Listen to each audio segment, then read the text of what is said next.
All right, I'm live.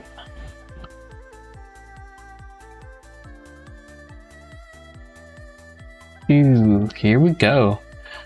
So if you're listening in right now, we're just gonna go ahead and just start an easy build of this team associated DC10. I don't know who's in chat or who's watching, but hey, how's it going? And we're gonna do the Jake and Lance thing by cutting these safety things.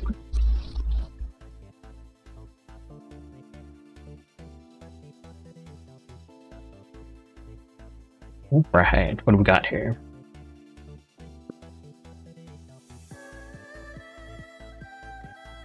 Make a reel too? Yeah, no, I'd rather not. So let's see how they divide these into usable, easily accessible bags. So they're doing these in numbers, bags 1 through 8, 9, 10, it looks like. And I'm going to go against my gut and build this whole entire thing to the book. So we'll see how that goes. Oh, DJ's painting. Hey, DJ. What do we got here? More plastic parts.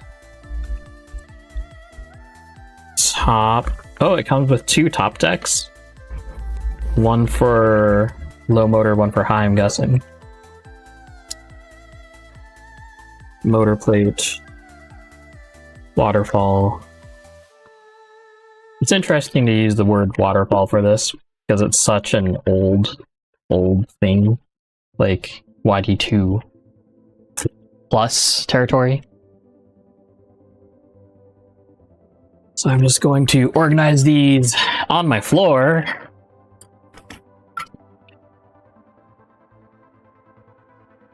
Ooh. Back 3, 4, 7, 8, 6, 1, and a manual. What are these 2 additional screws for? I wonder. Yeah, Lance, I know. Gonna have to pull everything apart to put it back. And what is with these? Like, Associated is using these like flathead screws. Like, they're cool, but I don't really like it when they do that. As far as the manual goes, pretty standard stuff.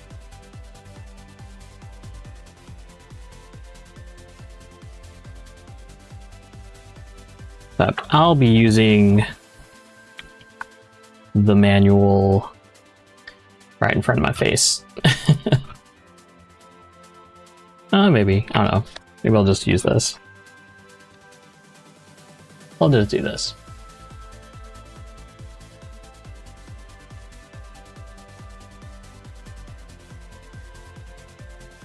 All right, bag 1, step 1. We'll see how fast we can knock this out of the park so I can rebuild it.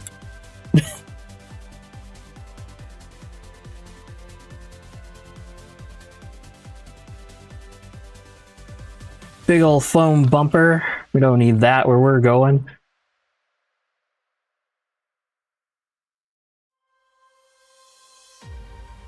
Your front arm stuff. More front arm stuff. Jake was saying that these are 2.5 mil pins, which is unfortunate. That's fine, we can change them out later. One thing that I do notice about these little shims here, these are the right way to build a shim. Like, these make it so easy. So you like shove it in one side and it sticks on one screw, and then you can just like slide it in.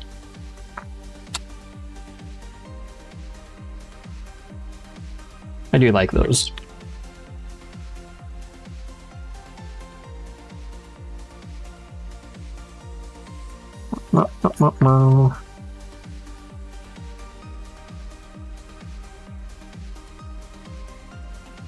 stream is kind of the timer.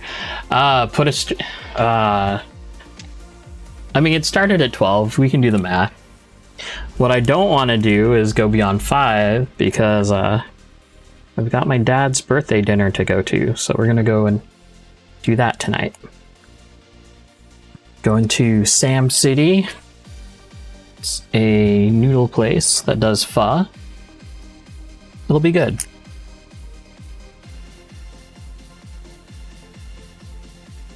Jake, when you did your kit, when you did your build, did you instantly just put stainless on?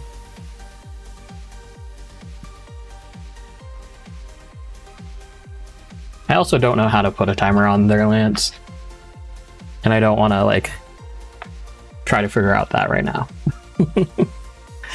Okay, so we're gonna start off with these front arms here. The plastic is good. The plastic breaks pretty easily, like where it needs to. It's not leaving any excessive like flashing or anything like that, so that's cool.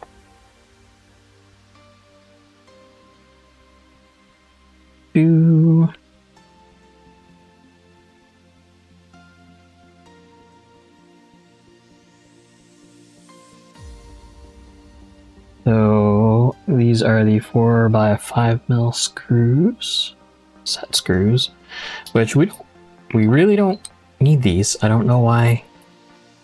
Really don't know why, but they're there. So we're gonna use these long ones. Jake was saying that the instructions are crap. I believe him. What do we got? These aren't marked.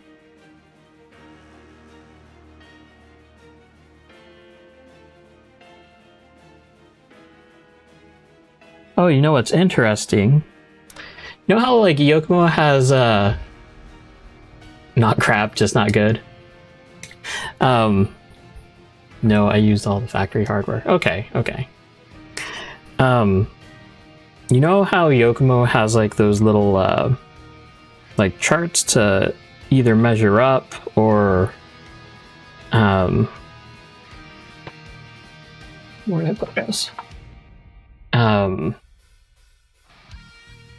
of like a pre-list of parts that you use within the bag. Yeah, that's not here.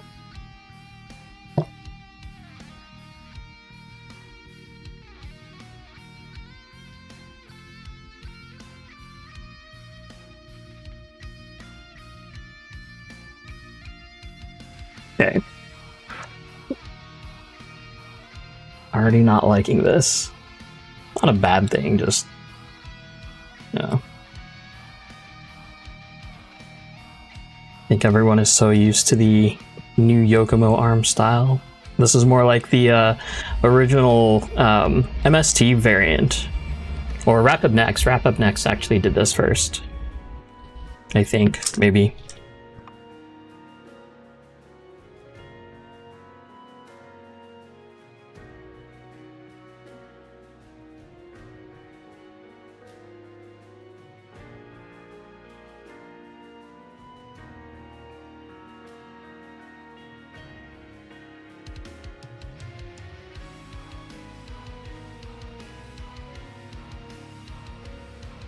Does it even say build twice? Build left and right sides. Okay, it is in there.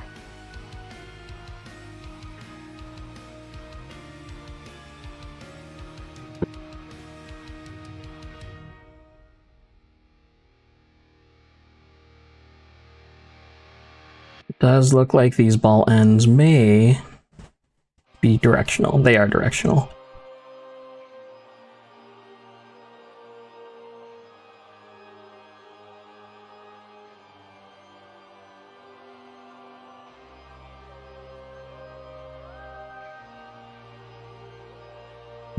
See, we are going to the outside hole, so that's an interesting choice.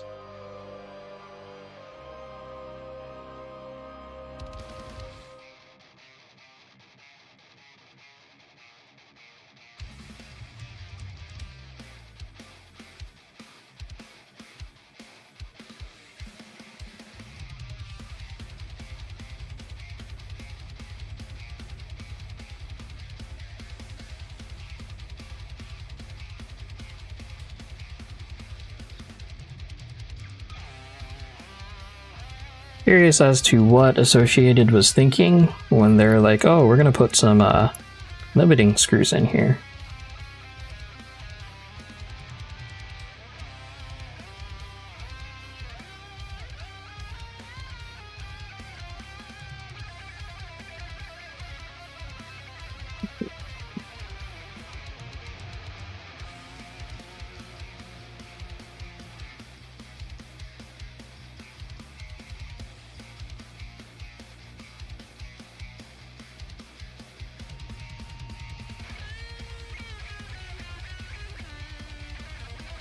Okay, 2 lower arms built. Gonna grab the main deck.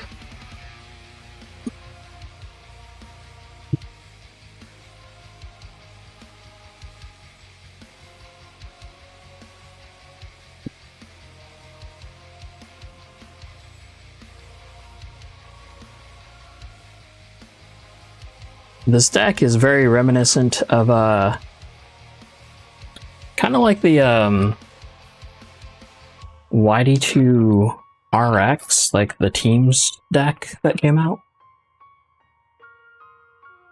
Very plain Jane. Some things that we notice about this deck already, just upon first glance, is that this channel here is too narrow for any of our like normal servo type wires, or at least the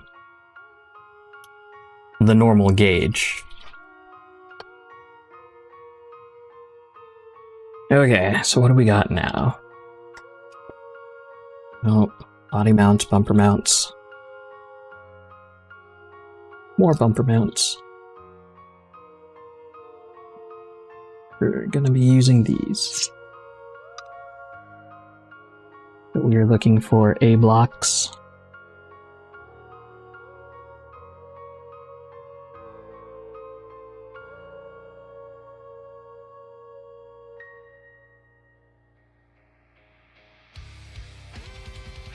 Is this the lameness that we were talking about?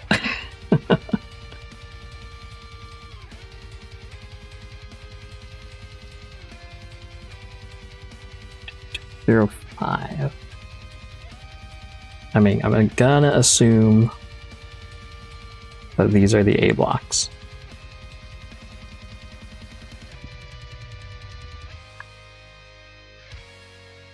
That one didn't come off as cleanly.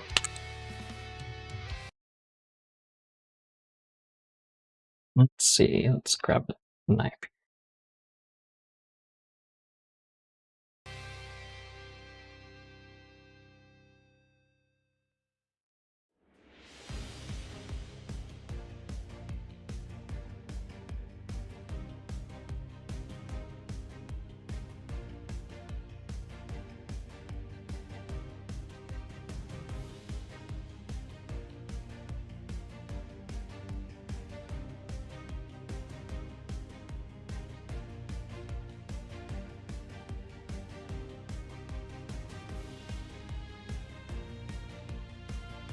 And if you have questions, just go ahead and post them in stream.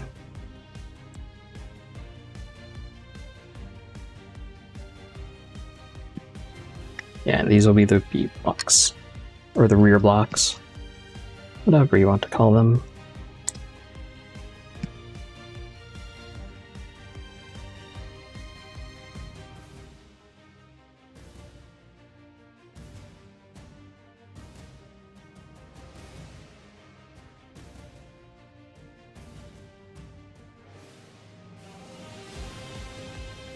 We also notice that these are not the same size of Yokomo toe blocks, or literally any other toe blocks that are normal.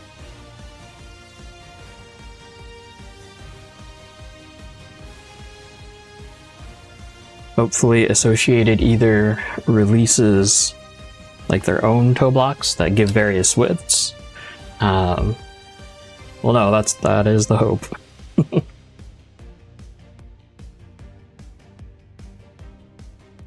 Okay, so 3x10 mils.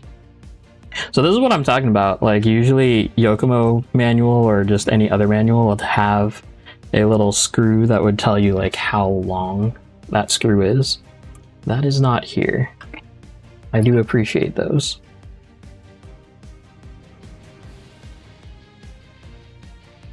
So we're going on the back side.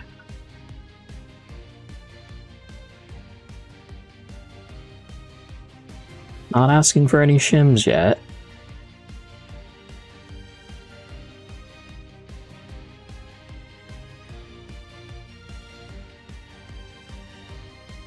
Fluffle Truffle, are you going to build the kit to spec or to kit spec, or planning on changing anything right away?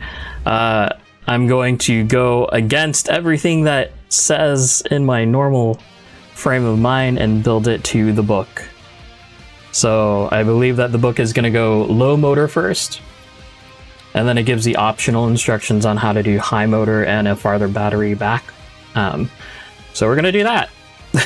And then I'm honestly probably going to just instantly go to high motor. But we will see here.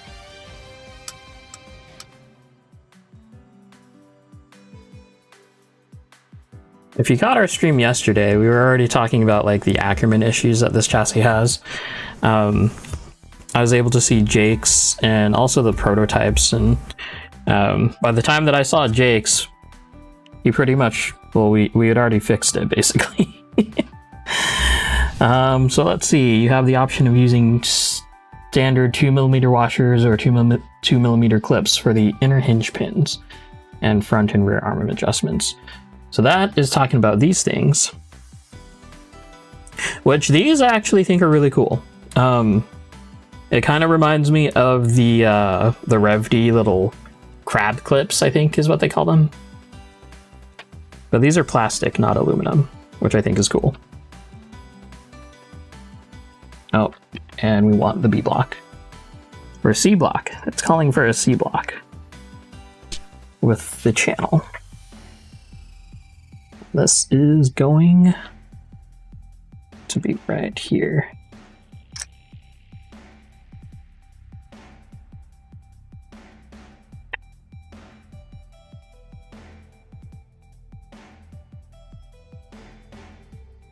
This is probably going to be, honestly, the most focused I've ever been during a build.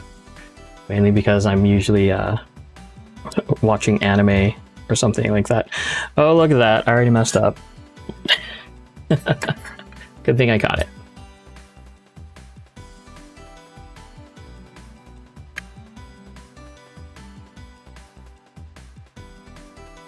This hole. There we go.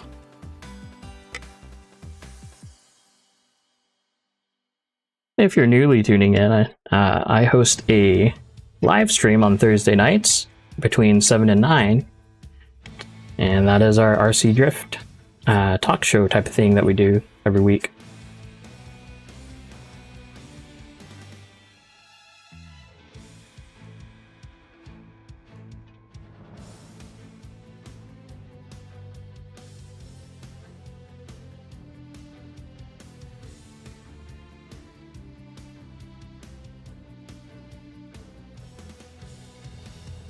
Do everything by hand.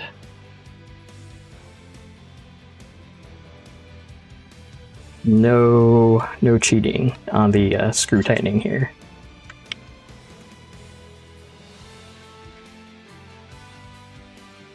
Okay, so we're working on the front.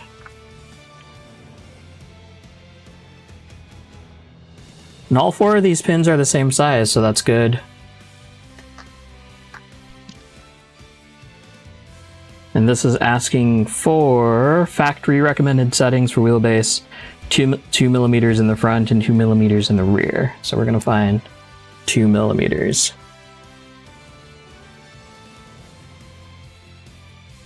Like they're either 1 or 2.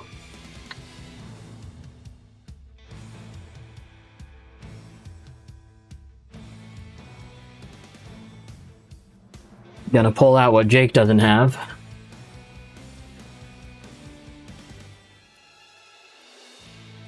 Hey, working. Wow, caliper, there we go. I almost forgot what they were called. No, I totally forgot what they were called. Oh, these are 1.86, 1.88. 1.88, 1.89. See what these ones are. 1.91. And I believe these are the, well, 0.95. I think it's either 1 or 2. It's a little bit of variance. Might as well call them 1 or 2. Just gonna snip all these off right now.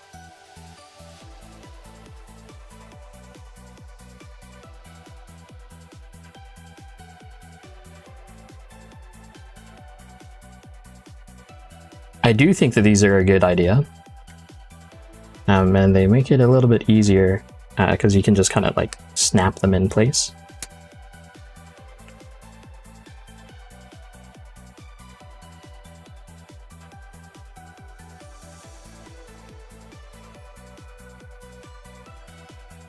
And we'll just leave those for now.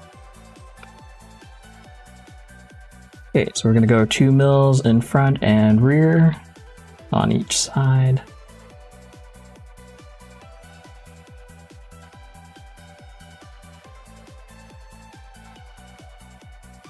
And will they just snap on? Okay. They don't like to snap on.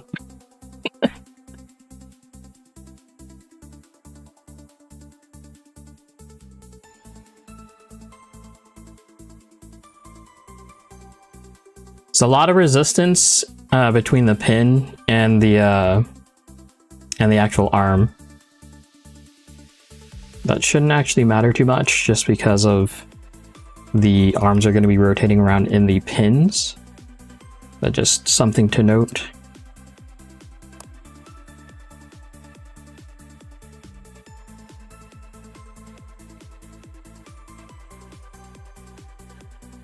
Jake, it's all analog. I mean, honestly, like, some people just kind of lock it in place. Like, once they have their measurement of one side, they'll just lock it in place and then move to the next side. So that works.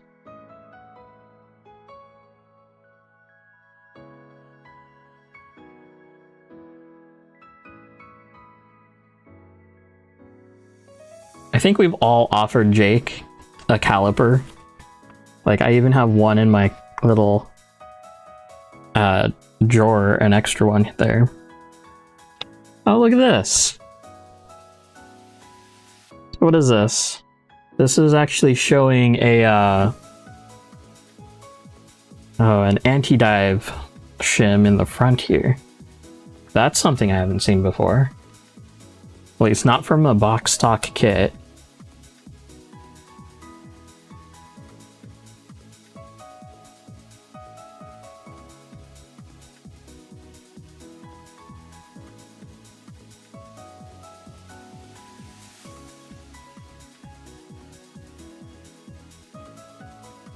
I did watch Roadside RC's like watch this before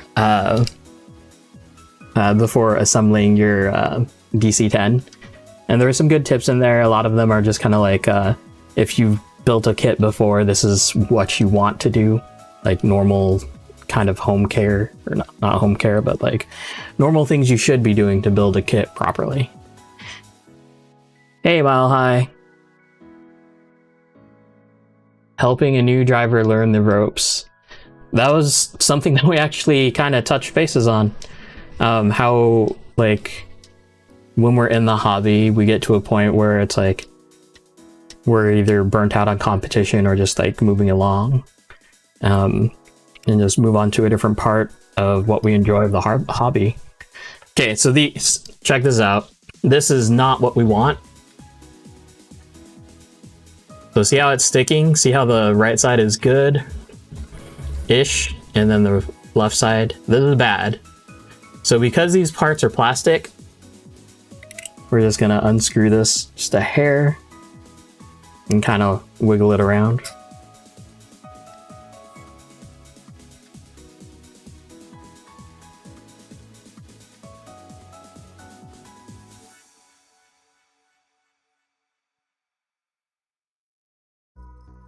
So right side is weird.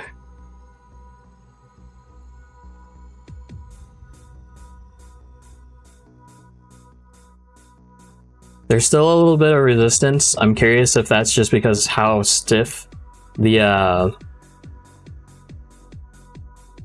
plastic is around the pin, but they feel a little bit better. When you do this and you know that you have it like right, it's almost as if they like rebound when they hit a hard stop.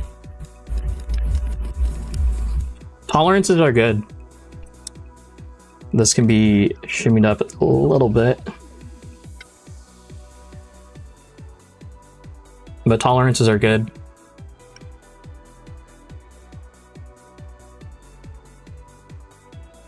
Yeah, Lance, you're right. The flex in the toe blocks when you tighten them. When you do, or when you see aluminum parts come out, I bet you that would get rid of it. But even still, just because of the tolerance of the 3mm holes, like these little countersunk holes, there can be a little bit of play where you can just kind of shove them around to get them right where you want. Oh, you know what? I forgot to put the shim in. So we're going to unscrew these just a hair. And it's saying to put one of these shims in the front. So we're just going to slide it in. So in, around the screw. And this is what I'm saying, like, so now all we do is just press this in.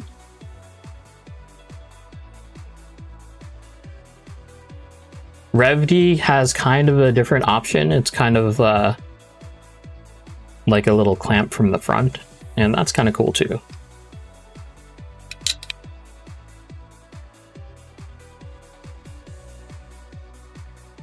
Oh, see, now we...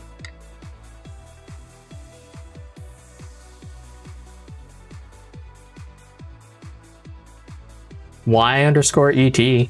If you have any questions, there's quite a few people that are looking or just in this stream right now that have either already built this chassis or are really knowledgeable in chat too, or in drift. So Mark, Jake, Lance, they are all good people to talk to as far as like knowledgeable things about drift generically. Lance also is the designer of Midnight Designs. Designer, owner, operator of Midnight Designs. So if you are interested in any chassis conversions or anything like that, or we've got shock towers coming out, or he has shock towers coming out for this already. So keep an eye out for that. All right, so moving on, we're moving to the back side of the chassis. Now these rear arms are really interesting. They're swept back, almost as if it was, well, I mean, go figure, based off of a racing buggy.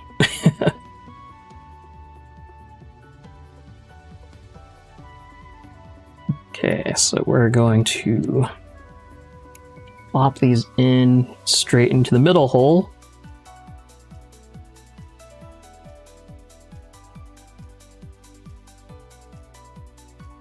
Yeah, Lance doesn't have to ask for product placement or anything like that. It's just given.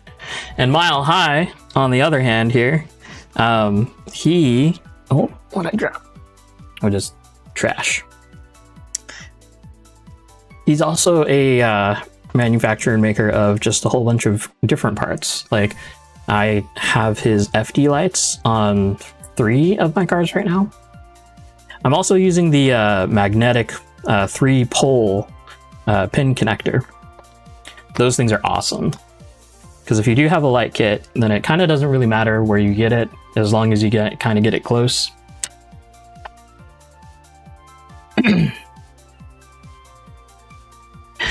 Something else that's also interesting here is that this is also the first kit that I've seen Pro Squat naturally built into the instructions.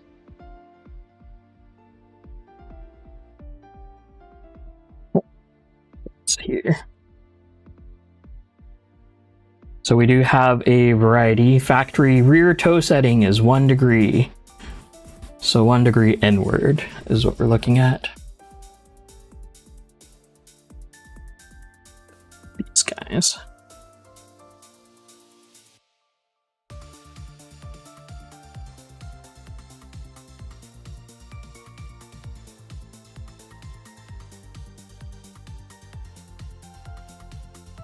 Here it is. Going 1 degree to the arrow inside.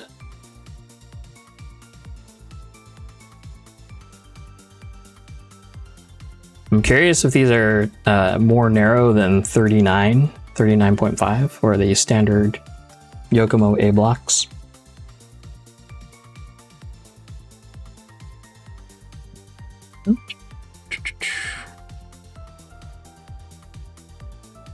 Asking for factory recommended settings for wheelbase, 2/3 forward and 2mm spacers towards the, wait, what? 4mm spacers towards back and 2mm towards the front. Okay.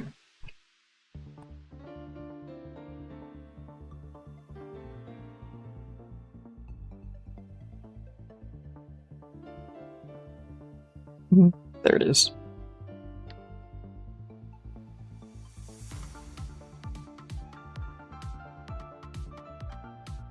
Or to the back. Oh. One arm.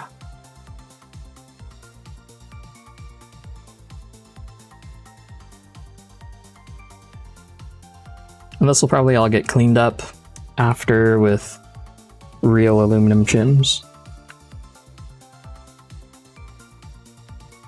The arm setup also reminds me of kind of how like the hot thing to do with the Overdose freestyle arms. How they were doing basically complete. It looked really wacky. Like the arms were completely towed backwards, and then you fixed it with the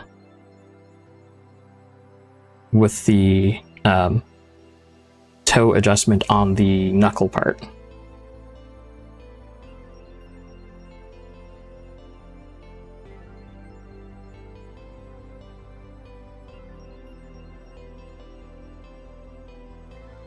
Okay.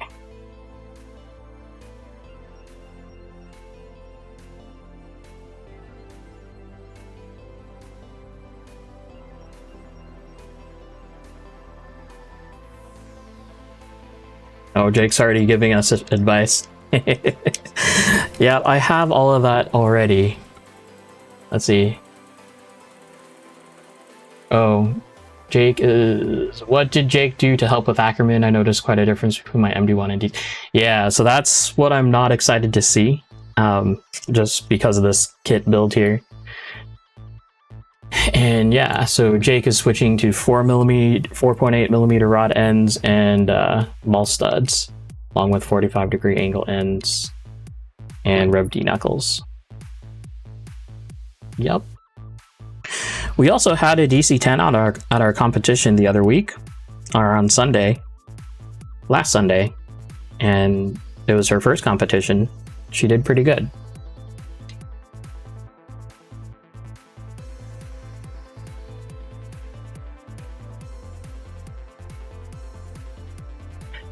The shock seemed to be a very consistent answer across, like, even for the people, for the shock nerds that we have at PDX. They seem to be very, very decent.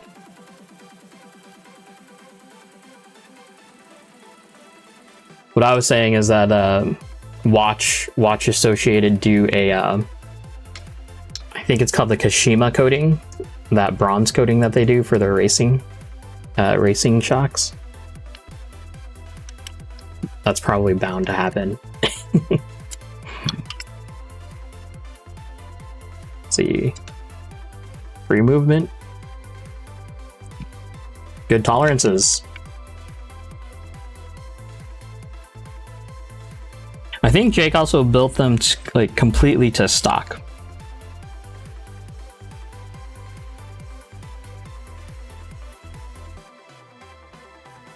And we're just going to use this bumper nub. So Lance, bumpers for the DC10 will be most appreciated.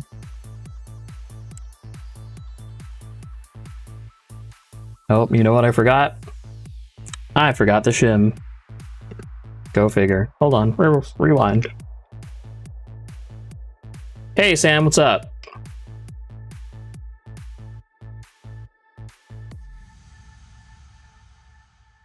If you ever come back and you need a competition car, let me know.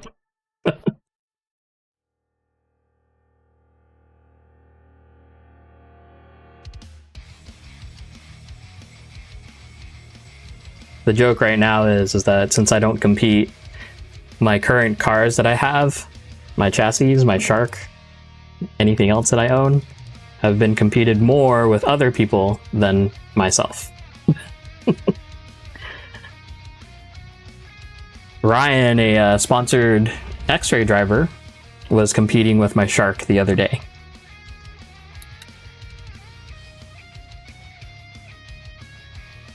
I'm hoping he can get me another X-ray diff.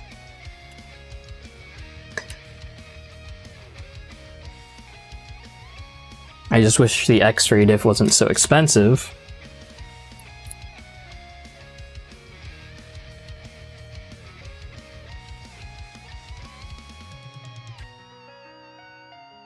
But then again, that's why we have Rhino diff, right?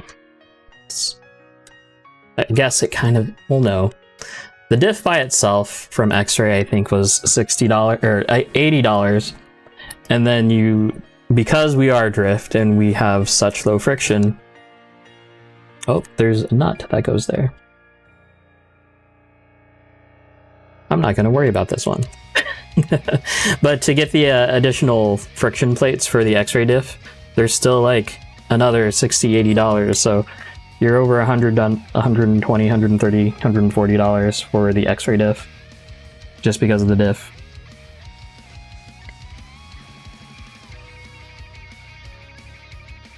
And lo and behold, this is one of the few chassis that come with a bumper, a rear bumper. Oh, actually, put it, there it is.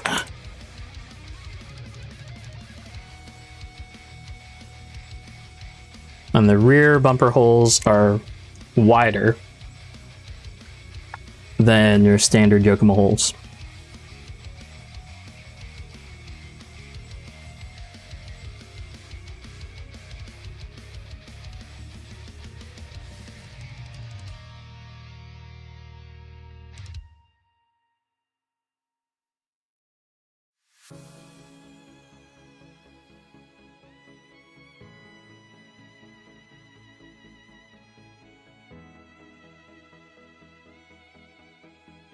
I do kind of wonder what the Associated was thinking, and just the idea that everything is so different from like a standard size.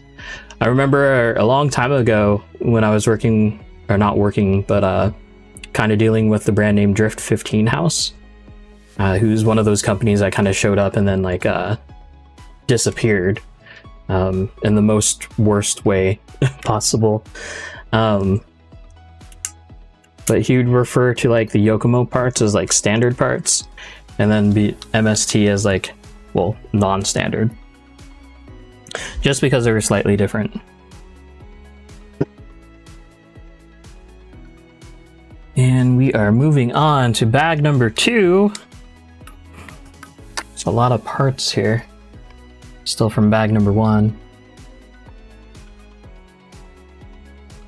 We'll just let them chill.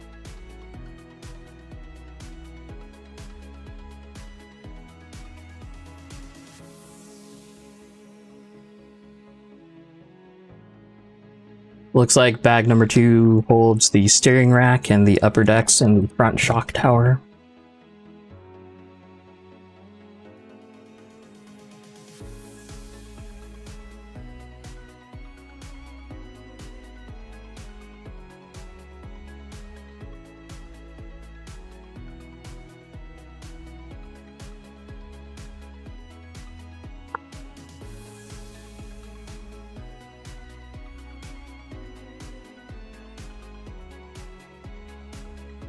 If this looks like a mess to any of you, that's because it is. I'm not an organized builder by any means.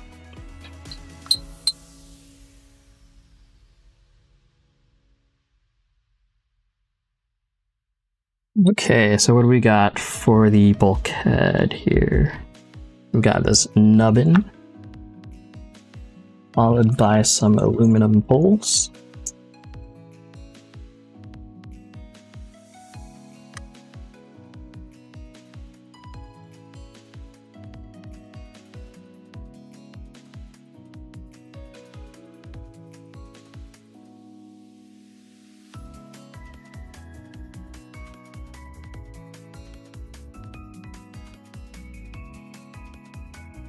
Okay.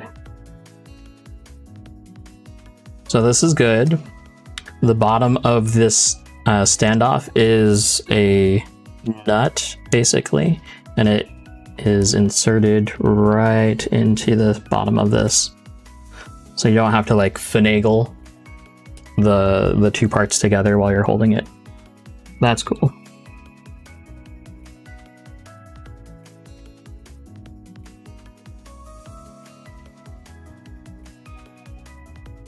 And more 3x10mm screws here.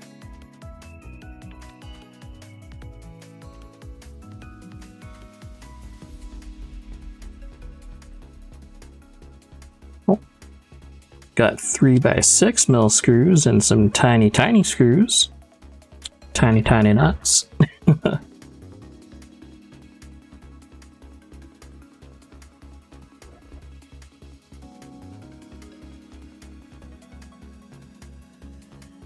Alright, so we are going just behind the steering.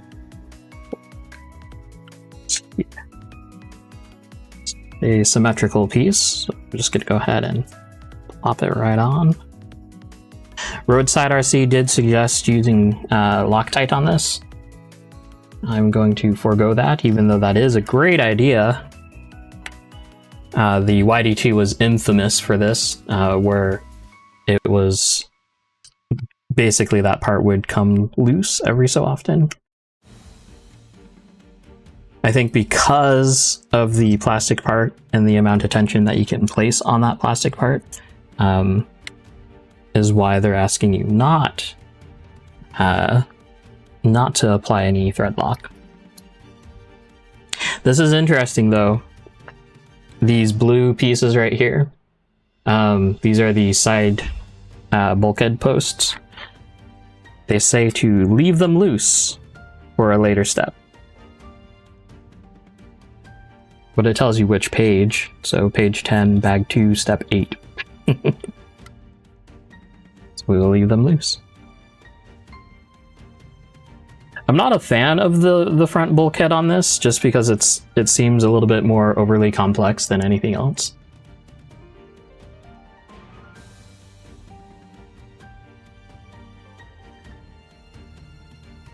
Okay, and we are moving on to the steering rack.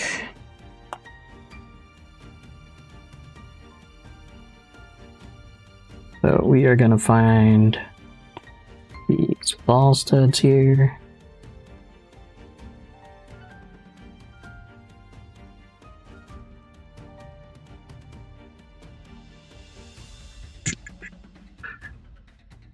These ones. And I'm guessing with these 5mm nylox.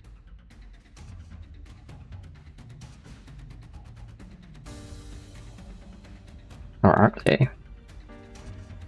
Nope. Not these guys. These are tiny.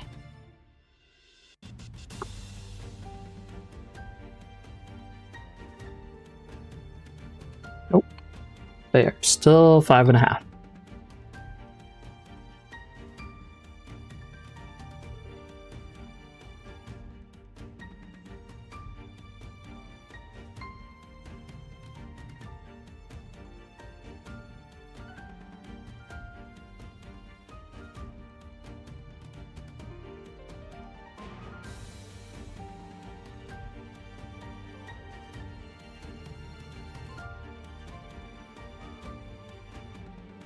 Alright, so there is the steering rack, and now we're going to do the bell crank parts here.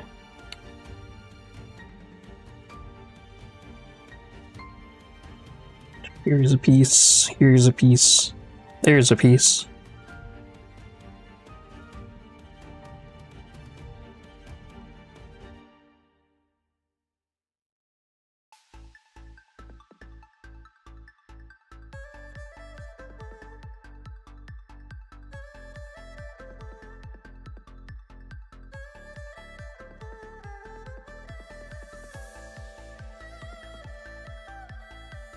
So this is also one of the areas where roadside kind of heeded a little bit of caution,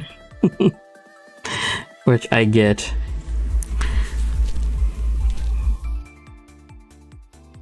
This is going that way.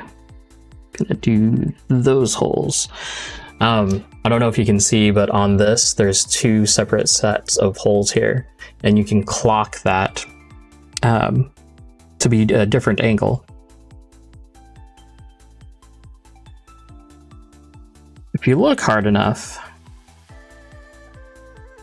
I believe it says you're going to end up with something like this.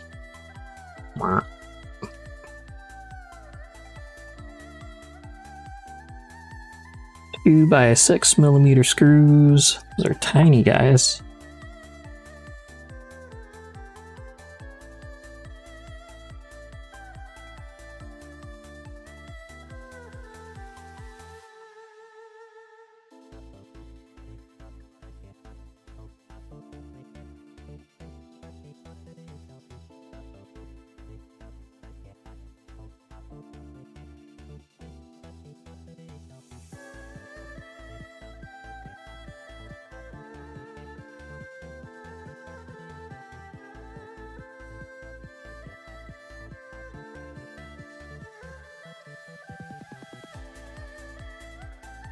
That is not inspiring.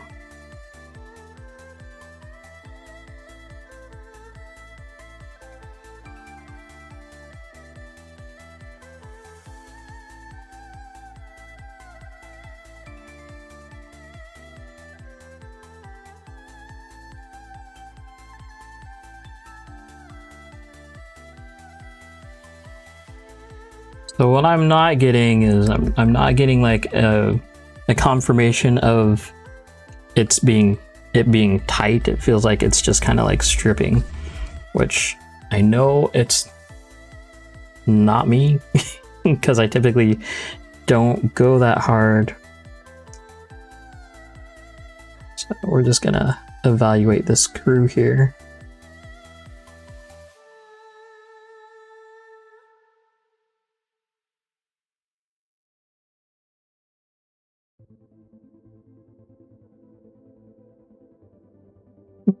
Try this again.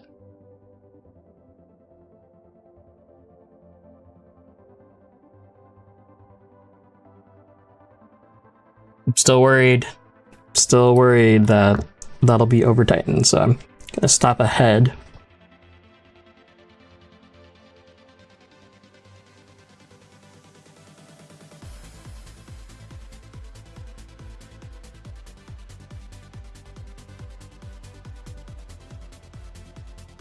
I've already got an aluminum servo arm for this, so we're not going to deal with the regular servo arm.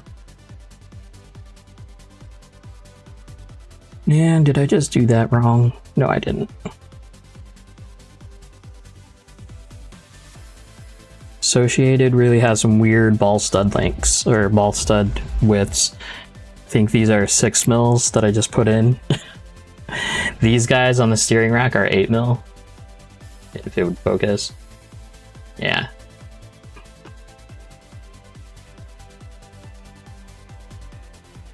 Okay, steering stopper plastic.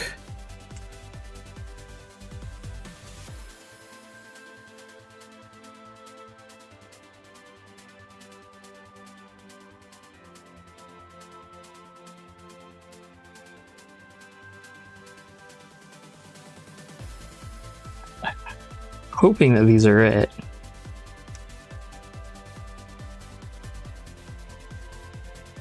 I think the only hint here is that they're countersunk.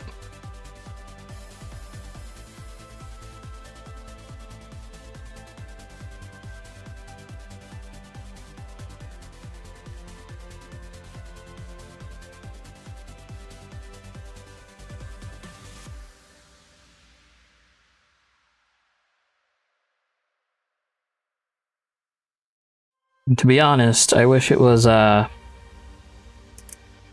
more like a Gundam plastics tree than anything else right now. And these are saying that they're steering stoppers, so I'm curious if I might end up taking these out, like while tuning.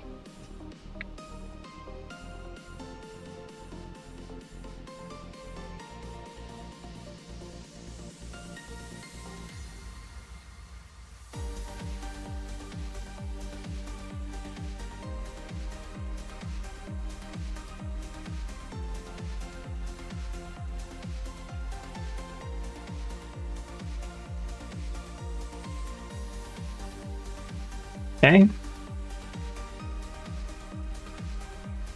Got these little steel collars. And button head screws is what it's calling for.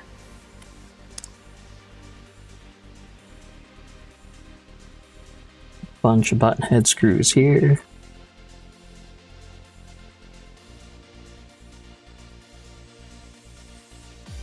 Three by 10.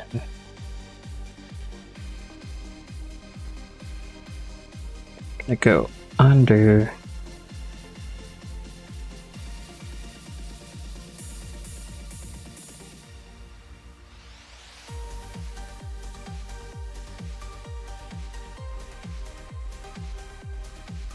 Jake, if you're still watching, when we were trying to figure out your whole setup there, was it because the steering rack was too far back or too far forward? I don't remember. I think we ended up in the default shock placement. I don't remember.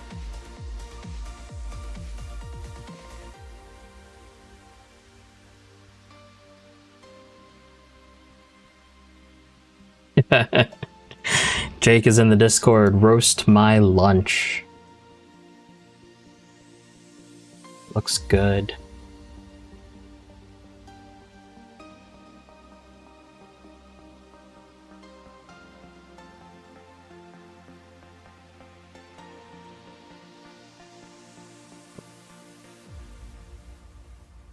Oh, you know what? I just messed that up. Or did I? No, that's right. That's right.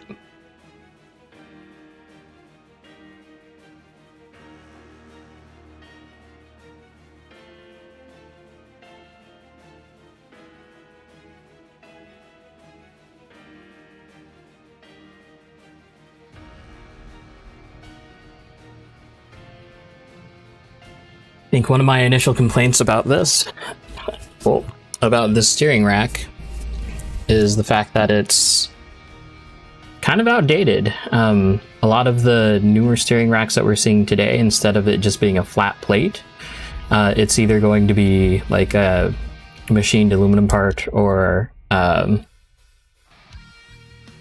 what you call it, where these ball studs are actually facing that way, and that'll actually be an easier Ackerman adjustment instead of unscrewing these, especially since it's not threaded, and the nut down here, you have to take that out, remove it to wherever you want it to be, and then that's your Ackerman adjustment.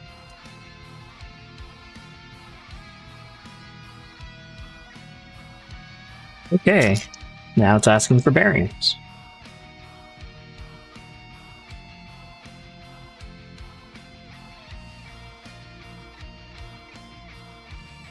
Oh, wow. I know I brought it up earlier, but I didn't actually post it here. Thanks, Smile High, for the $5 super chat.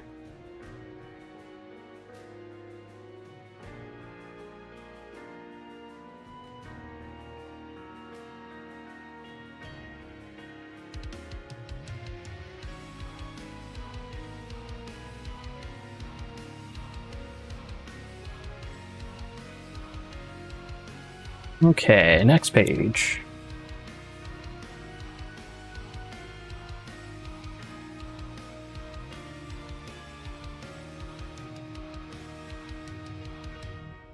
So this is asking for some spacers to go around. I think they're these guys. These are all for the same size. And these bigger flat ones.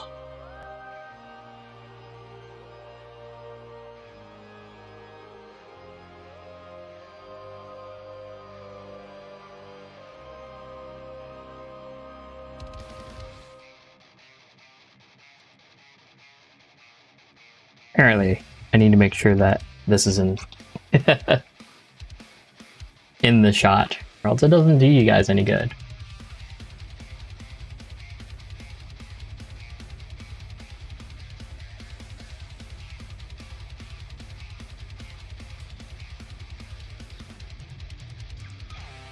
Oh, RC Mitch is here too? Yep. What piece is that?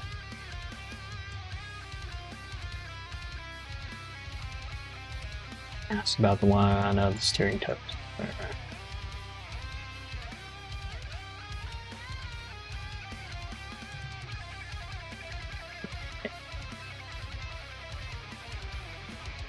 You're gonna have a lot of spare parts.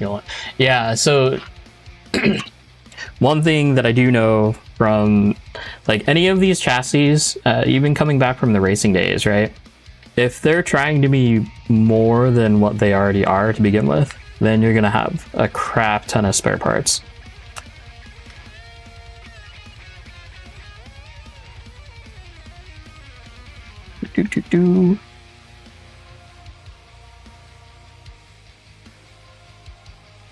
That's funny.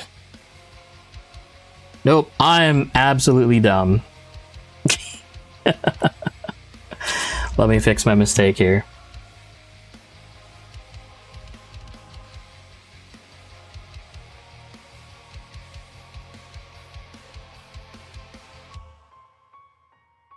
Yes, I totally put the steering rack upside down.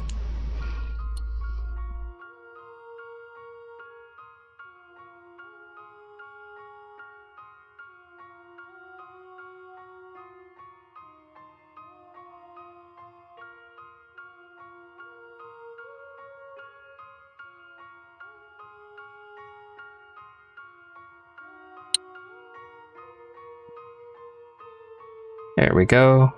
Oh, nope. Did it wrong again. Goodness. Second hole from the front. There we go.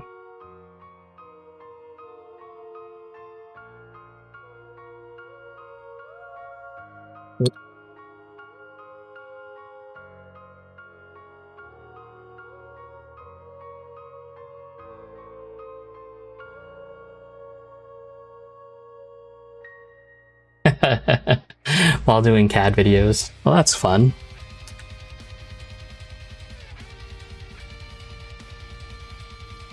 There we go. Okay. I am going to admit that I'm not going to use the original servo posts here, which they do technically tie into the top deck, but yeah. So instead, I have my Yokomo SPO2D here. This is what I'm going to be using. It's got a fancy little Exotech little brace on it. This is the longest threaded screw ball stud ever, though. Probably because of the plastic. I'll fix that later.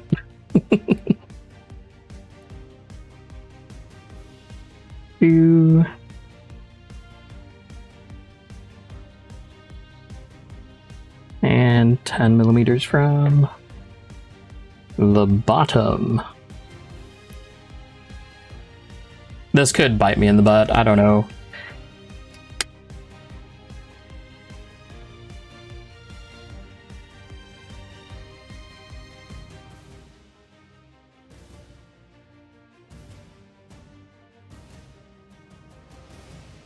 What is this? I would guess they are making an active toe kit for it because of the same knuckle front and rear and the ball studs mount on the Z-block. Yeah. I think from Kevin, there's definitely good hearsay that there will be an active toe kit for it.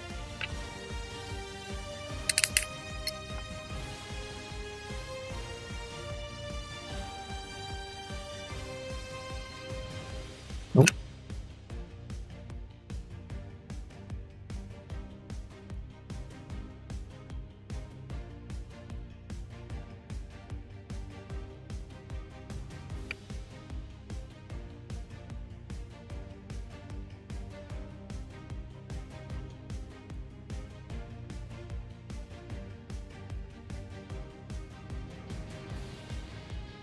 Okay.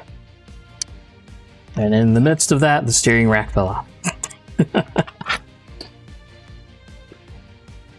As much as I think that active toe is cool, I also don't find it very much of value. Like, does it work when it's used right? Yes, it sure does. Yeah. I'm gonna skip this top plate, and we're gonna go right to bag 1 and 2.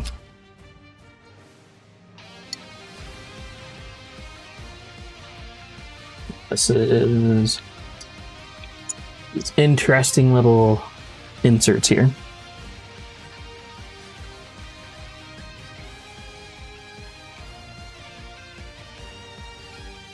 And they are all the same.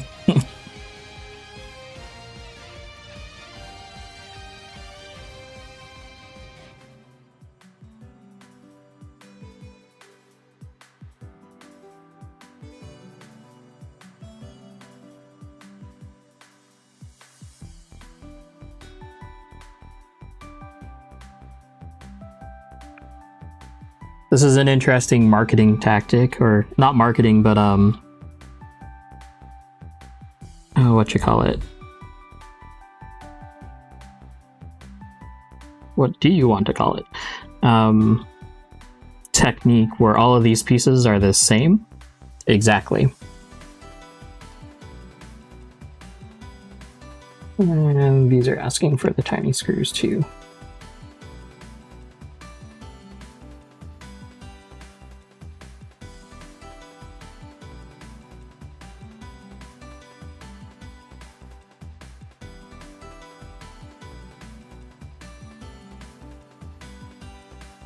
If I remember right, Jake was actually kind of called out on these two front blocks, but I think he did it right, because in the manual here, the screws are not going to be looking in the right spot. And that's done intentionally, according to this manual.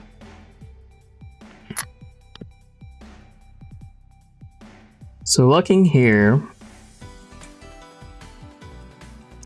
this should go here.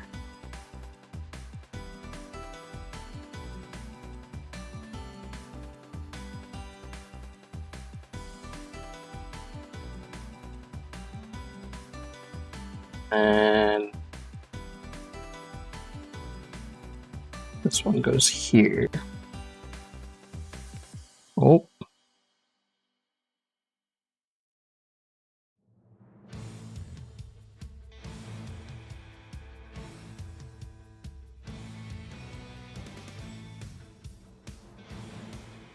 Maybe I'll take that out first. There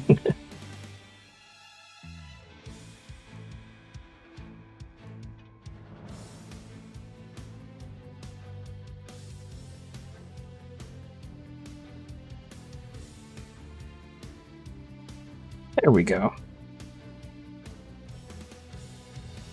So I'll show you what I mean. So according to the manual, the factory setting of these little screw positions to get the inside position on the shock tower, right? So here is a screw up in the top left of this one, but the screw is now in the bottom right over here. So this is to give you the most inside setting of that toe block, or of the upper front arm. It looks really weird and it's non-symmetric, so it kind of annoys me.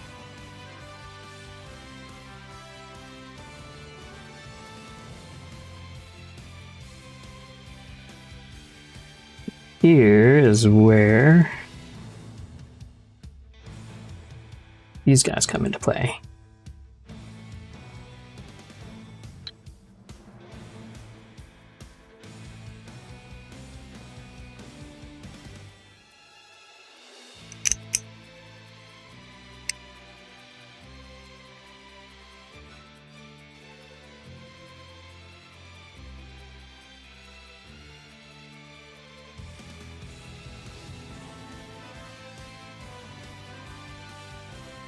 Okay, so upper suspension tower completed.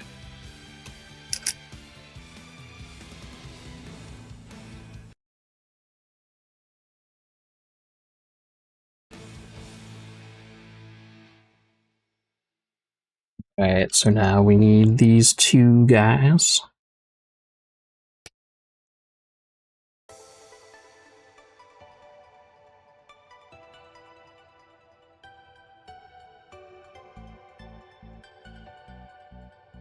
I feel like I'm building slow, you guys.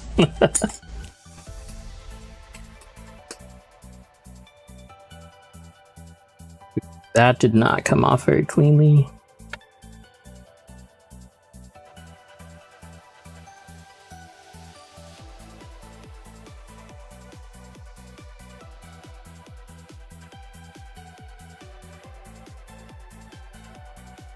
Whatever.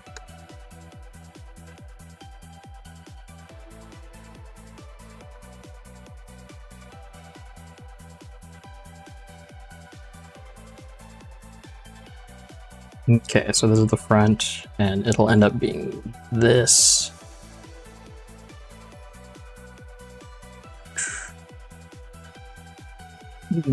So I want that there.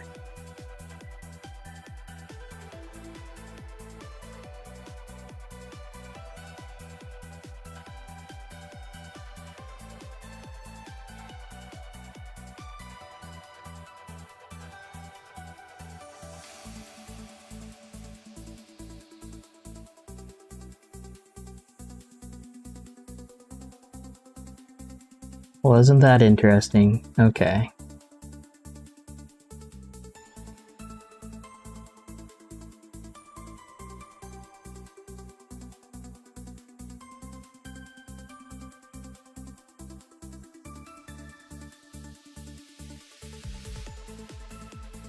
Okay.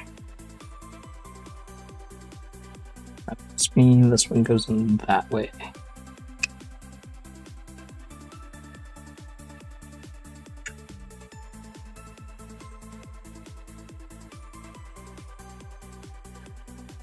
So what was taking me a little bit of time is just making sure that these inside holes are aligned properly for this front, just because they aren't, they're rotated in different positions.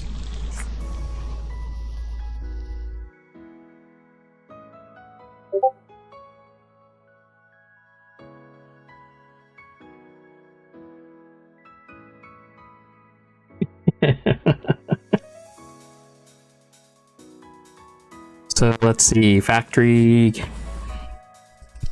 Holy cow, factory recommended settings, 12 degrees of caster.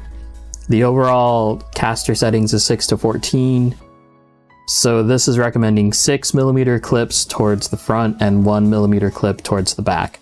I remember roadside also having this not necessarily matching up appropriately. So we'll see if it matches for me, which it probably won't.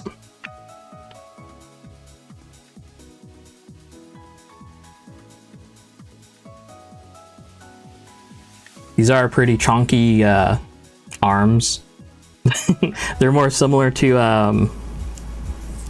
what you call it, Yusakani arms than they are like, well, they are like old style Yokomo.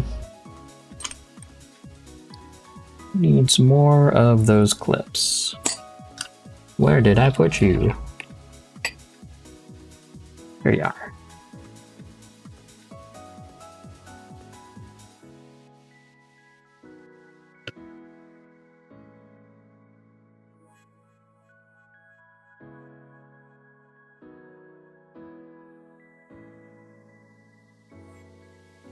Yep.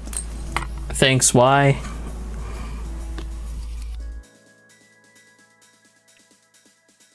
So this is saying 6 mils to the front. Somehow I kind of doubt that. 4, 6. Oh, maybe it's right. We'll see how tight it is.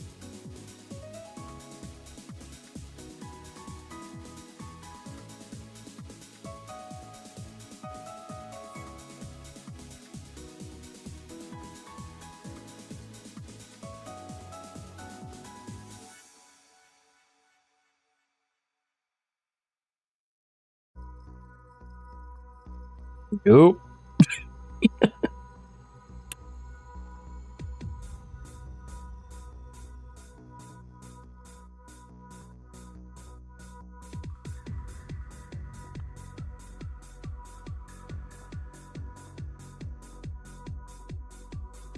Jake did 2 2mm clips in the front and 1 2mm in the rear.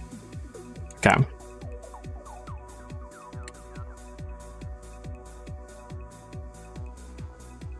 We're gonna do that.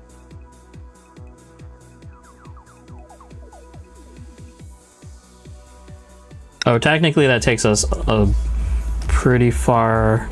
No, that's right. Never mind.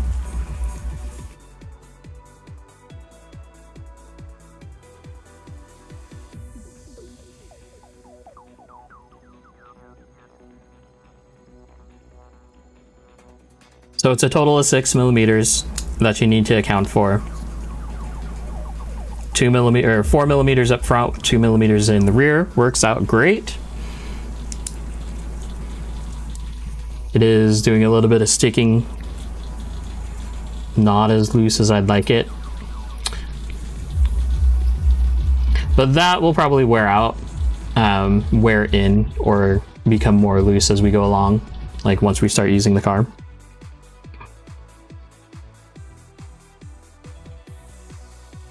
And it's got this weird combination front bulkhead thing going on.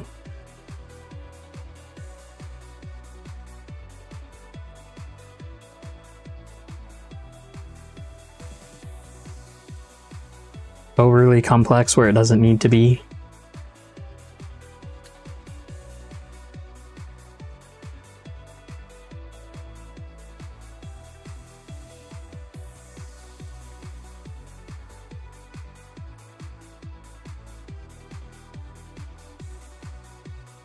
Are those button heads? Those are button heads.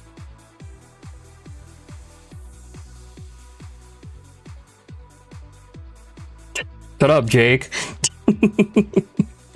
I can't deviate if the manual's already wrong to begin with.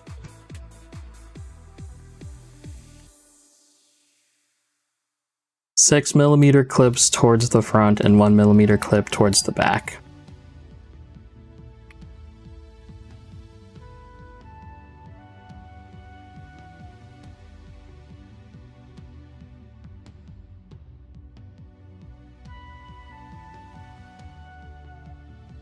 That's okay. Just watch this entire thing be a deviation at the end of the day.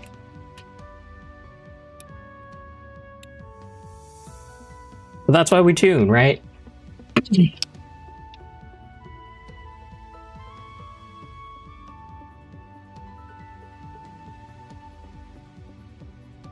Oh, look here. So it doesn't say leave the bulkhead. It says leave number 25211 M3 by 10mm screws, or button head screws, slightly loose in order to let the upper arms move freely. Over tightening will create binding in the arms. I can see that. Especially if there is 1mm too much to begin with.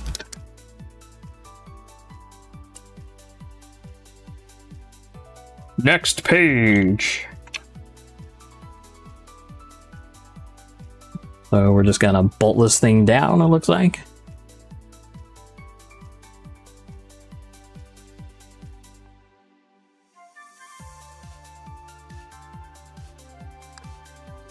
And this is why you were told to leave this part loose, is so that it can fit into this part,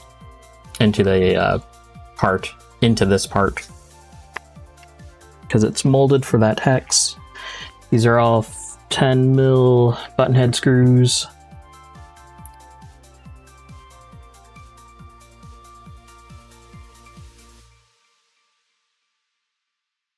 If you are watching in chat or just paying somewhat attention, what's your favorite tool set?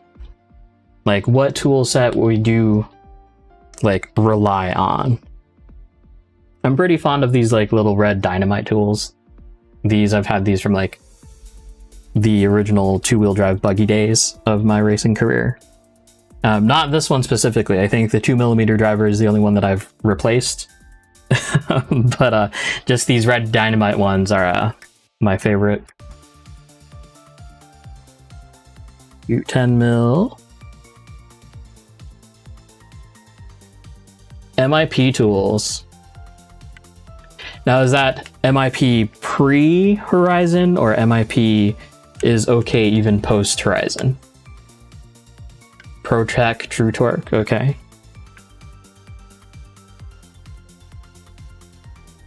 I will say that these guys from ProTech have saved me so much in these past few years, because they range from 3mm and they go all the way up to 6 in a kit. So I've never had to ask anyone for a turnbuckle wrench unless I was too lazy and didn't want to get mine out, which that happens a lot.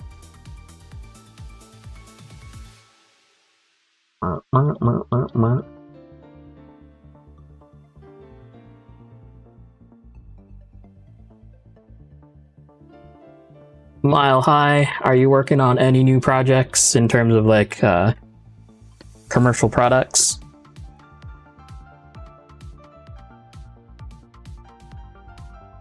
I skipped a step? What step did I skip, Lance? I mean, I skipped the top plate, so there's that. Oh, thanks, Lance.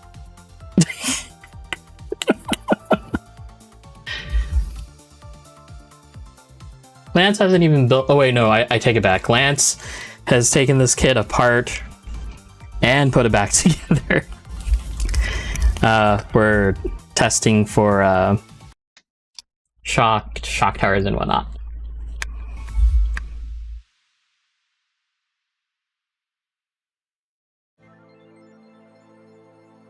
Ooh, riddle me this, you guys. So Jake showed, posted in one of our chats, a RC wind tunnel. And the findings of this test, he was using corner weights, basically. Too late, Lance. It's all coming off. Anyways, he was using corner weights and basically measuring... There we go. Measuring the amount of downforce that was applied in grams going through a 10-mile-an-hour wind tunnel, essentially. Oh, that makes a lot more sense. That's why they did that. Well, isn't that smart? I'm not that... Oh, I could... You know what? I could have just shoved it in. No, I couldn't have. Am I missing something? Probably missing something.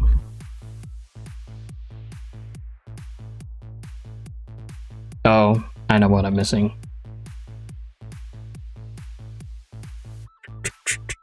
More of these little spacers.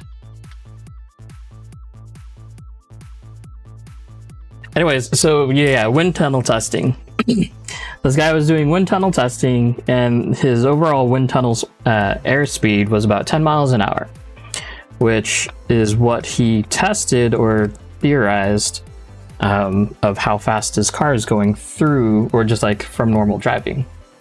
So he got about 9.8 grams of downforce on the rear. You guys think that basically 10 grams of downforce is going to help from a super big wing? And you know what? My gosh. Here we go. Apparently I can't do two things at the same time.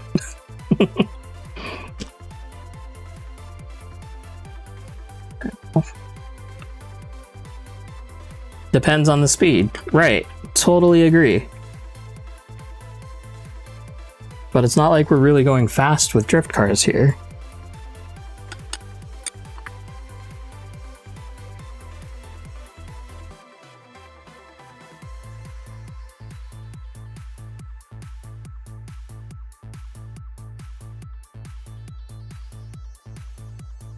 Okay, where is it?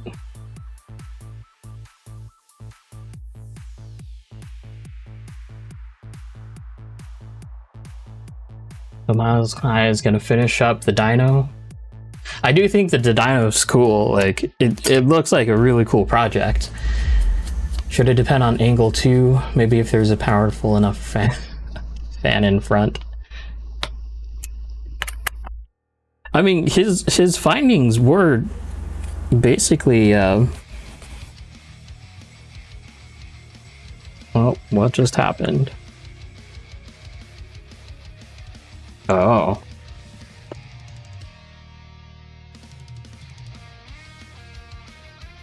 There we go. Positive affirmation of being tight. Jake says, at times you will get mega downforce, but consistently you won't get that much downforce. Oh, I did something where that arm is not playing nice.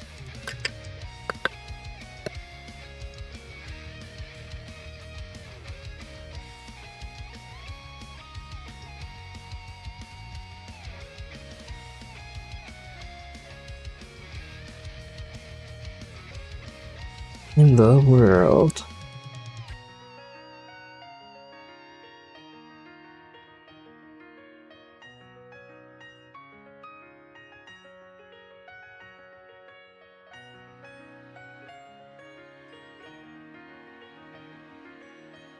What just happened? I went from good to bad.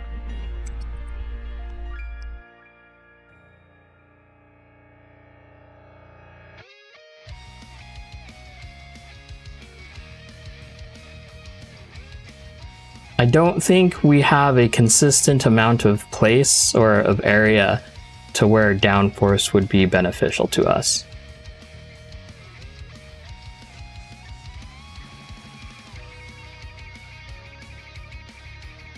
It's still being dumb.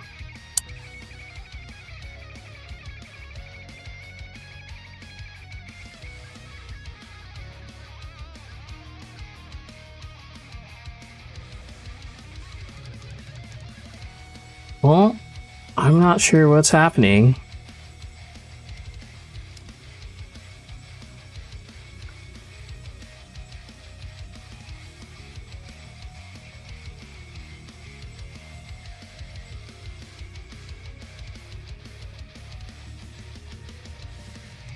There we go. A little bit loose. Hey.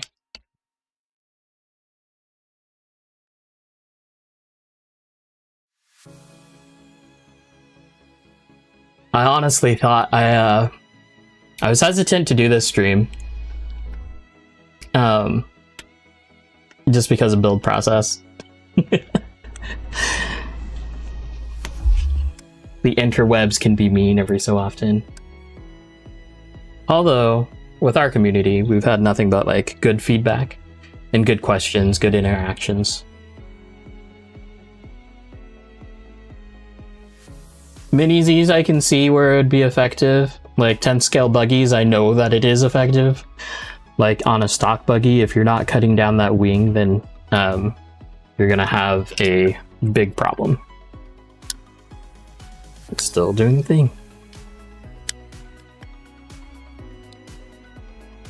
What is your main chassis? My main chassis, the one that I should always compete with but never end up doing. And every single time I've always ended up driving something different. But it's my shark. My little shark thing. Okay, so we're gonna set this to the side here. Diff building. This one I'm already going to detract. I'm sorry. We're gonna go 2 gears instead of 4 gears. Sorry, not sorry.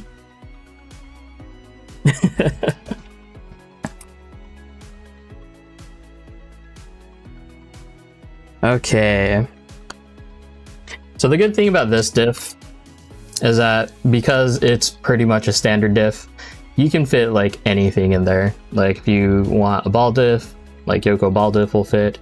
If you want CLSD, CLSD is gonna fit. If you want X-ray diff, active diff, X-ray active diff is gonna work as well.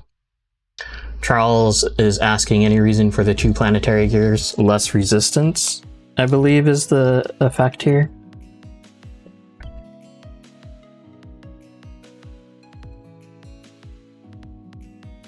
In a few seconds, I think I'm going to show you another oversight of the manual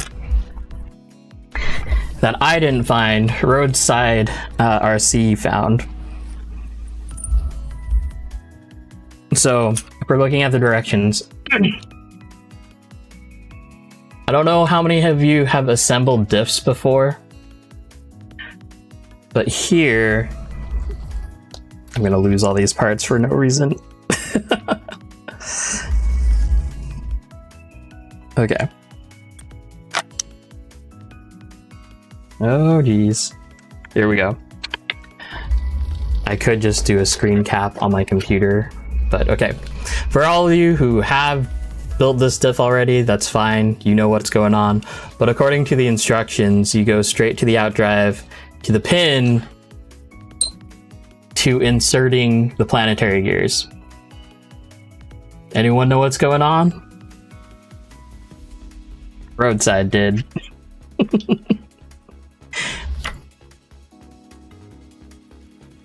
Okay, anyways, let's get to work here. So we're gonna do outside.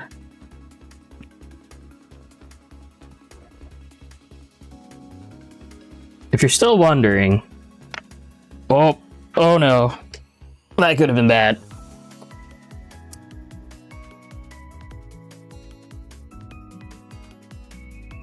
That could have been real bad. Wi-Fi gearing? I think you're right, Lance, but it's not Wi-Fi gearing. It's the derpy derp. The sun gear, I think is what it's called.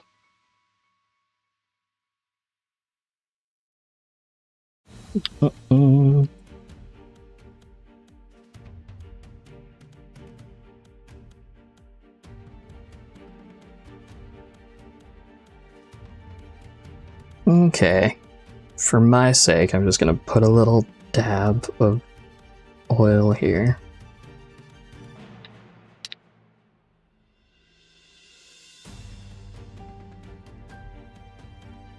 Oh, there it is.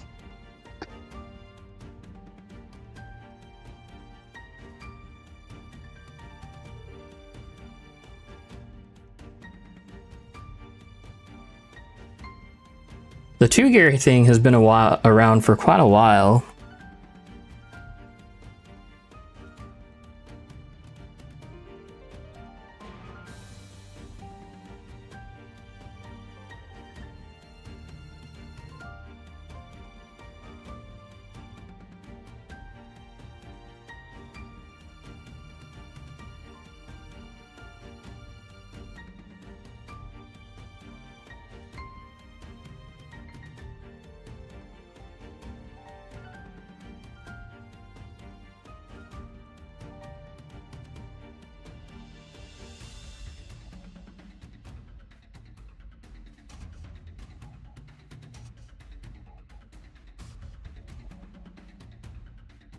online manual is still wrong too. No gear on the diff input, diff output drives. Yep. You would think it's, well, I mean, it seems like it's such a simple, like, normal thing to remember, but apparently not. Well, actually, I guess for associated diffs or for associated kits, DJ, if you're still watching, does associated include like just a pre-built diff?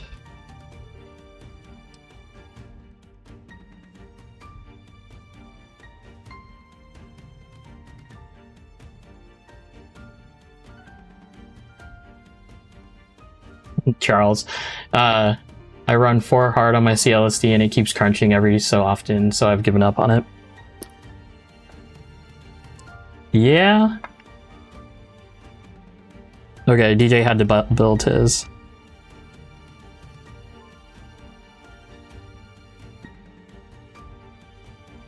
And for anyone that's built a Yokomo kit recently, was it a...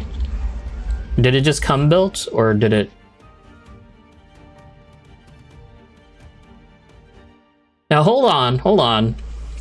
I know that like most of us have come to the understanding that Yokomo has good quality products and whatnot.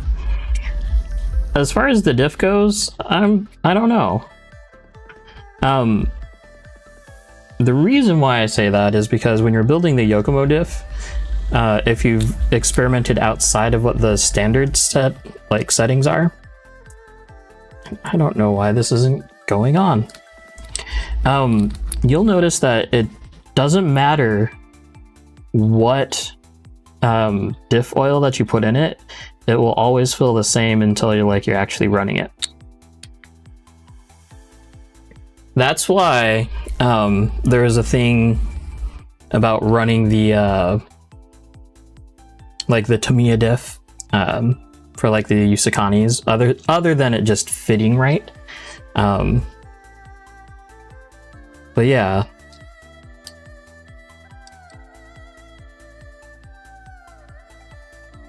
MD2 came built. Yeah, okay.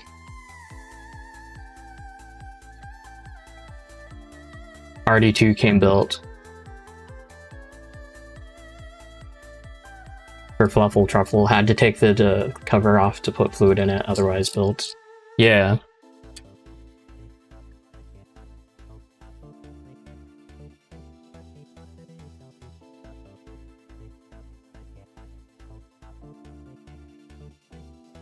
Now, I do think that this is cool that they included a diff locker in the kit, like ready to go.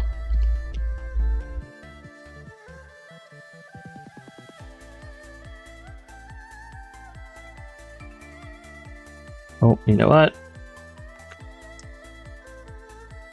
Did I forget some parts? I did forget some parts. Go figure.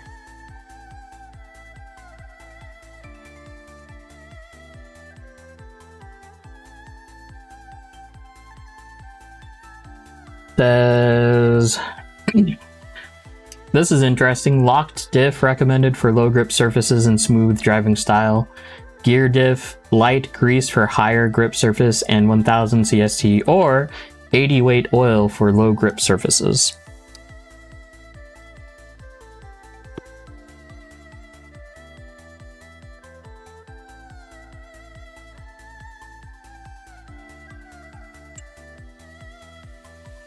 Just missed these outer washers here. Oh, that is not the right one. There we go. Plop it in. The man on track. I shredded my Yusakani diff to dust. That chassis didn't last long for me at all. It didn't last long for me either. Not because it fell apart or anything. It was a Yusakani PDS mix. More so, it I didn't need to do anything to it. It just kind of drove.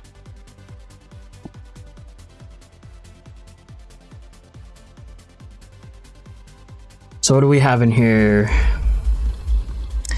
So why would you include something and then not actually put the right thing in.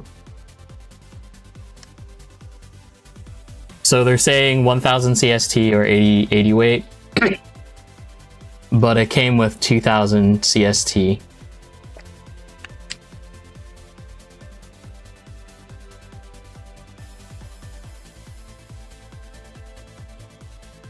Let's see.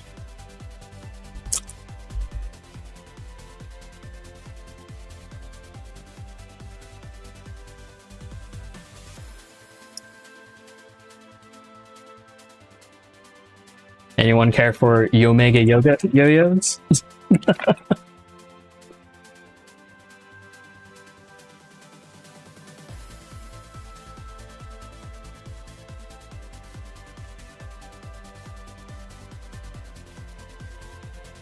Got 60.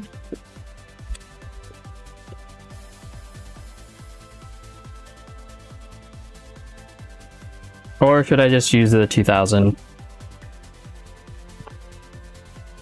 I guess we'll just use the 2000.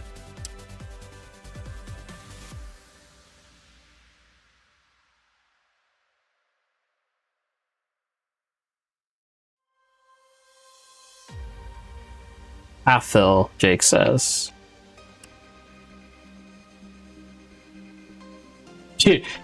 Use the locker.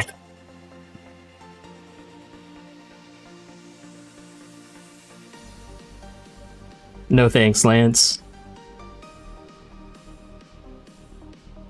So typically, if you were looking at like a buggy manual, it would say fill until like just the center of it, like, or like you're right up against the crown of the top gears. Jake says halfway.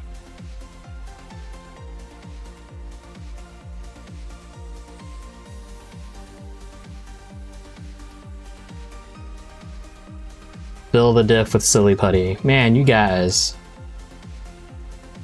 Going back to TTO2 day, TTO2 lockers.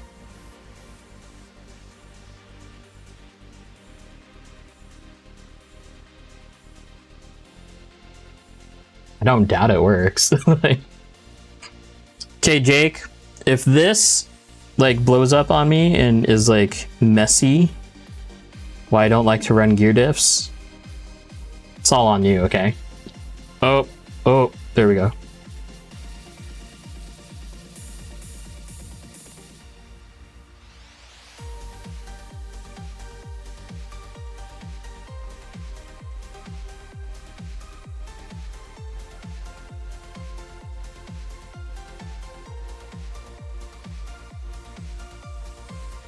I'm still surprised, Jake, you haven't put the X-ray diff in.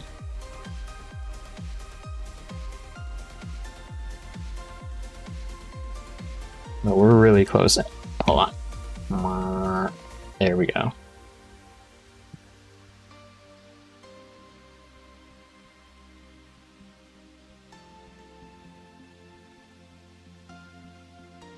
I just put blue O-rings in about 3 drops of 3K fluid in my gear diffs. Yeah, totally.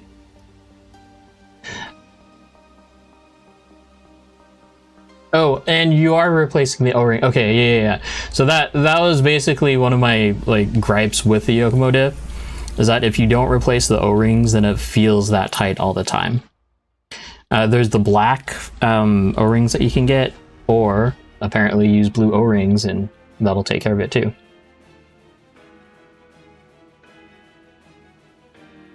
Outside of that, I think pretty much all my cars except for my RMX and this car is using a CLSD. And the Wrap Up Next Mini, that's using a ball diff.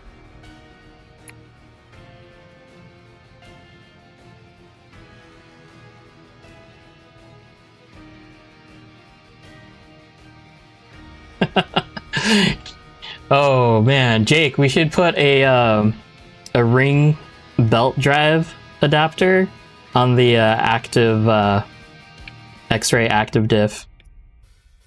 That'd be something that you don't see every day.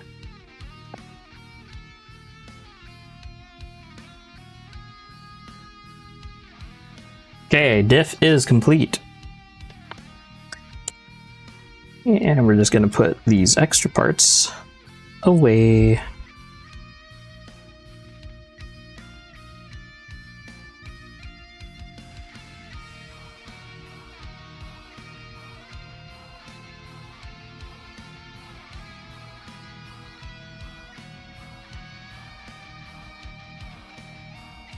If you are in Oregon, or you want to come to Oregon between August 23rd, 24th, and 25th, PDX Underground is having our Drift to Death Matsuri. So that should be pretty fun. 3 days of uninterrupted drifting. Except some of the drift guys have buggies as well, so that may be a thing. And we are moving on to bag number 4.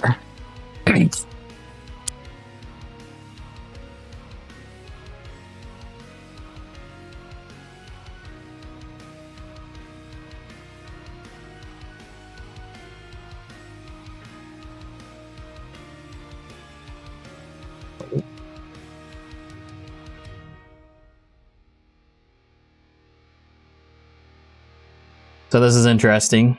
It's an associated spur gear, which is fine.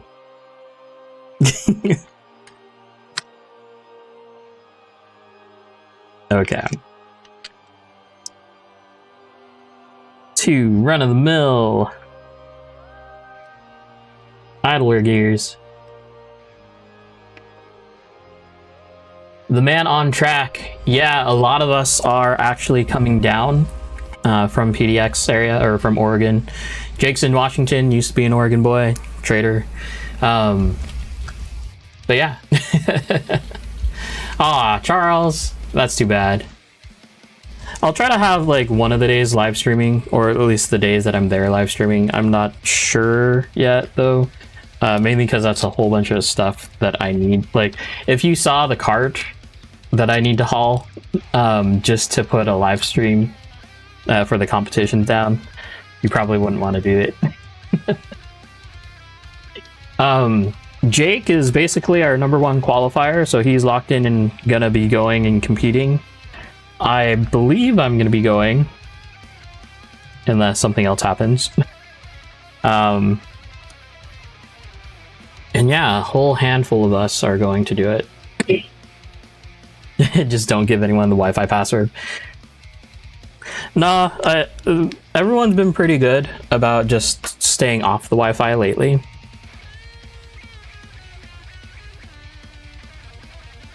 The past 2 streams have been really good. Like, haven't had any complaints or lagginess. So it's been good. Oh, here they are.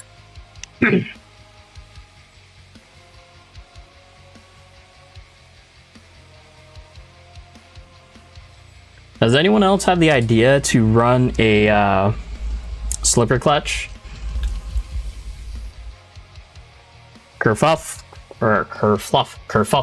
Do you have any details about setups? About the setup used for live streaming? Trying to get something going for my local track, but know nothing about cameras or web video. Do I have a command set up for Discord? The man on track, I'm not sure what you mean by that. So probably not. Oh, you want Jake, a live stream of my live stream setup? So what we use is we use a combination of 2 cameras. Kill it or hit a wall. 2 cameras.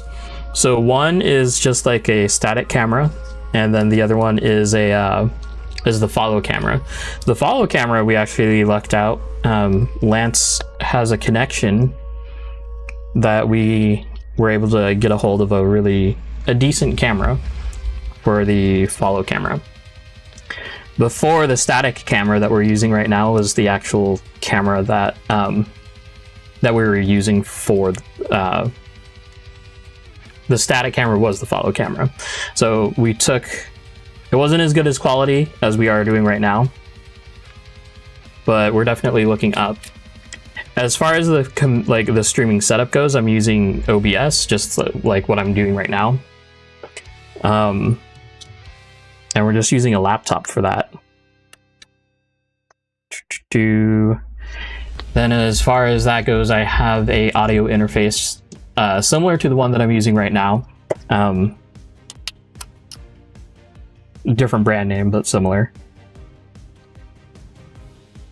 I also noticed that I'm not actually paying attention to the manual right now. I'm just kind of assembling because of things go in certain places and go where. Oh, what is this? This is the outside waterfall. If you want to talk about live stream setup, then yeah, I'm all about it. What in the world? Oh, it didn't even want me to put this in yet. Okay. Okay. And this goes right here. Got some really long screws to put in.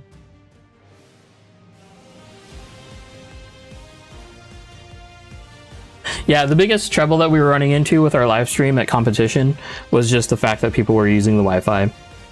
And we only have so much, like,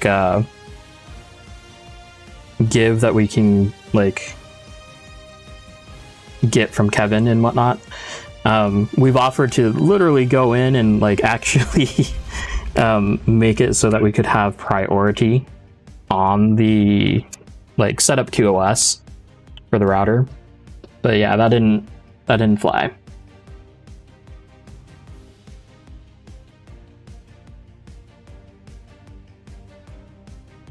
What am I looking for? No, I was right.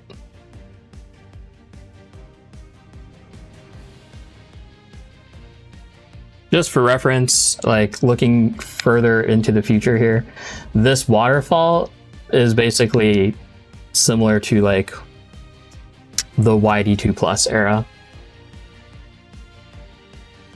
Overdose Calm has it too. Yep, bandwidth was the thing.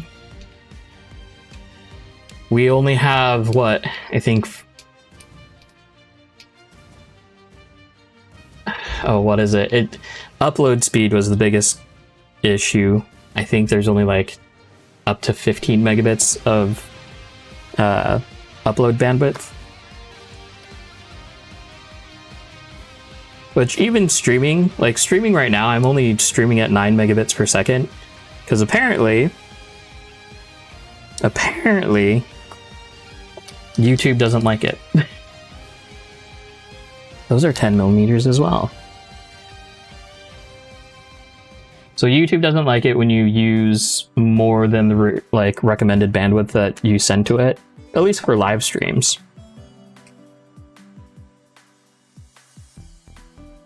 Go.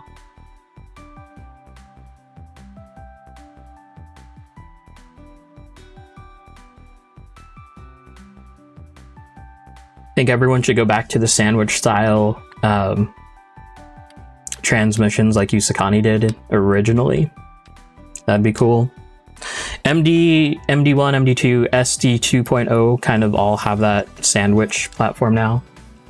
It's just aluminum.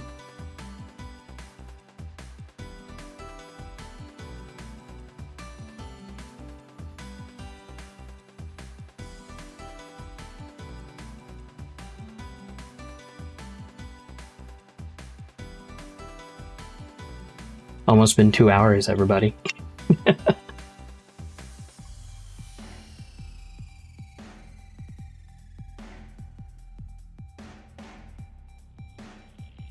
Oh, what was it?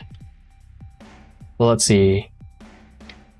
So, Kerfuffle, going back to your question, honestly, it depends on what you want out of the live stream. Like, if you're trying to do the follow camera, if you're trying to do all the special stuff, then that's kind of... Oh, I missed something.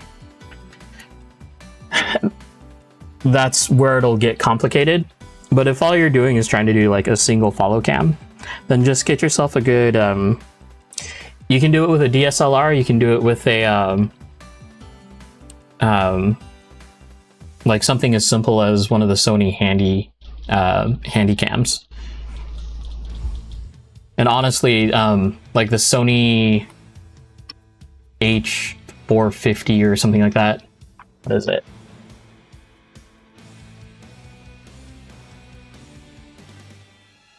CX405, I think is what it is.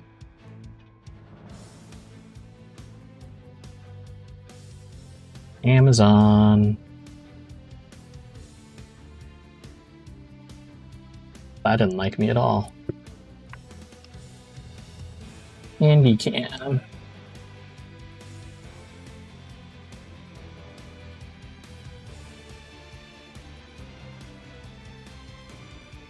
Apparently they don't sell it anymore. Anyways, it was a pretty cheap camera. It was like sub 100, like $150 to $200. Full 1080p and 60 FPS output on it. So you would be able to do like, just plug in a, like a Cam 4K, Elgato Cam 4K to it and be good with it. A cell phone has good back camera quality as well. So as long as you just only need a static camera, then that works out too. Oh, here it is. Found it. Found the missing plastic part.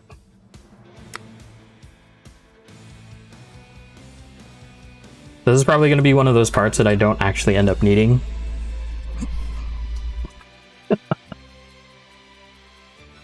At least in the end.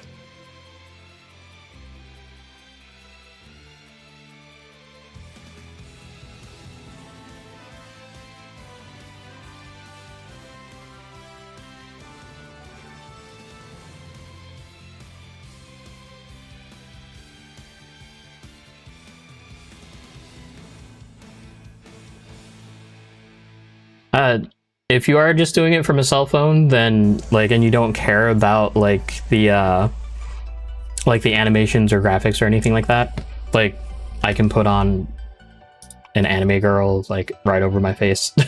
Like if you don't care about that and all you need is the feed, then yeah, cell phone or just like any like simple input right to your computer would work.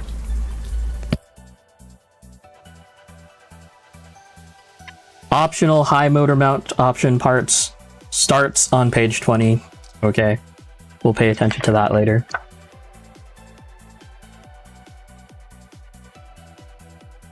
I do find it interesting that they chose to stick with their own spur gears.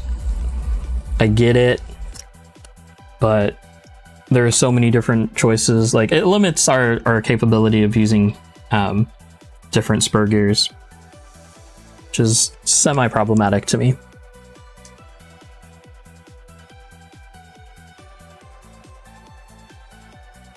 I wonder if like an Exotech spur gear eliminator would fit on this for 6mm.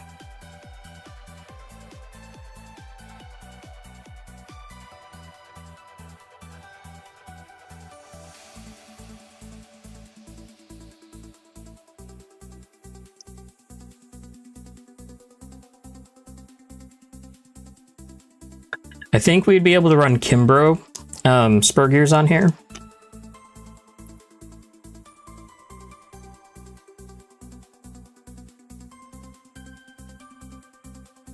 Which, from the race community, Kimbroughs are great spur gears.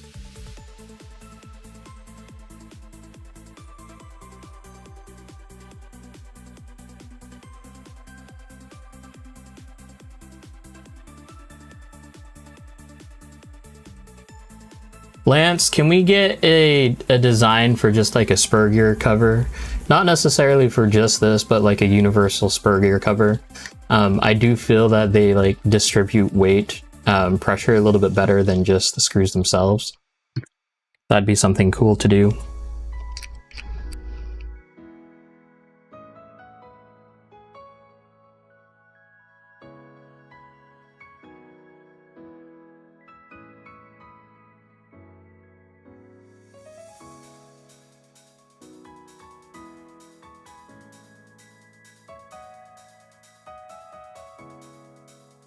not as free-flowing as I'd like.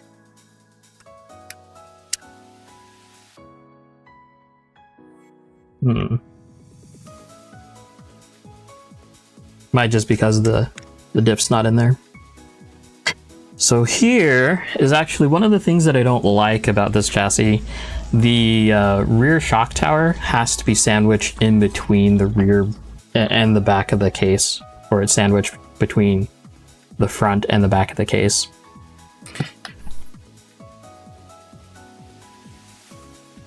Oh look, on the plastic parts tree there's another spur gear adapter here.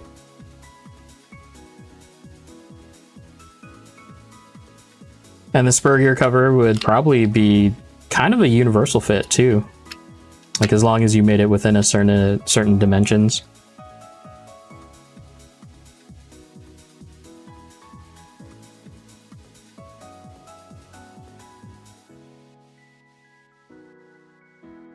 Nope. This way. Does it sand? Okay. I mean, I still don't like it, but it's not that bad. What is it asking me to do first here? Asking me to use these flat screws. What are these screws called? Like, they're not button heads, but they're like just, are they panhard screws or pan head screws?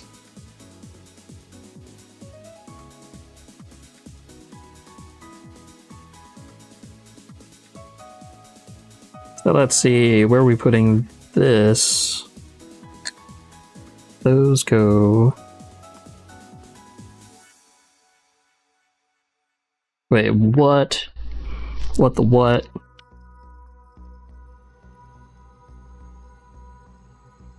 Thing right there.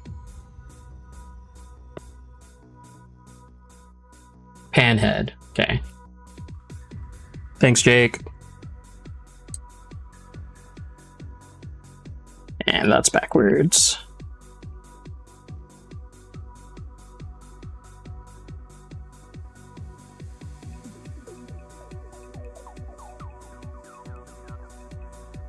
I feel like if this was a YD2, I'd probably already be done for the majority of it.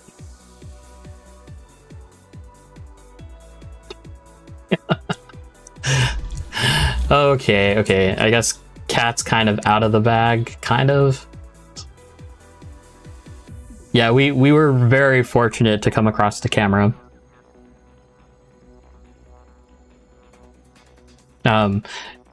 So the trick of it is, though, like for my follow shots, for my following, the camera that I use has a power zoom on it, and that's how I'm able to get like pretty smooth transitions, like zooming in, zooming out. And a good fluid head. I use a Manfrotto fluid head for that camera. Doesn't have to be Manfrotto. I also have a Komodo Dragon, or a Komodo... Is it a Komodo Dragon? Is the brand name, or is the fluid head? Anyway, yeah, I have one of those too for the other camera.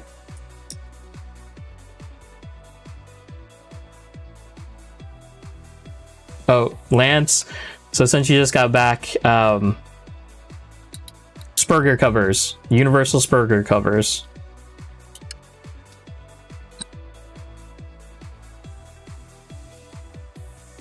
That is the ask. What I don't like about this rear shock tower as well, and I think Lance's new updated shock tower is going to improve on this. Yes, spur covers, Lance. Is the limitation on the adjustability of the shock tower. So here, there's only 3 holes for adjustment on this section right here. Usually we're gonna see like maybe 7-8 holes from like Yokomo or anything like that. Not like the OD ones, just kind of standard. They don't have to be that special, just something that works. So what we also don't know is like why these were placed here. These seem very random. Or yeah, I'm not sure.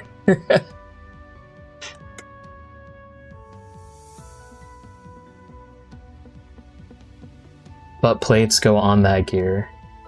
But plates go on that go on the gear. Yeah.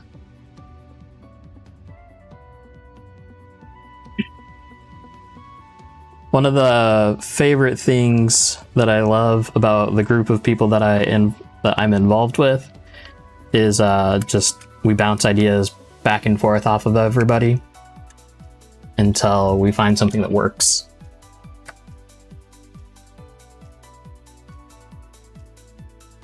Outer sink.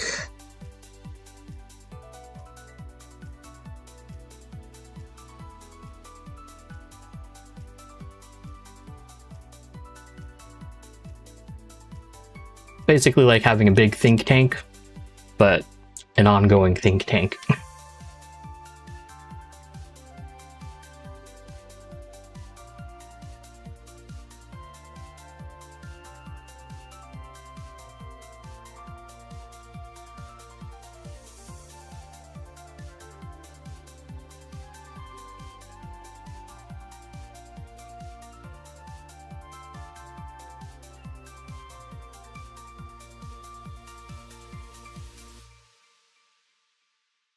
I guess I didn't have to put the I could have waited. Okay, so we've got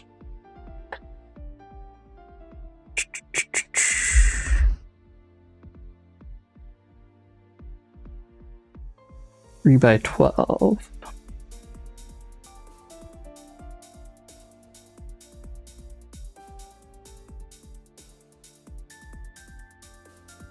I think the last live stream build that I've seen was probably Todd's up in Washington.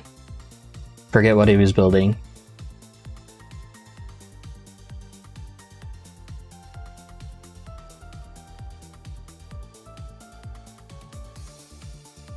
See, this is one of those situations where I wish the length of the screw guide thing picture was like here. That way I could just reassure myself that I'm using the right screw.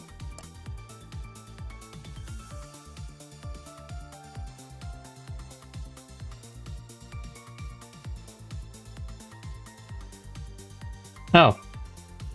I also notice a plastic steering... Is that a plastic steering rack? Kind of looks like a plastic steering rack.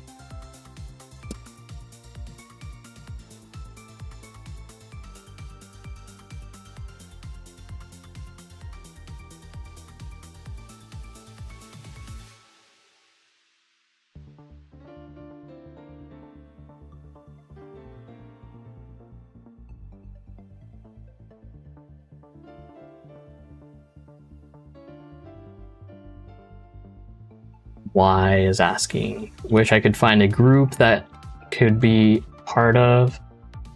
That's the best thing to be a part of in this hobby. Yeah, 100%.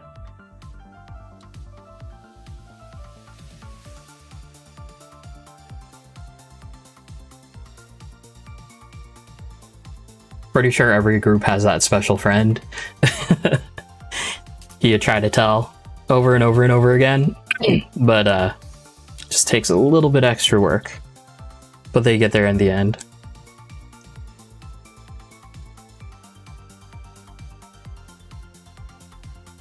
Okay, something is not passing inspection here.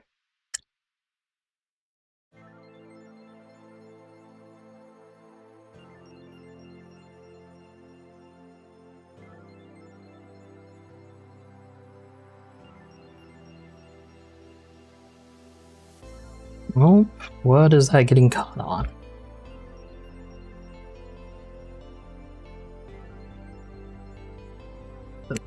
This?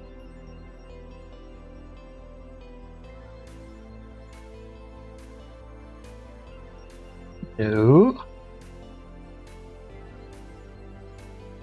So something's getting caught in the transmission. Lance says don't tighten it too much. Is it like a Yokomo YD2Z type of thing?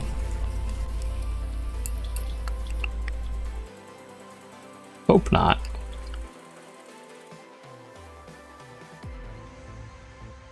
Oh. Feels like something's in it.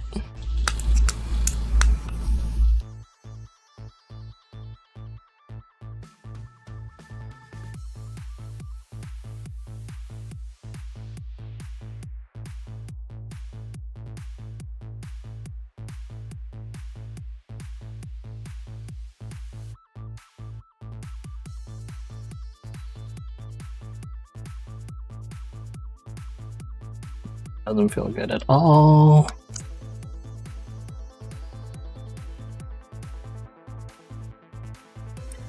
So far on this build, it's only required a 1.5, 2 millimeter, and 2.5 millimeter. Actually, I don't even think there's a 2.5 millimeter yet.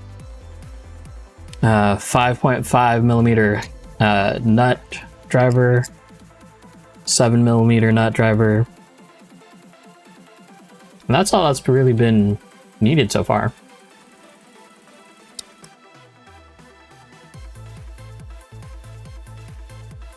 Watch there be like some random piece of plastic that's in there.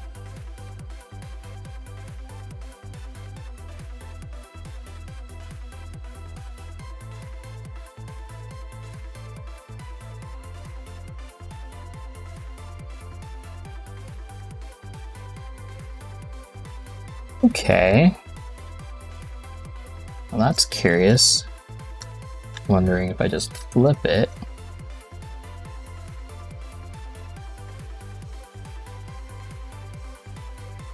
Okay. So here's what I'm running into.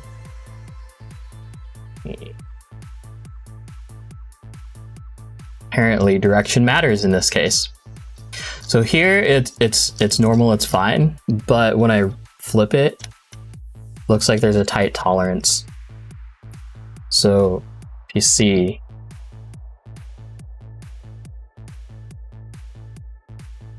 so I think what's happening right now is these screws are butting up against to the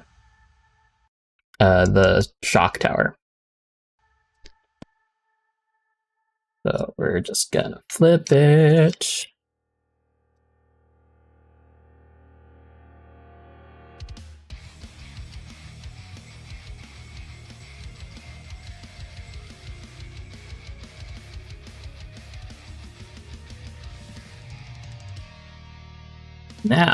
Now we've got free motion. Okay. Slightly worrying.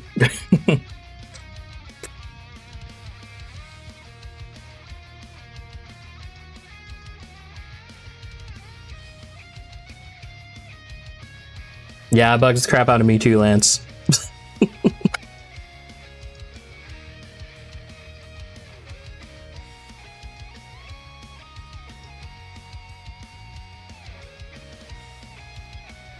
Autofocus.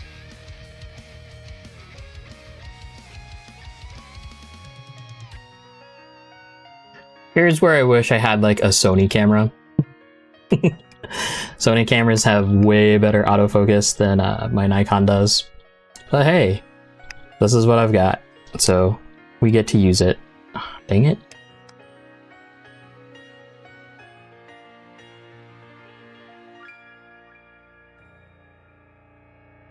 Why do you not like that?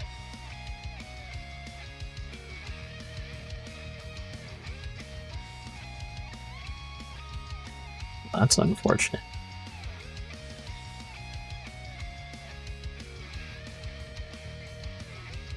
Oh. Screw down!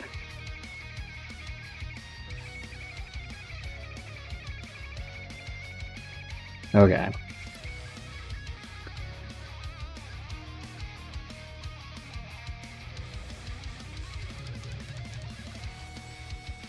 I'll find it in a sec.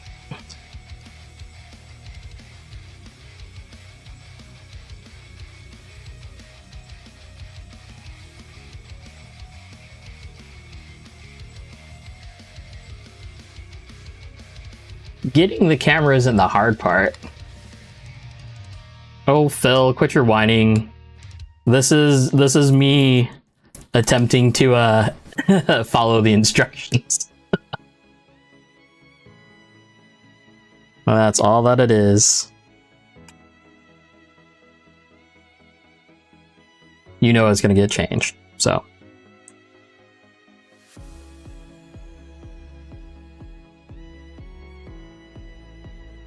Yeah, the hard part isn't the camera body itself. The hard part is the fact that I have a whole bunch of Nikon glass or lenses, and that's the biggest issue. Is that trying to switch away from Nikon lenses is not a cheap thing.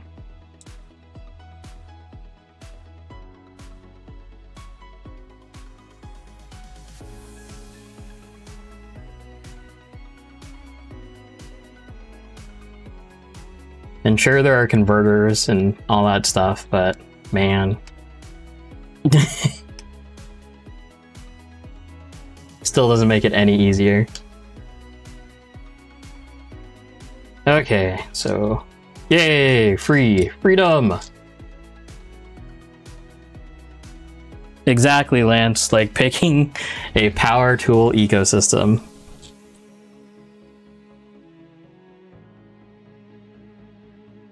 Waterfall center battery tab.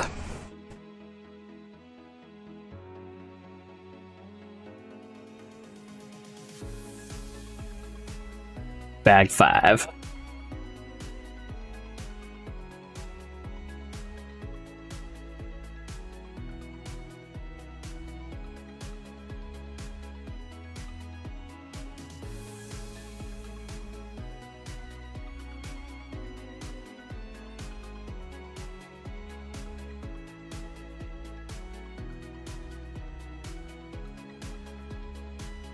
Those are super tiny O-rings in there.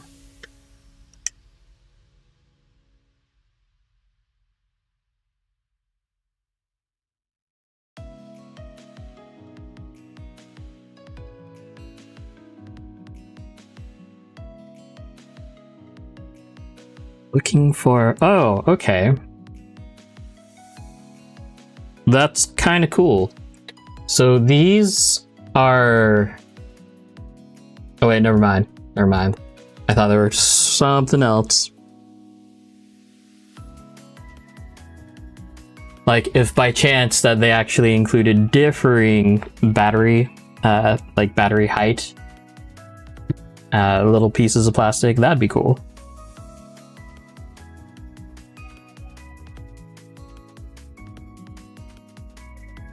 This one goes up from... I feel like that's too long.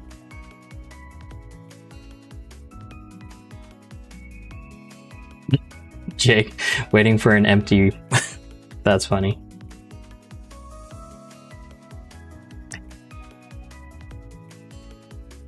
Yeah, the battery tray here doesn't look like the most easiest thing.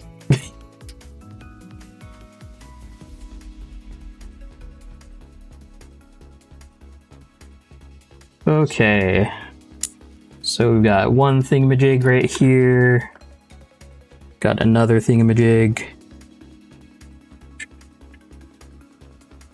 then we got like the bottom thingamajig. Supposed to build it twice. That goes like that. And I thought the Yokomo like $80 battery holder was like, well, it was just expensive. It was actually pretty straightforward.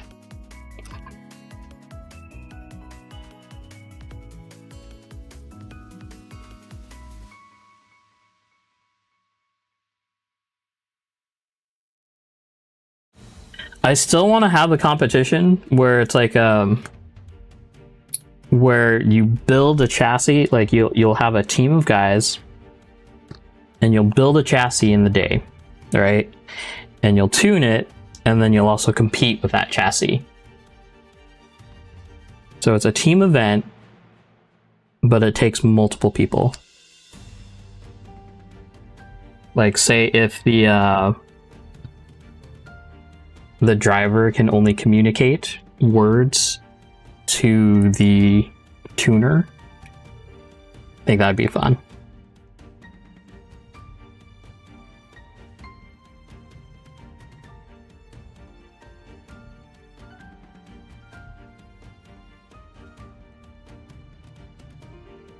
I think I'm doing this right. Maybe.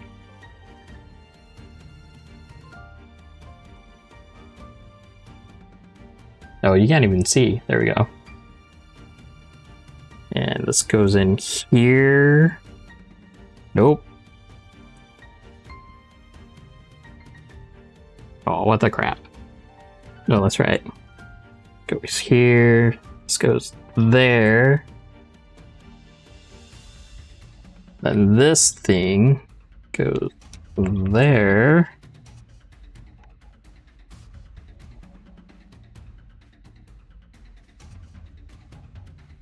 And we're using 16. Again, another position where I wish I knew how long the screw was.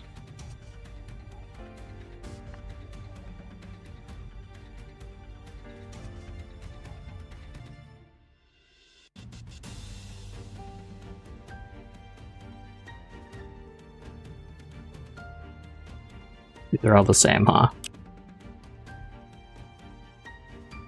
Oh, that's longer.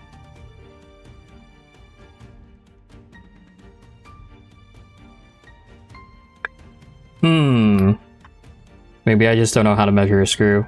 There we go.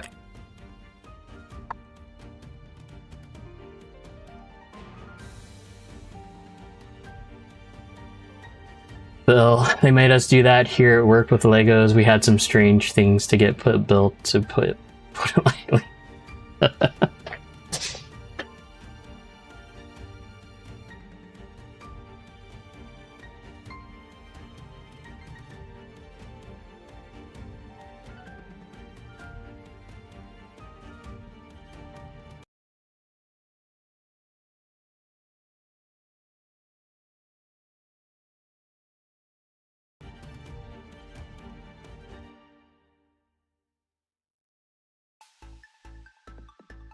And we just need to build the same thing, but for the front.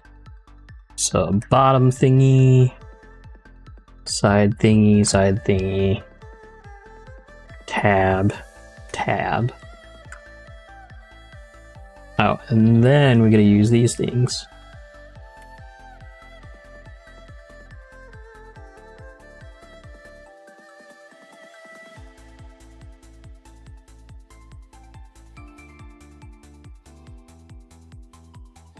There's a chart at the beginning, okay, to show you the screw length. That's fine, but I wish it was like right here while I'm looking at it.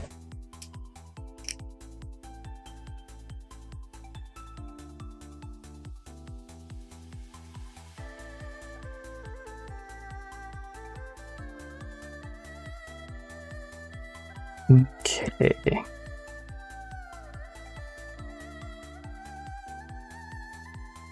Same ideas.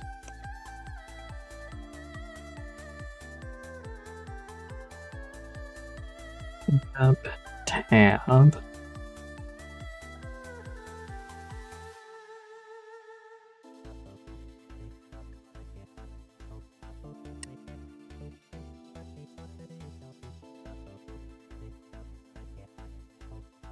Oh, I think this is for a fatter battery.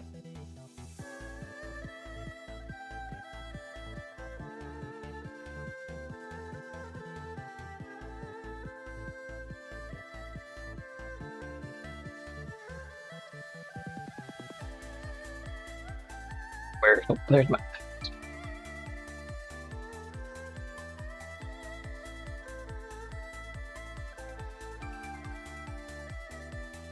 Yeah, those are for the fat batteries. Oh, whatever.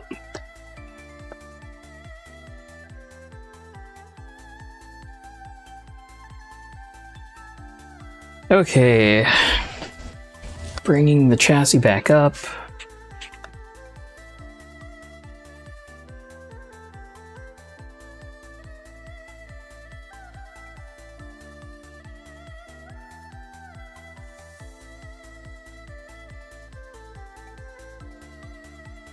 Wait.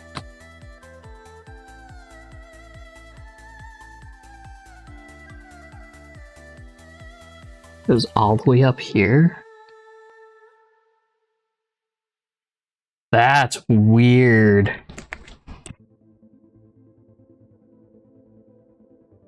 Oh, maybe. Nope, I'm just being dumb.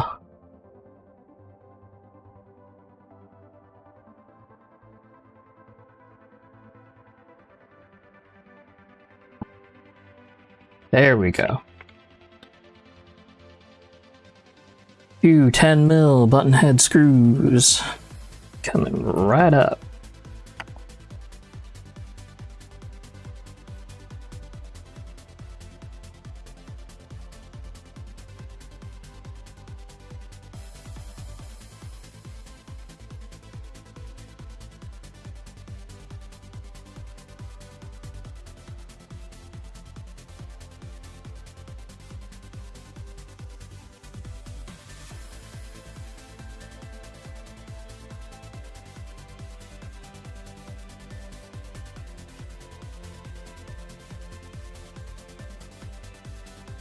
And now I'm realizing how much I'm going to have to undo just to make this a rear motor set or a high motor setup.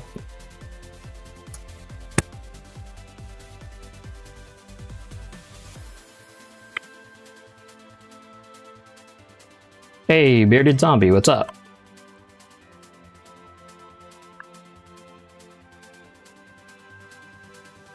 Well, that's weird.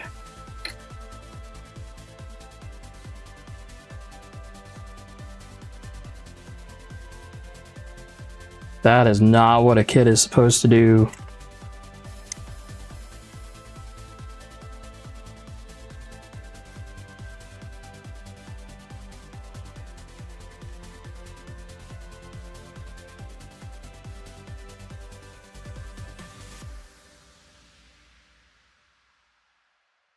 I feel like those dumb spacers are what's in the way right now.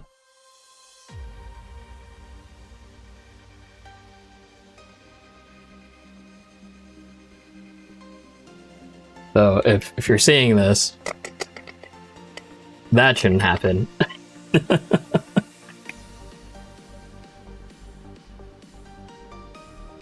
Okay, let's figure out what's going on.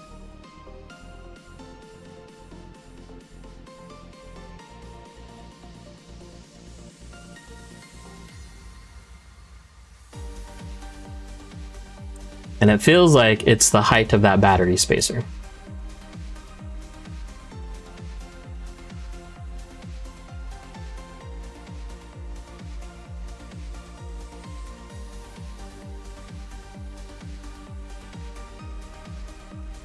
The build is going. And it's only semi-okay right now.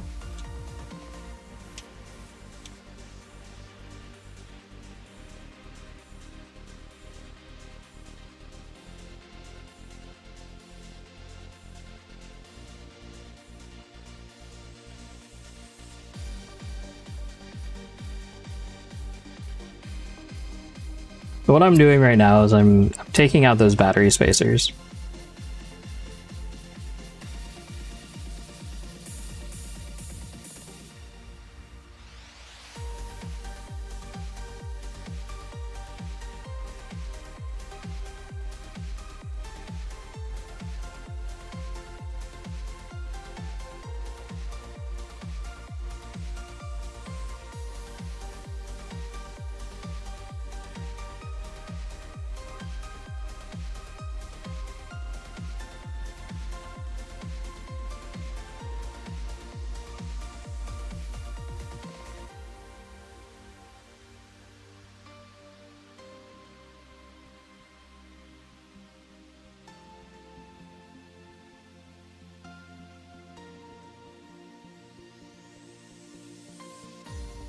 Still think that this is going to be too tall, like for my normal batteries. It feels too tall.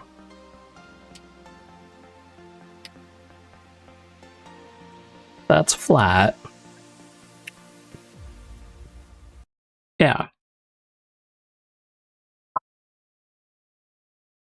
That's okay.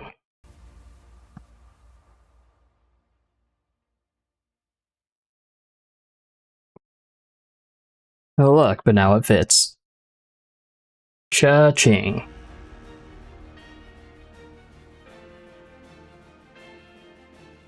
I haven't seen a DC10 in the UK yet. That's interesting. I guess it's not interesting. It'll probably just take some time for it to get there.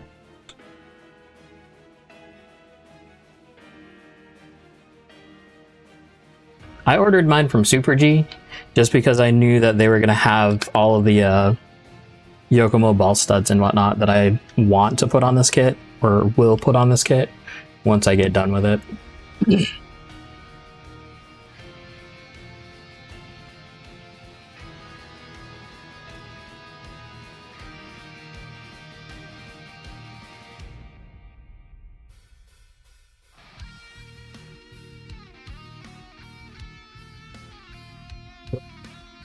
Okay, hand fatigue.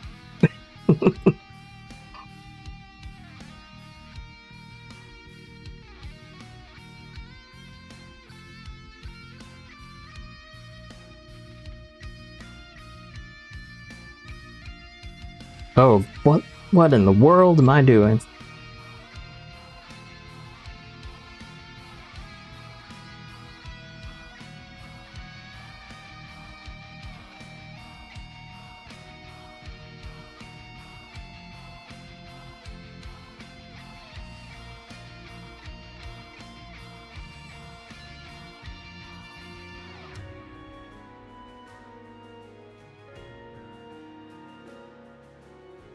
So far on this kit, you guys, like, it's been a pretty good tolerance, like, kit build.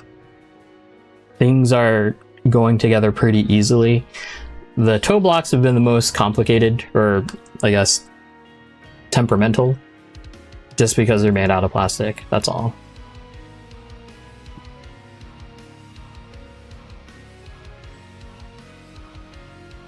Okay, moving right along.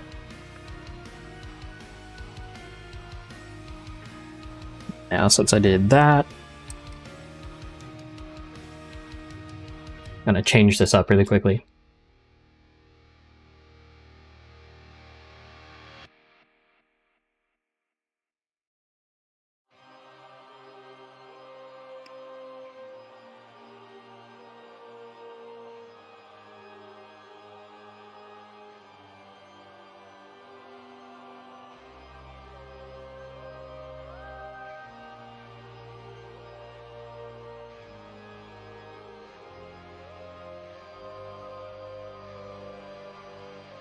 Have they fixed the Ackerman issues on the DC10 on some batches yet? I don't think so.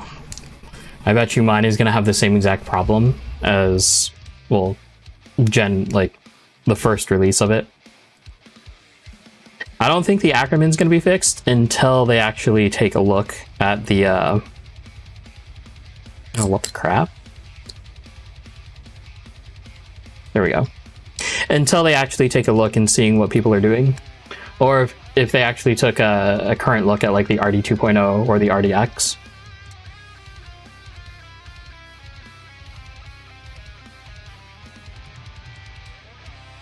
I think part of the issue, though, lies mainly in the steering knuckles themselves. If they're a little bit thinner, it might help out.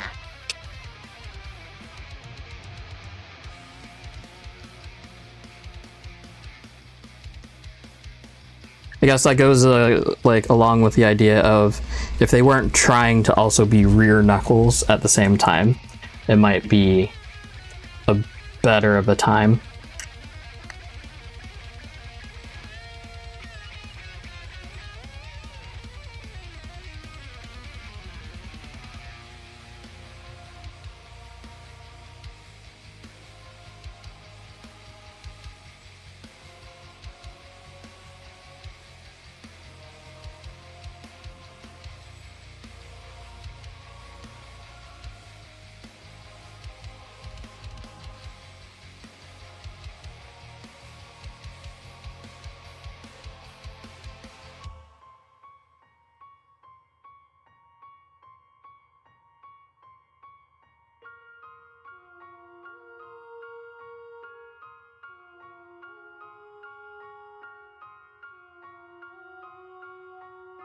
That's not a bad thing, but it is something that's different. I guess it's not even different. Like, if you look at the active toe kits, those are basically just front knuckles.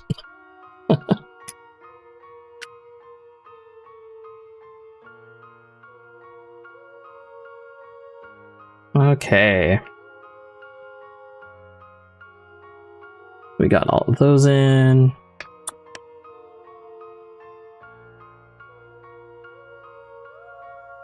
Here's one of those pieces.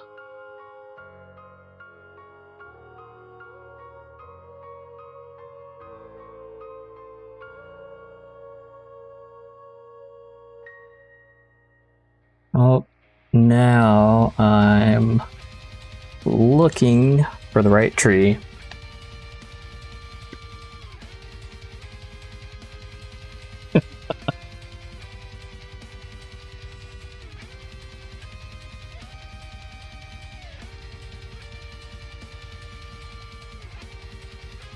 Here's the other.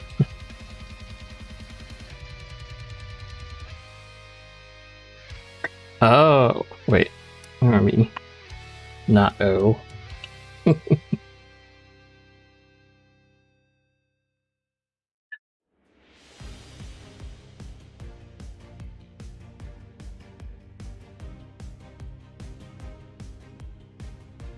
I do think that DC10 is going to be great for the scene.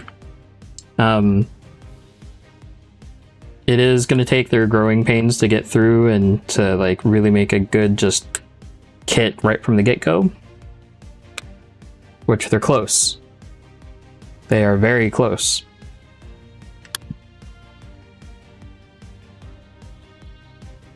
What was that? Oh. Ugh.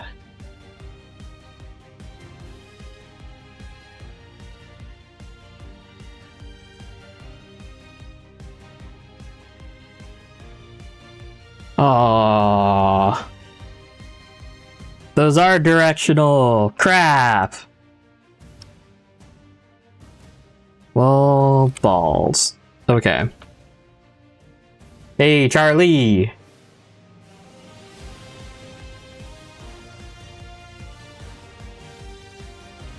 Okay, let me reverse process this past like 20 minutes here.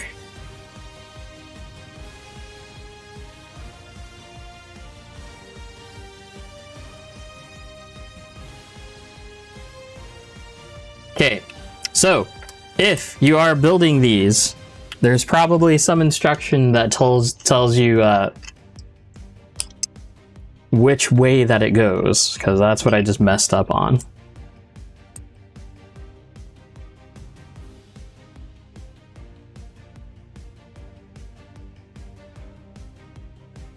Oh, wait. No way.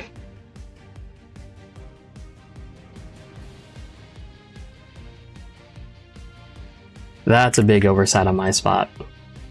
On my part. Bolt thing on, unbolt thing back on, unbolt a new thing. Yep. That is what we're doing. So on these little battery sides, there's a left and a right, which makes total sense. I don't know why I didn't pay attention to that before. Am I going to be able to get these off without taking... Nope. Gotta take the entire rear bulkhead off.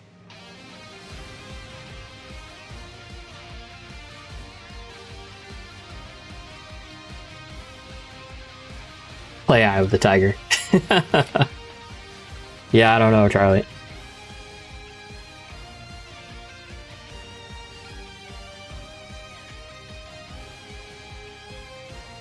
So I know the MC1, when I was assembling that, I understood very well that there was a left and a right side because they were labeled parts A and B.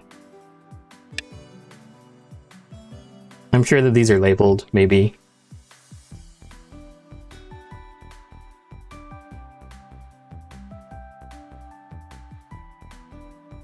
Okay.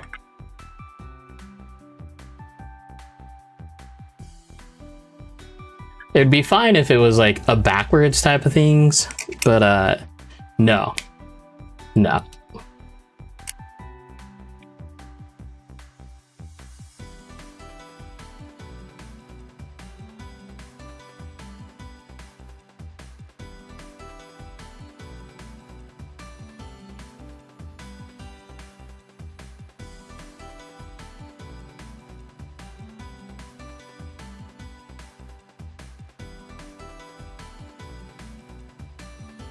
So when you're building this, pay attention.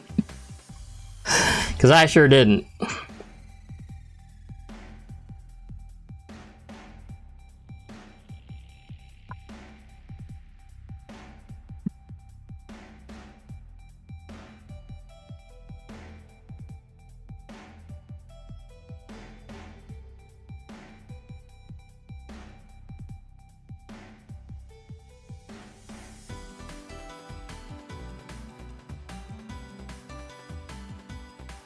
Okay. So just for reference, the circles need to be pointing out.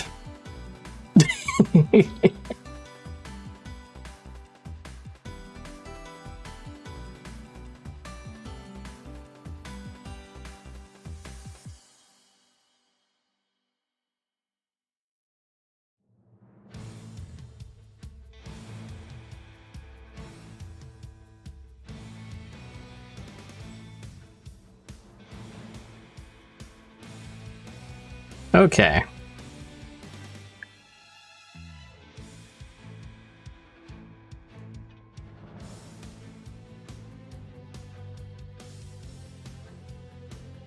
Minor setback.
Okay.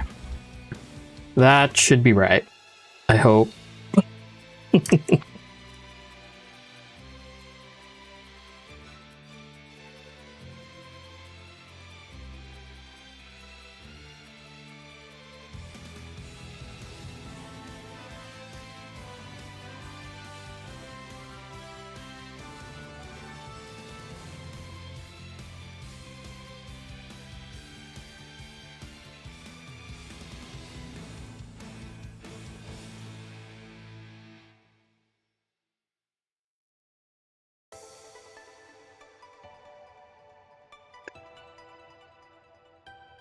Random thought, you guys. Something that did come up on my Amazon pretty recently. If you guys are looking into like needing a microphone for live stream or just whatever sort of production, since the company Blue has been absorbed by Logitech, the Blue like baby bottle microphones are on sale for a really good deal. I think you can get a Spark for like just over $100, and the baby blue is kind of a similar idea, like 120 or something like that. Are the decks pretty stiff? I don't think so. Like, I would say that it's a pretty comparable stiffness to the other chassis that I've seen. Definitely not a flexible deck, but pretty casual on the twisting factor. Like, no, it doesn't really show, but okay, maybe it's stiff. No stiffer than like a YD2 S Plus, right? The carbon decks. Okay, now let's go on. Oh, nope.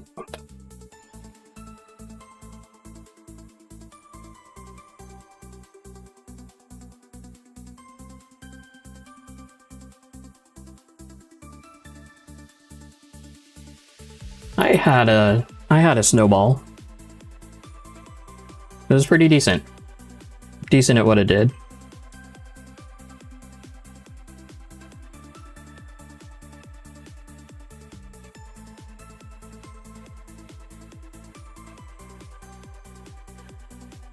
Seeing how I don't actually need another microphone, I bought this.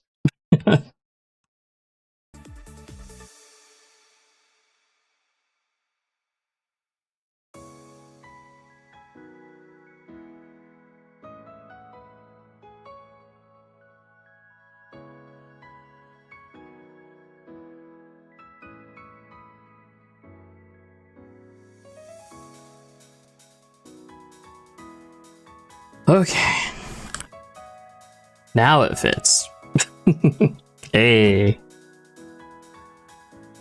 16 mil.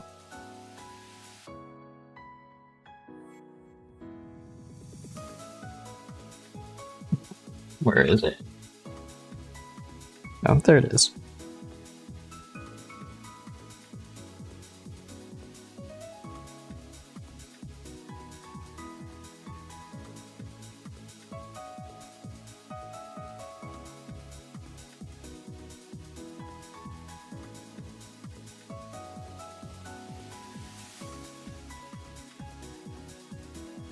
I don't like this. A lot of flex in the battery tray, which is not a bad thing, but a lot of it.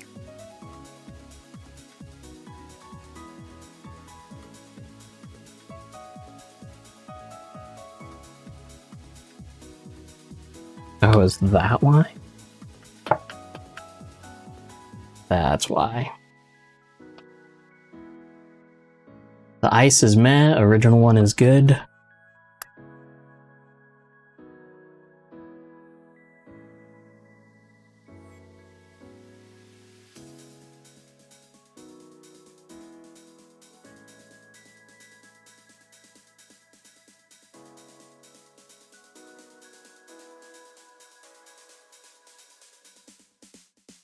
I do find it funny at how people can be overwhelmed at building a chassis.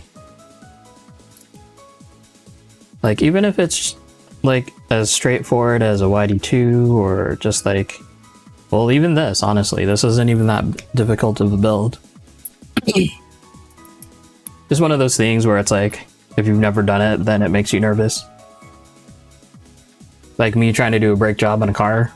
Yeah, that makes me nervous.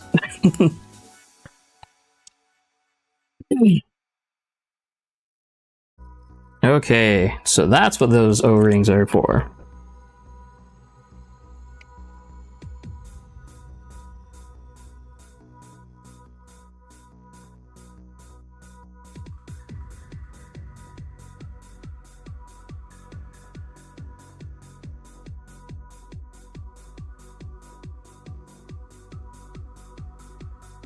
And these longer ones go there.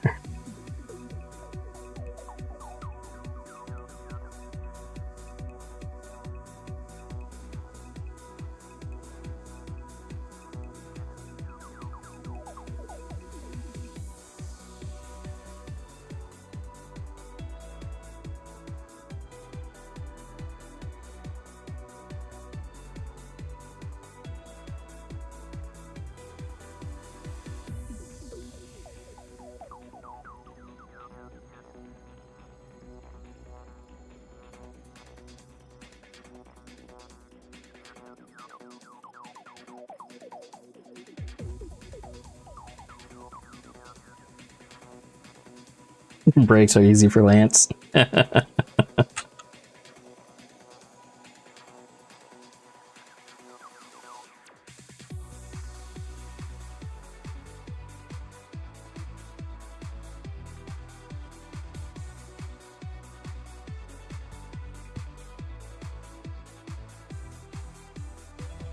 I do appreciate this battery tray.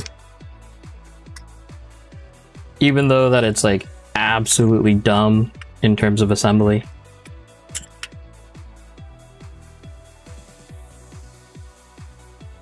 It works. It's okay.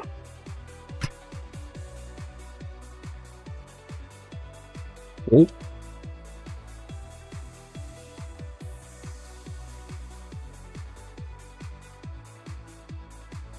Okay, what do we got next? We got body posts, and we got the knuckles in bag 6.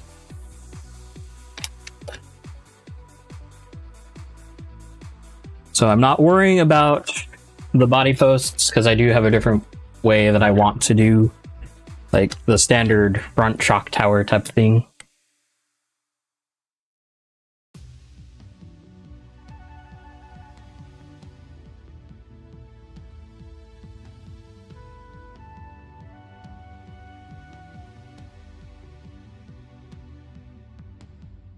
I really don't like these just black brake rotors.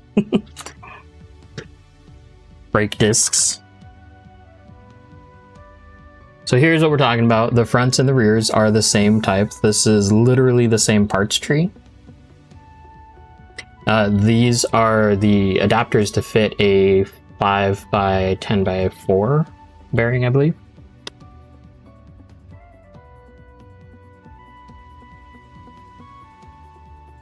Yeah.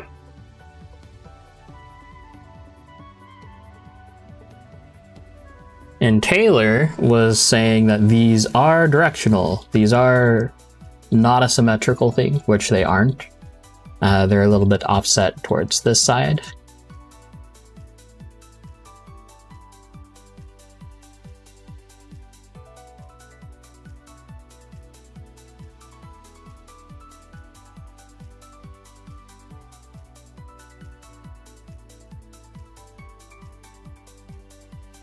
Come on.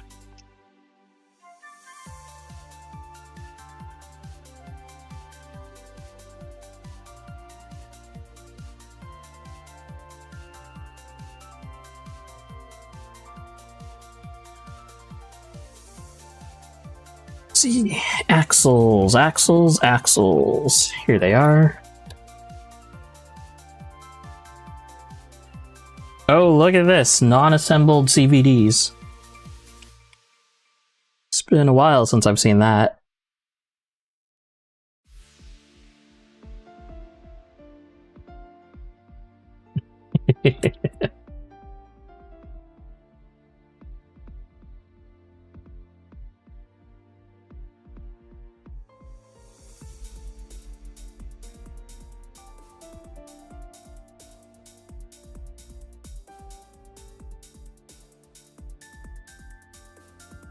Okay.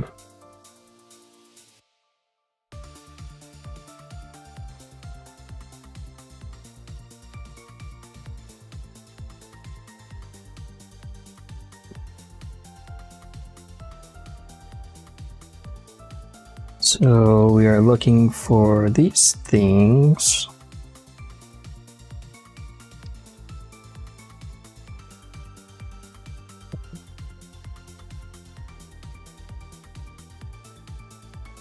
I'm just trying to make sure that they're the same or a little bit different, maybe.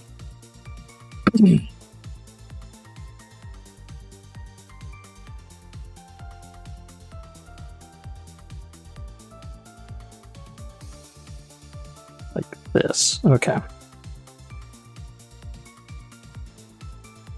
These are 3x8s, and that's all that there is. Okay.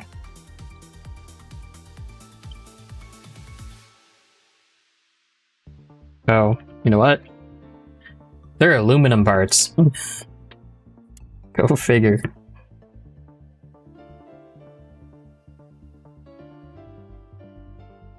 Okay. And all of these... Oh, there's a different ball stud.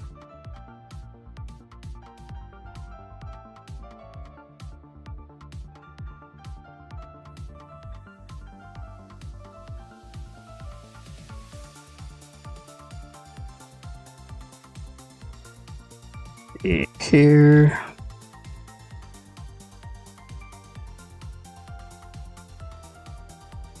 Trying to decide which way is which. I think I think it's this way.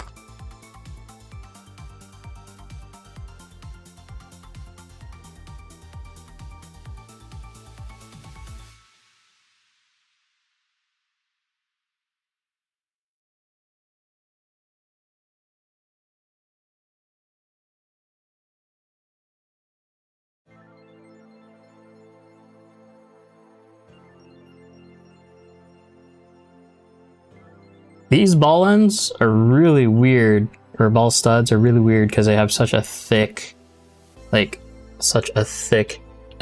collar down here.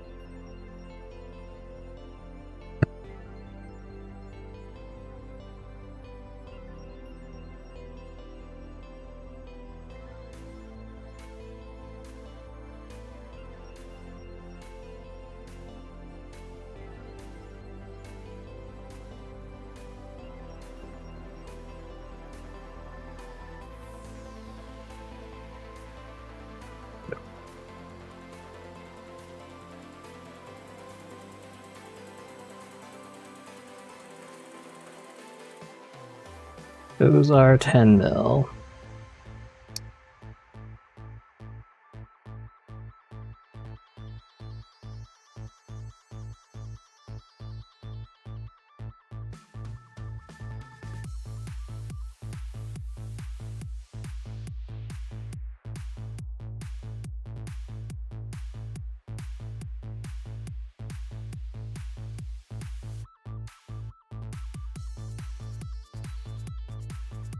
There are lots of tiny screws that are here.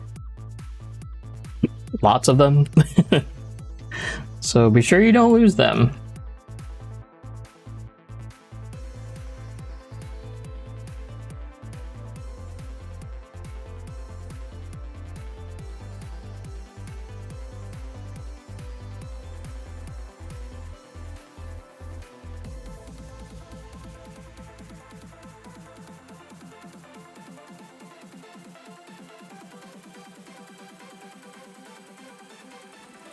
Okay, here we go.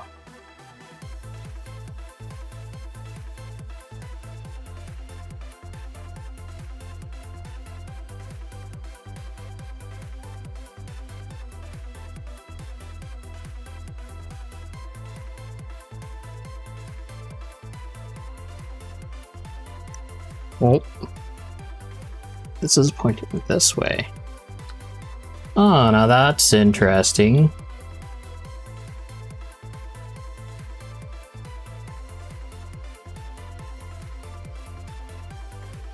So these are being built with a certain amount of KPI in them.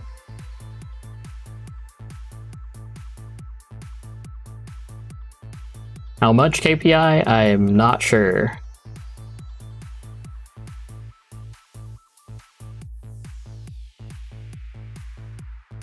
But this combined with the high amount of caster that's already there is going to be pretty ridiculous.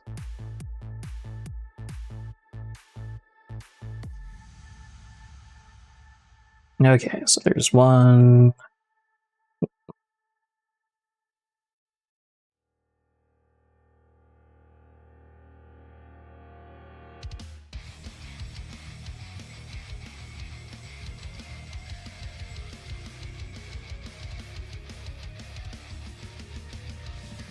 Kind of funny at how a little bit of blue makes that entire piece look worth a lot more.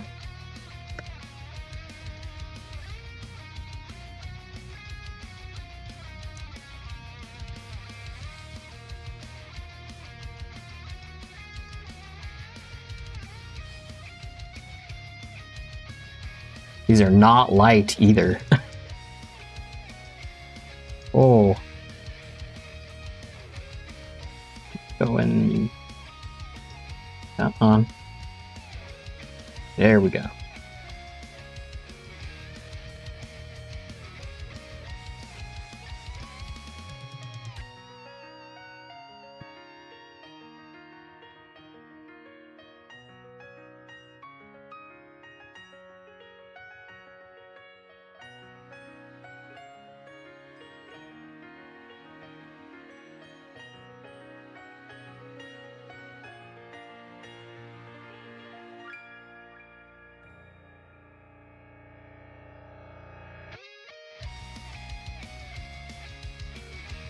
Yeah, it'll be interesting of what they come out with, like factory team parts here.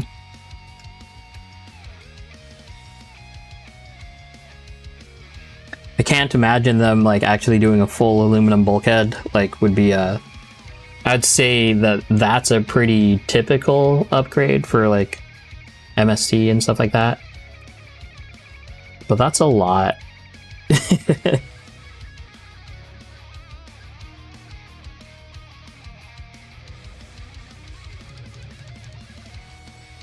My first ever RC car was a Kyosho. Like from way back in the day. Had a one of the resistors on it, and if you touched it, it'd burn yourself, or you would burn yourself. Or if it got too hot, they would break on you.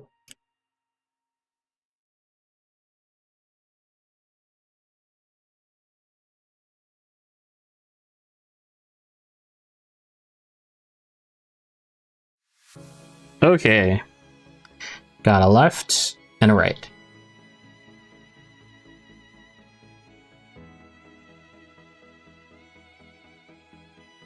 Gonna put some spindles through.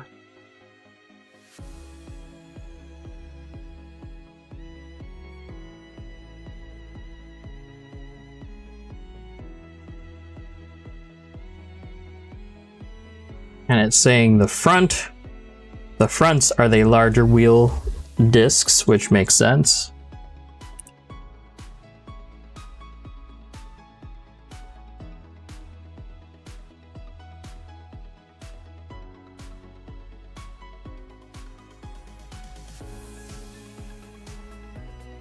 I'm gonna take a few moments here to build the CVDs. Just so that I can make sure that I'm using the right pins here.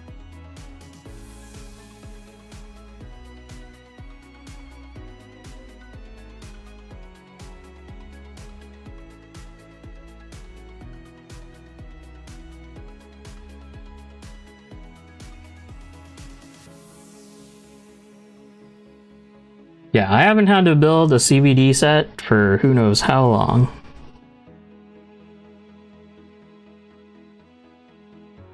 Oh, these are not.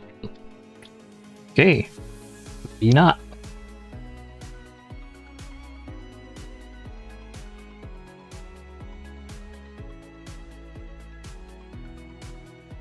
No, you don't.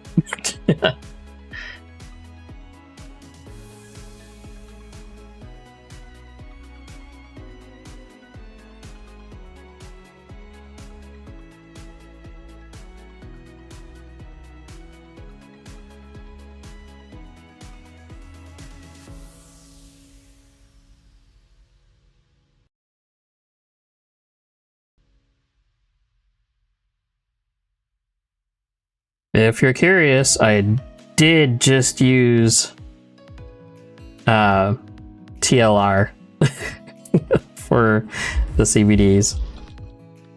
Yep, TLR.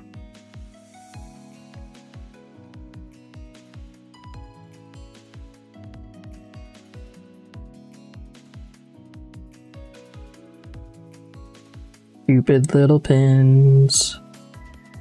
Okay, this can go away. Turbo-powered ESCs.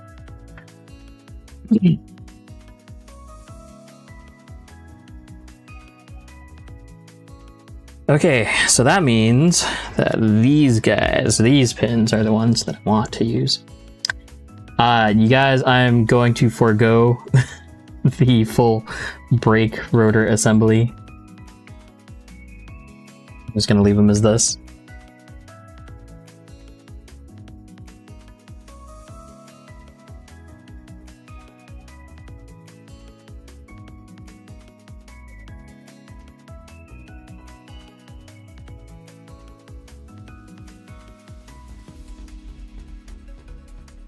Oh, and you need the 5mm adapter on it. Gonna be some thick boys.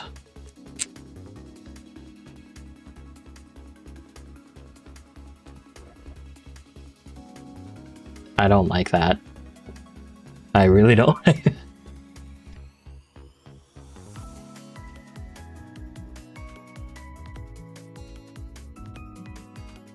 Feels like something's gonna break.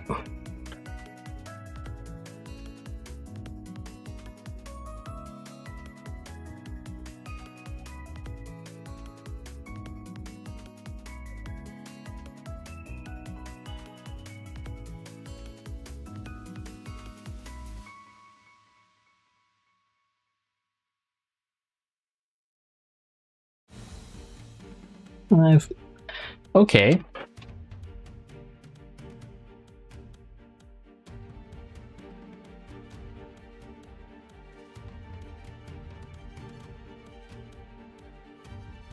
So, because I don't want to break it, I'm just gonna press fit them together.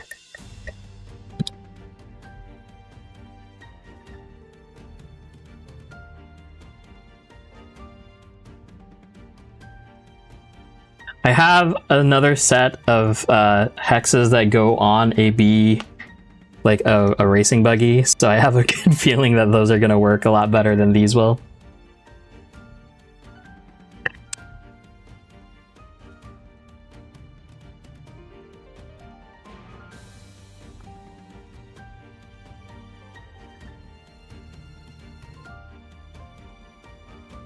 Feels like these will cause a lot of scrub, or not scrub, no, scrub's the right word. Those are big.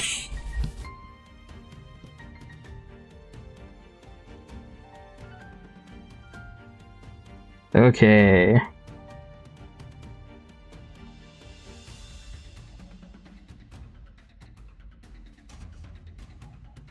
And let's see if I regret this.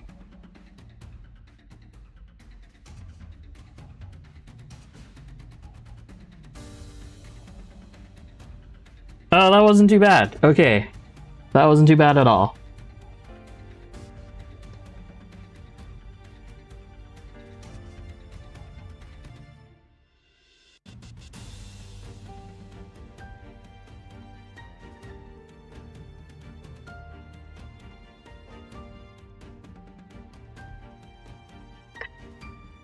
That was actually very deceptively easy.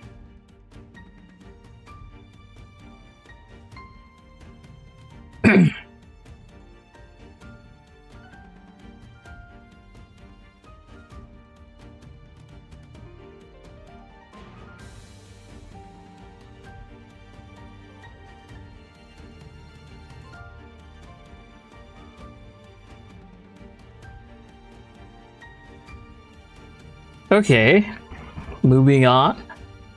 Rear knuckles.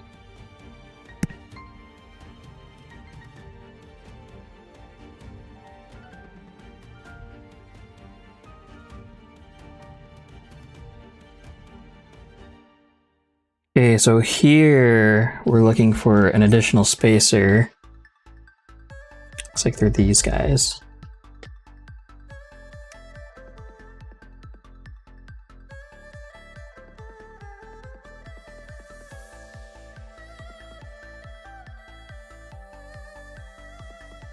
This is gonna be 6 mil. It's gonna be that.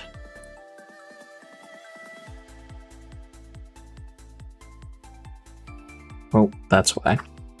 That's why there's a 2mm spacer there. Okay.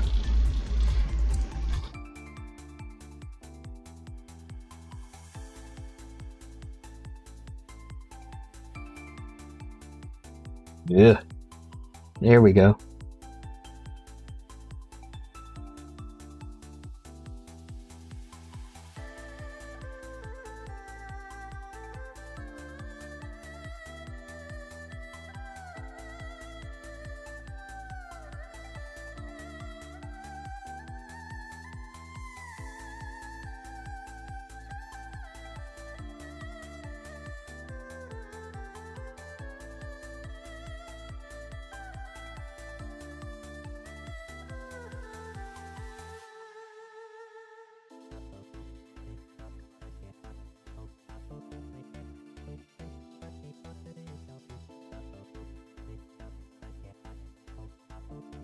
Okay. So this one's asking for the spacer to be there.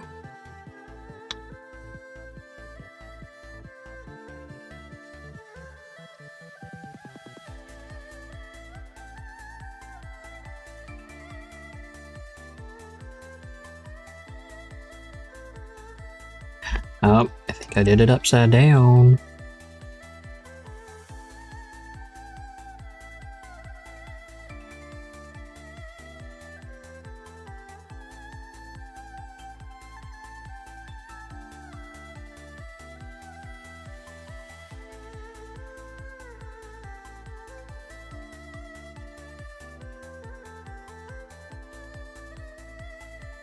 No, that's doing the same thing.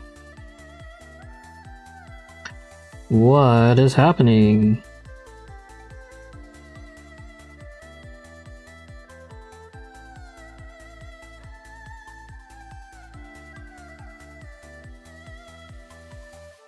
There are different ones?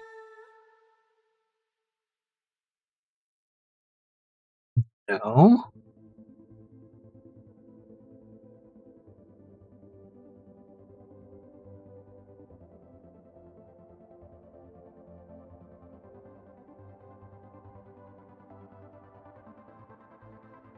Am I supposed to just tighten it, apparently? I don't like that. I don't like that one bit. So if you can see, this doesn't like sit nicely. Well, maybe now it does. Okay. Retracted.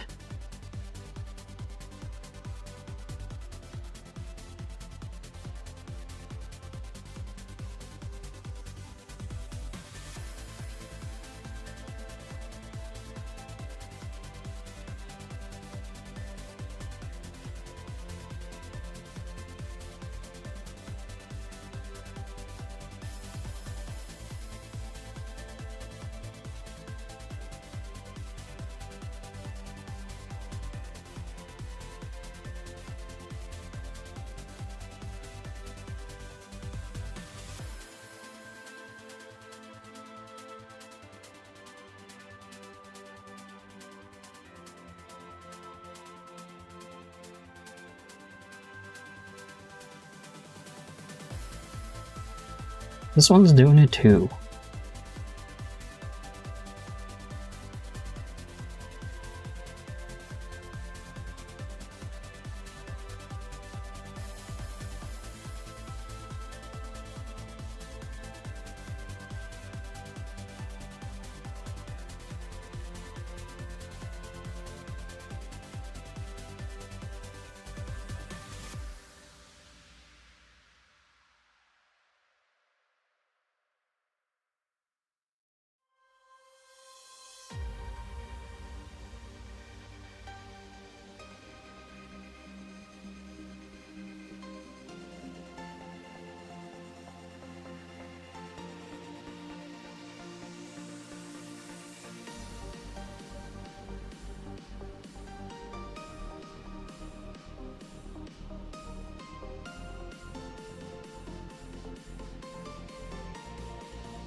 Okay. Final bearings.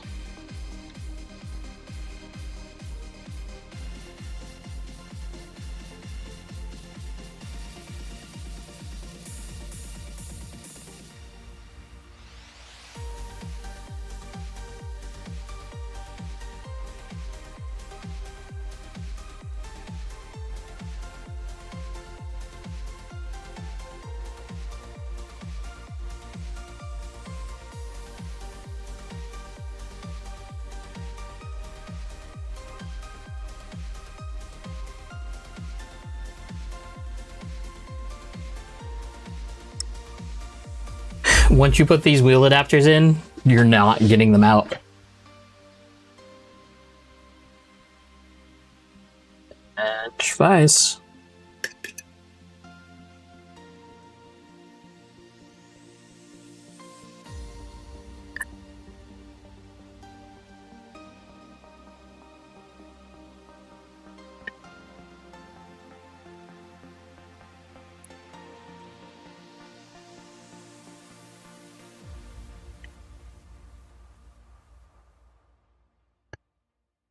What, Jake?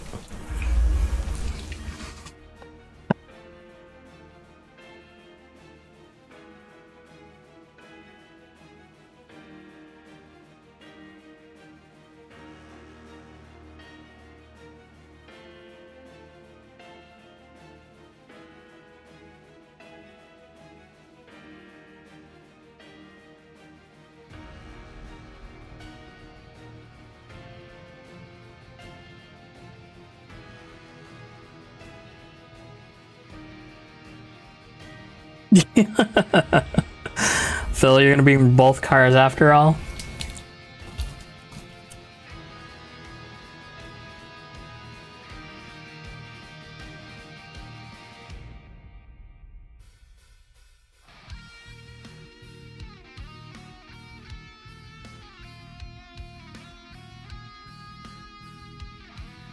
Yeah, so I think what my game plan is I'll probably bring different cars for different days. So that means if I only come 2 days for Drift to Death, that means I'll take 3 cars each day. Which actually, that sounds like a good number of cars per day.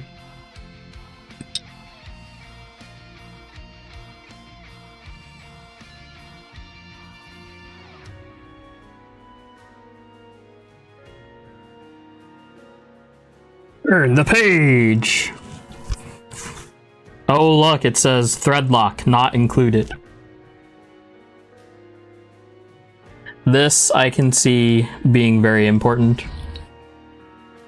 I gotta find my thread lock. I'll find it later. These itty bitty little grub screws.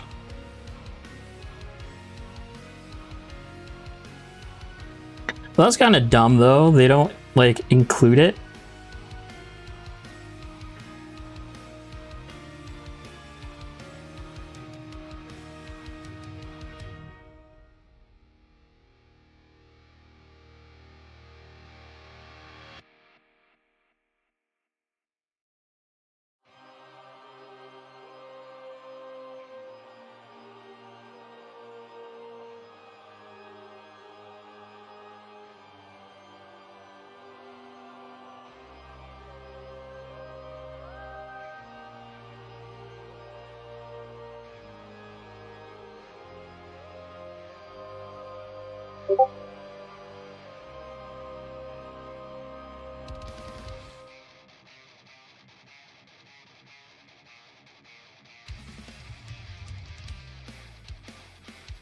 Are these these aren't even, man, okay. They had an opportunity to do something really nice for the chassis, but nah. So on the nicer kits, so on the small pin, on the rear hinge pin, they'll mill like a little flat spot in there so you can actually seat the grub screw in, and like it'll actually just be there. Not for this one.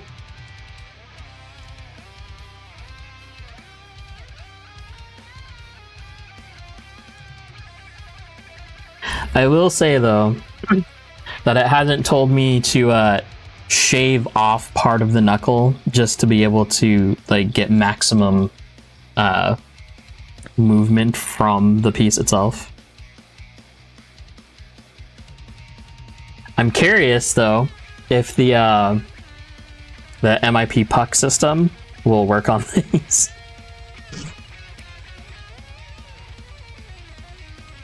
Okay, bag 7.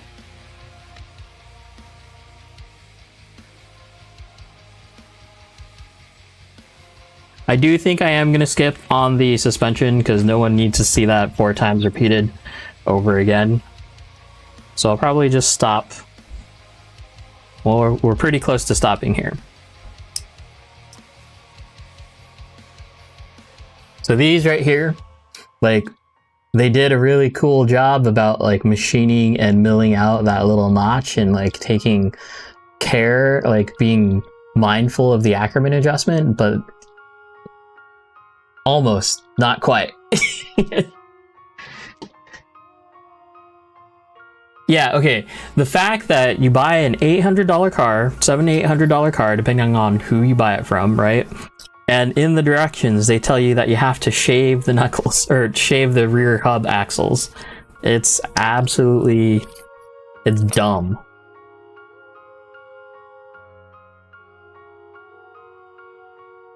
Luckily, if you go with literally any other like knuckle or axle, like Rev D works perfect. You don't need to do that. Okay, so here it is.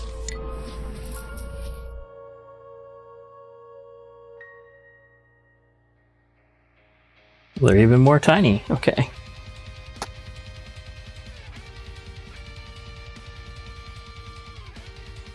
So Associated uses 3.2 millimeter tie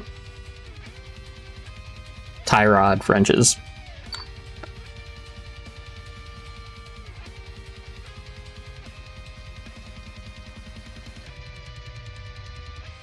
All of these the same except for the servo.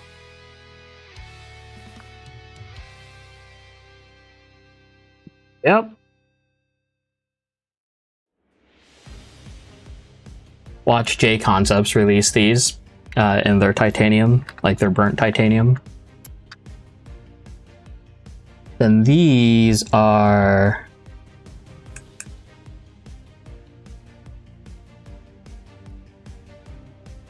the line is reverse thread on that side.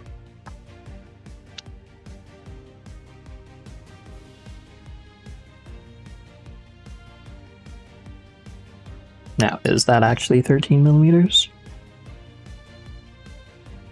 Yep, okay. So one place where they actually do what I like. Yay. So I'm just gonna plop some of these off.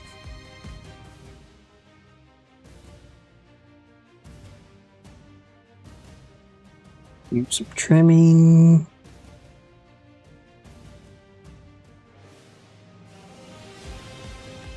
I guess I can do all of these.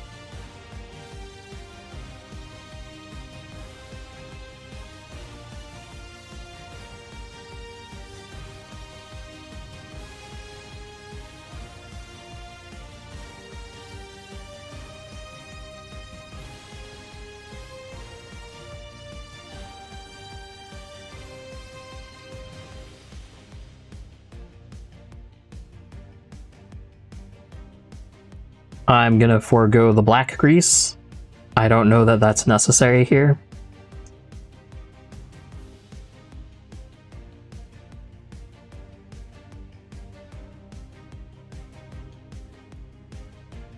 Although it probably makes it really easy.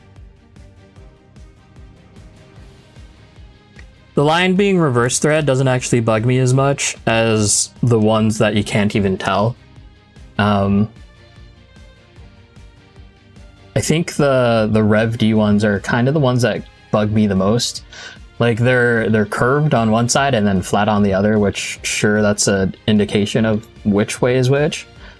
But yeah, I like the line better.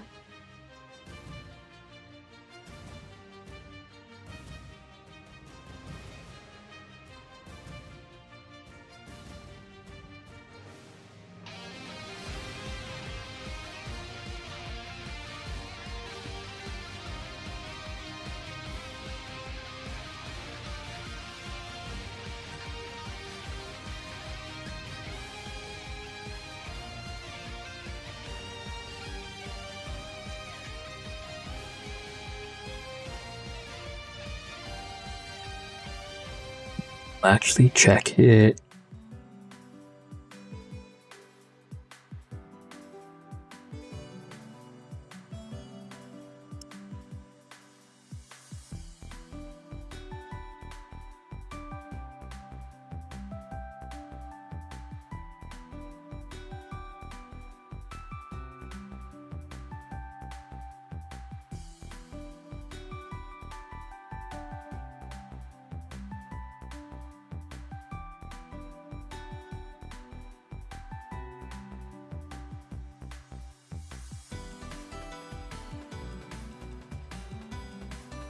But, so these are the things that we are going to be replacing pretty much right after I get done with this build anyway.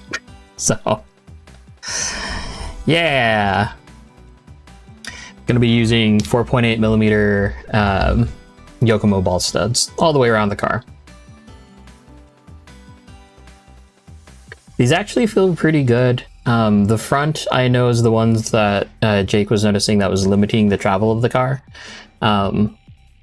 But outside of that, just make them the same throughout the car.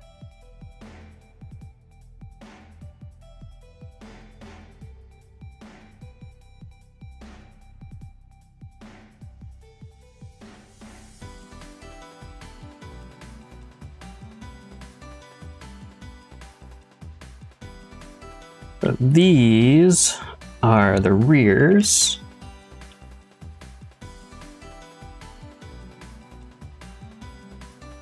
One thing to notice about these, if you are just going to be using these, they go on one way a lot easier than the other.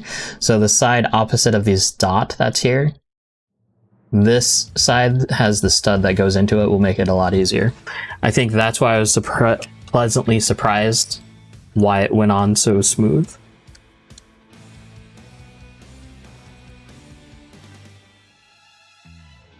And speaking of that, let's put it on this one. There we go.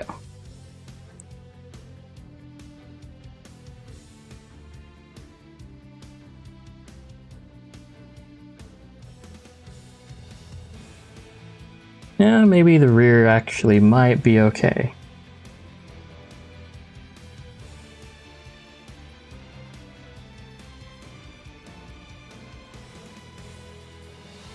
No, that doesn't bug me.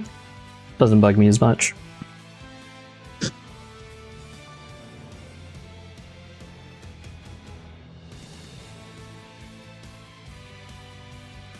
Okay, 10.5 millimeters.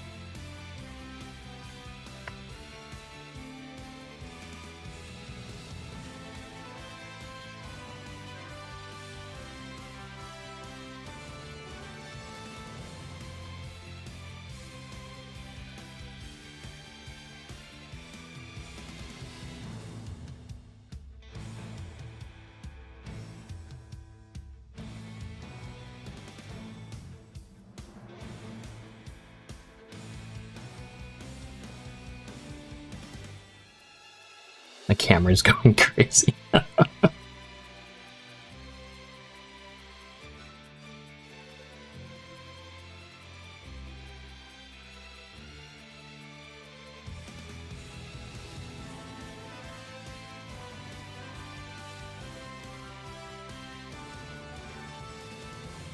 I don't know why. This is always like the worst part of the build, building your turnbuckles.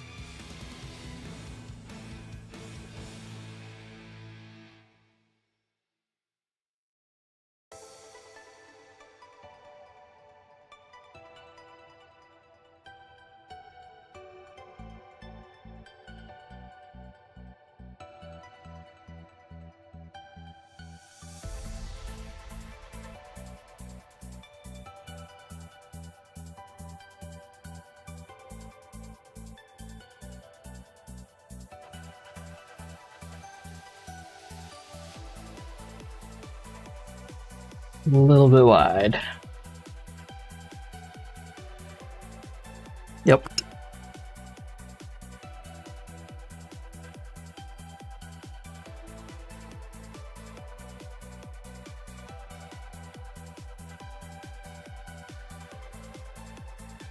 Smidgen more.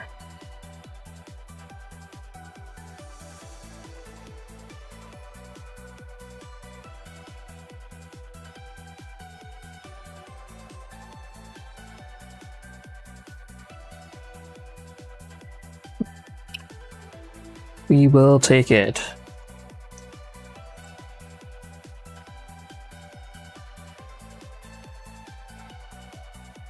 Great. Okay.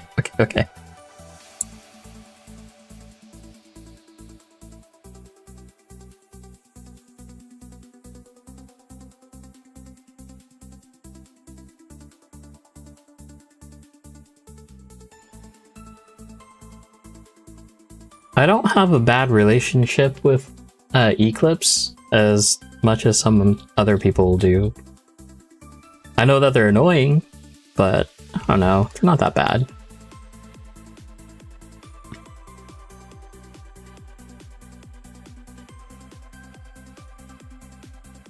If anything, the fact that you there's a screw that could potentially come loose in your shock, that kind of worries me too.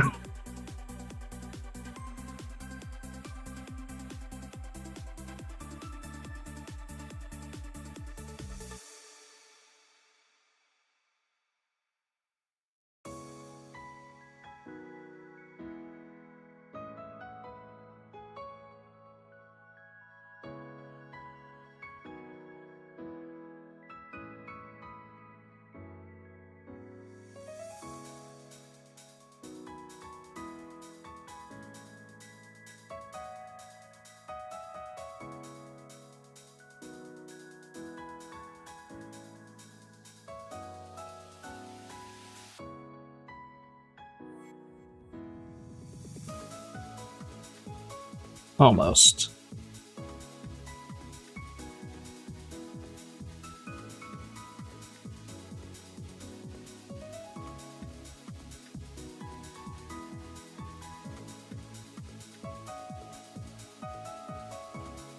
Almost.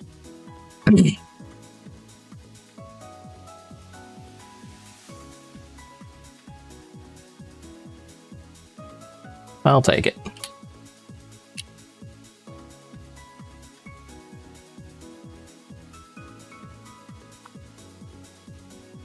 Oh no.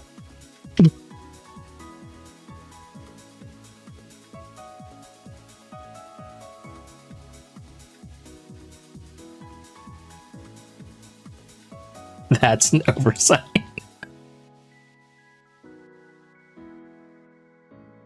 Well then.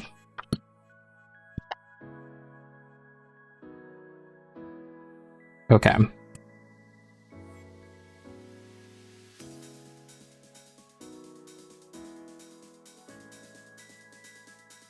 Man, okay.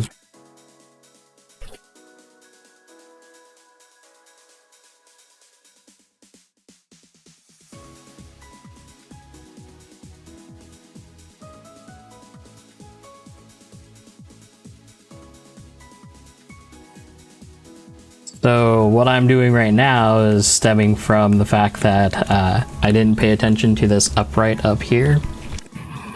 So I have to take off this top bulkhead so I can get and correct that piece.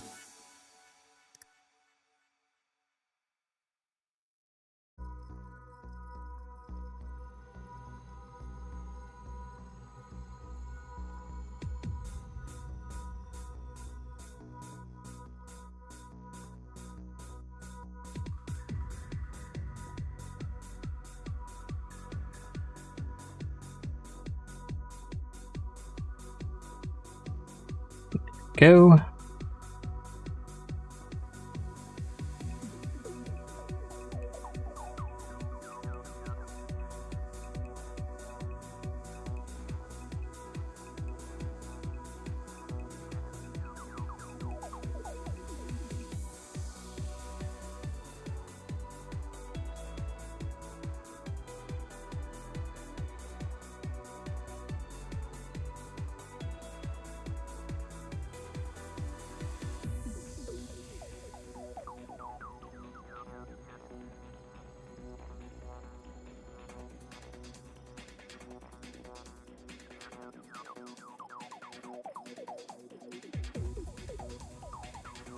Okay, that wasn't so bad.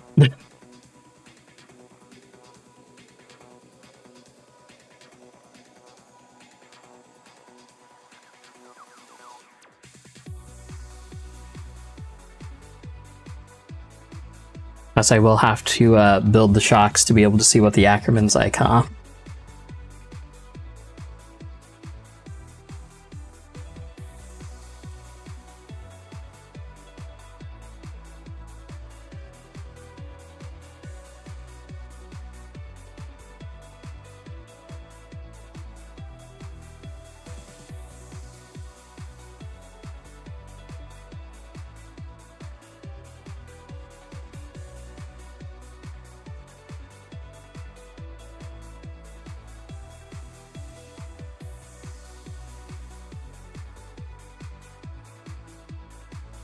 Okay.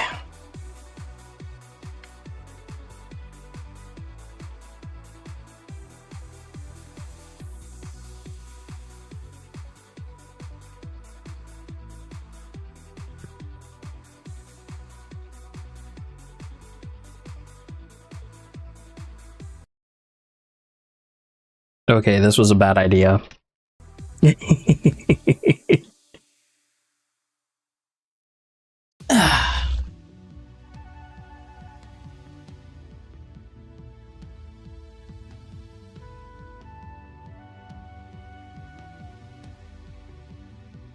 Think I'm going to cheat a little bit here.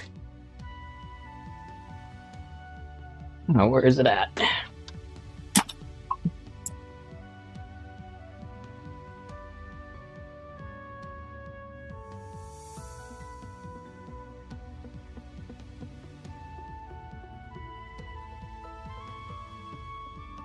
Hopefully this works. Pretty sure it'll work.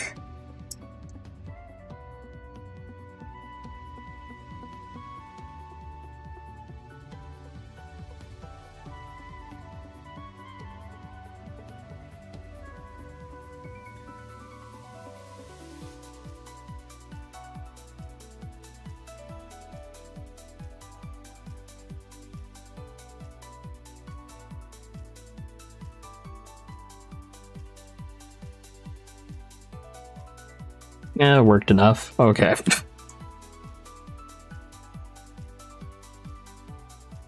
These are 12 millimeters.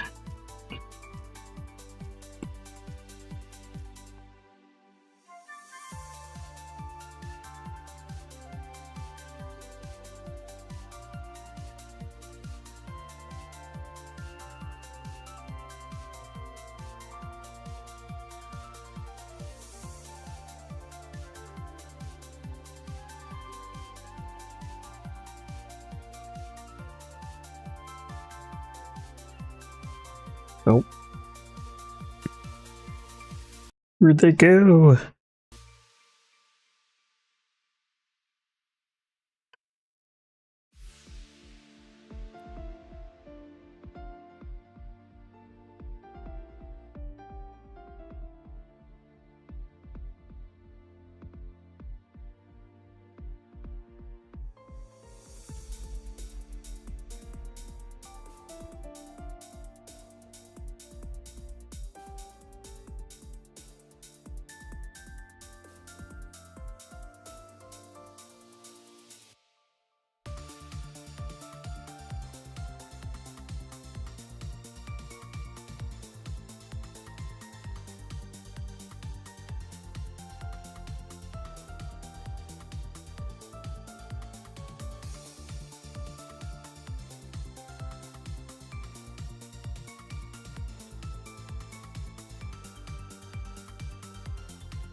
Okay.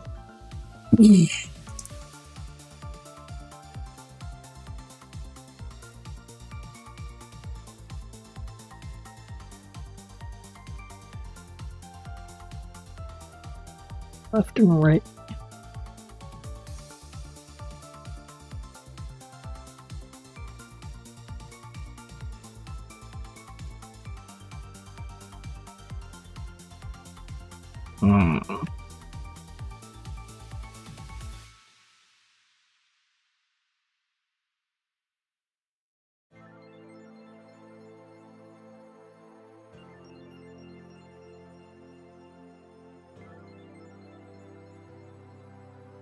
Nope.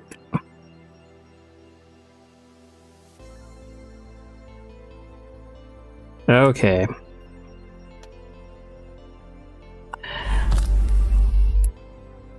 We're gonna cheat on this one.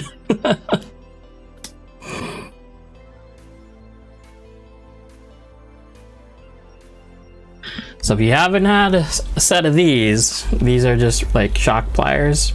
These are beat up shock pliers, but man, do they come in handy.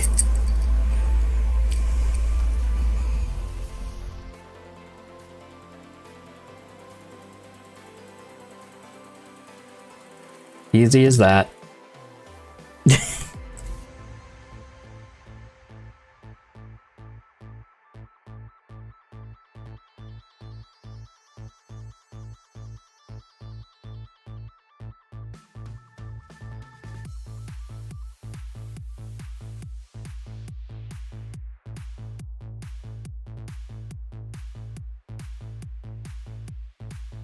And we'll do the same thing for the other one.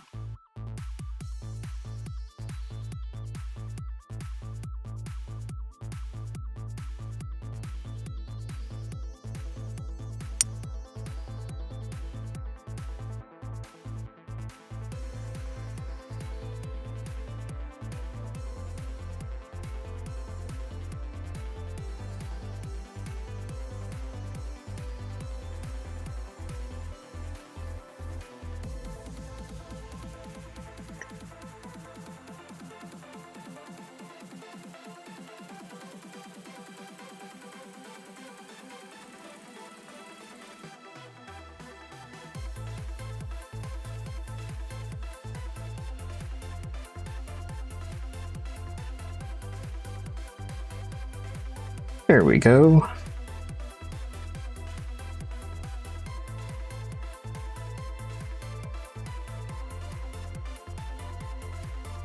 Already from here, we can see that there's like a lot of toe out on this chassis. It's not very apparent right now, but if I put some wheels on it, it will be apparent.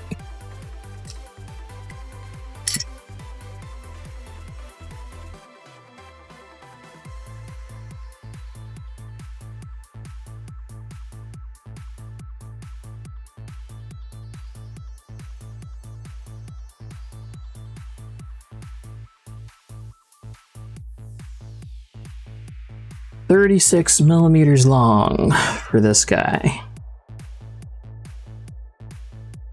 Also, technically, something cool about these is that you can just shove this in here, and it's kind of like having a little stop for it anyway. Oh.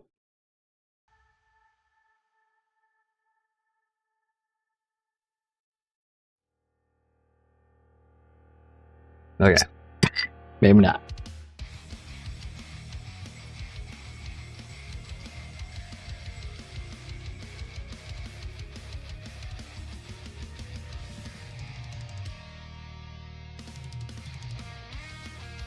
Oh, dang it.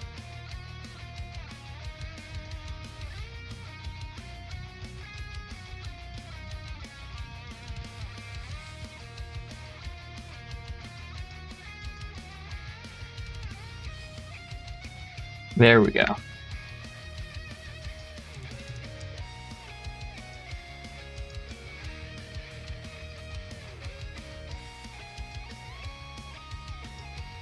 How long is 36? Okay.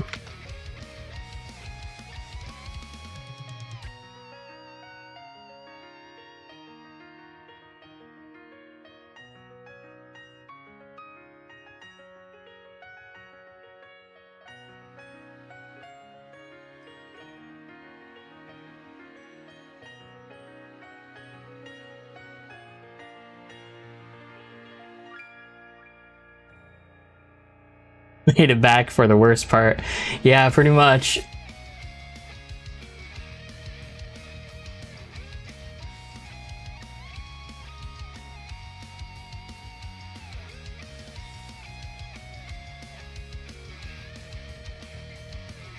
Mile, hi, can you elaborate on pre-tapping your ball ends?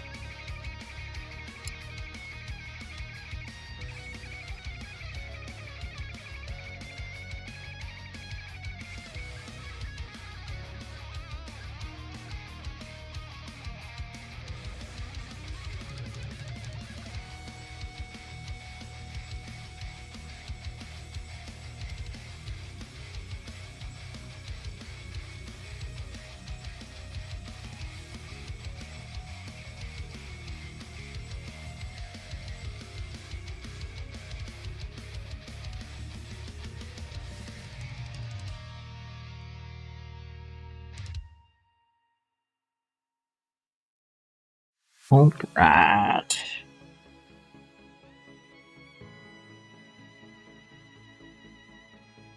Well, that's not an easy one to get to, huh?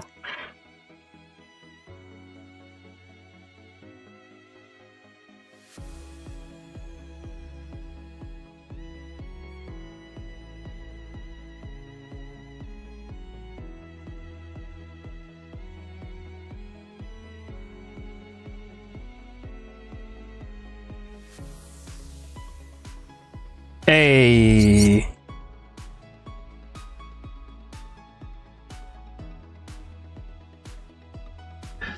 Let's see. Pre-tapping bulkhead. I just use a 3mm tap and screw in a bit. Oh, okay. Yeah, that's smart.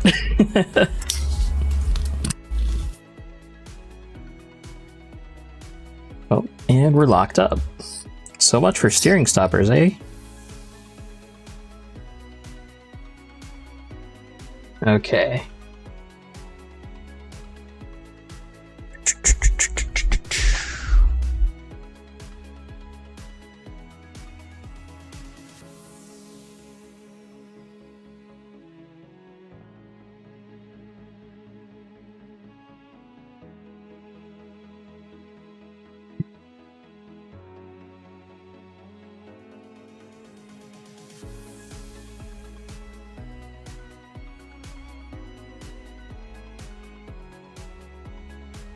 I'm just gonna put these tires or these wheels on really quick, just to see.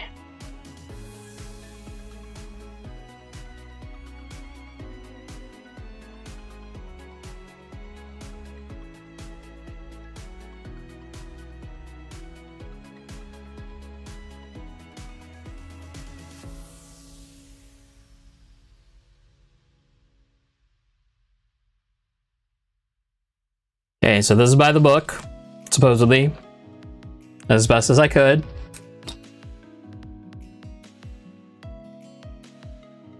What we're going to be looking at in just a few seconds here is just like that stock Ackerman setup.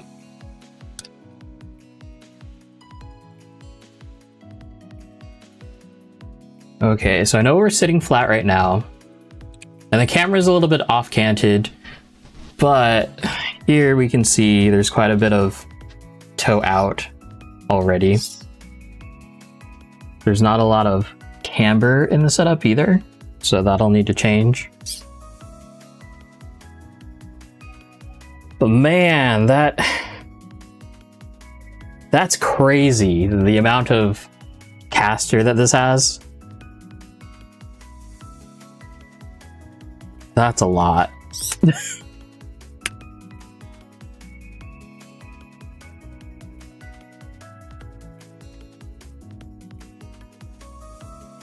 We got some pretty bad bumps here. No, but the camber's off already, like, eh. It is what it is. Okay.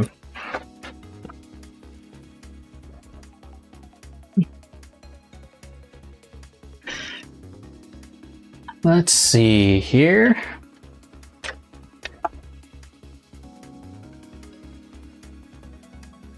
Oh. There goes my work mouse. Now, I don't have associated green slime, but I do have the Protect blue slime.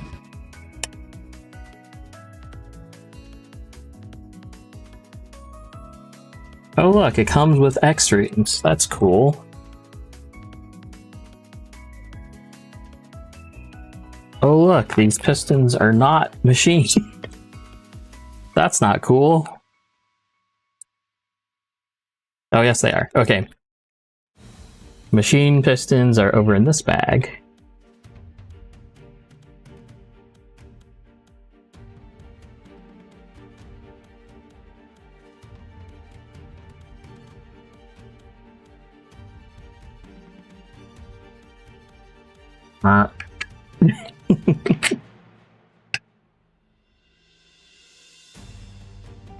I'm gonna get yelled at by so many people. I can feel it.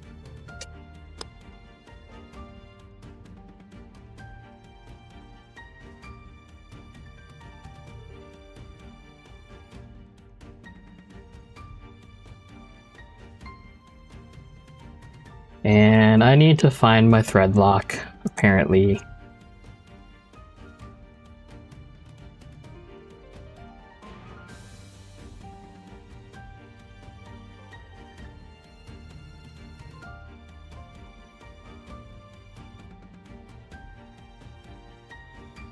Probably shouldn't do this without it. Oh boy. Okay.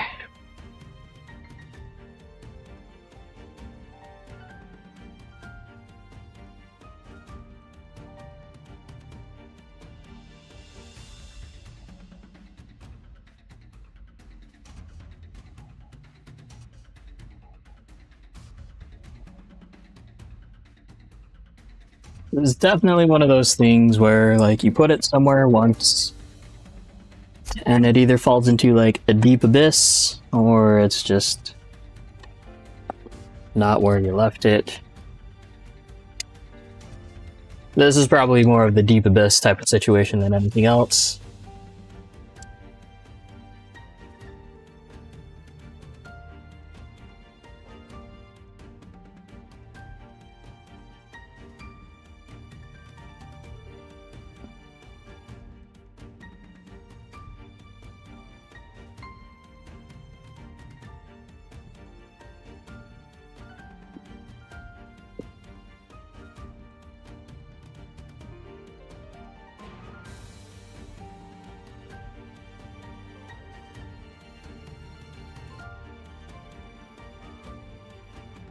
Okay, maybe not.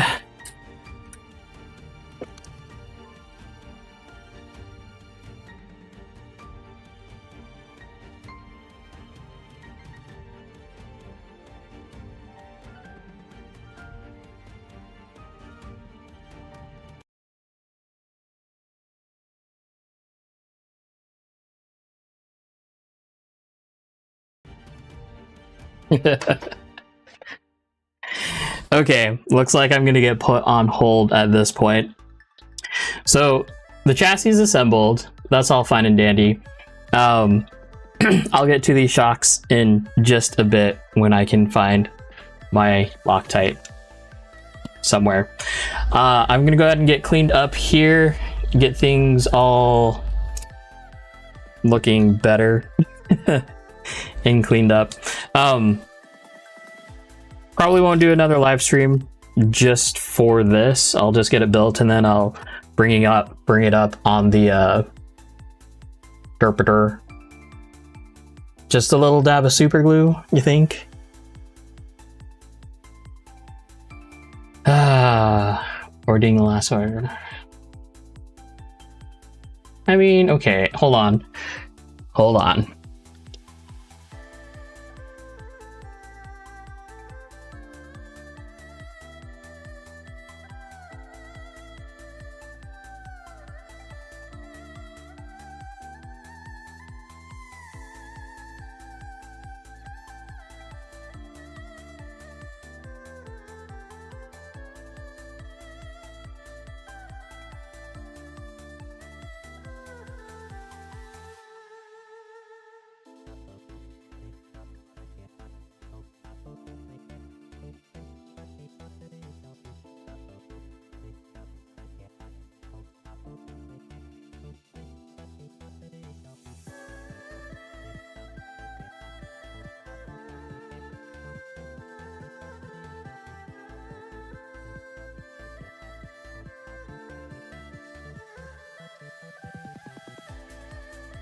Okay, we're back. I found some.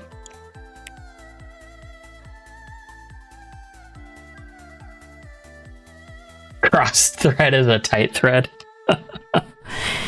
Jeez.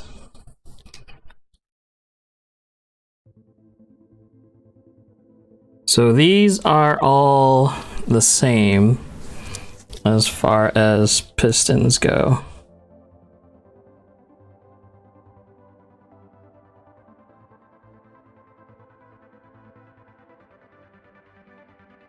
Okay.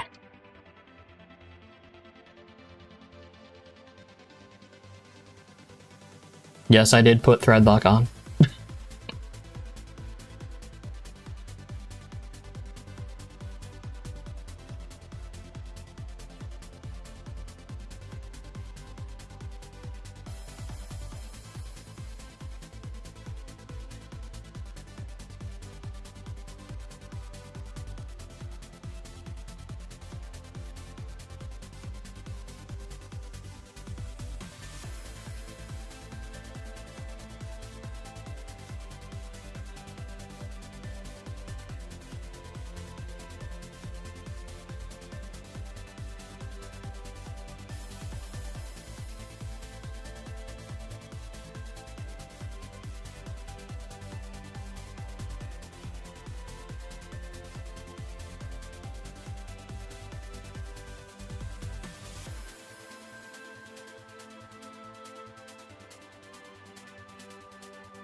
Are overdose the only other shocks that thread in like this? I don't remember.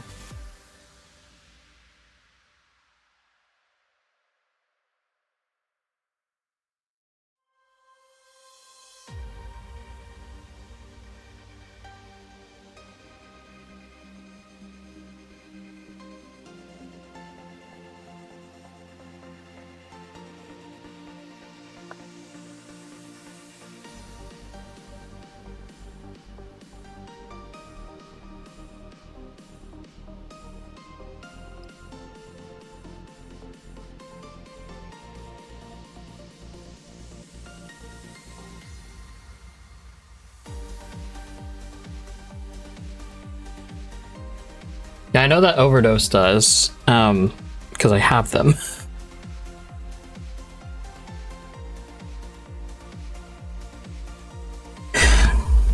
Oh look. Factory team green slime not included. That would be very helpful.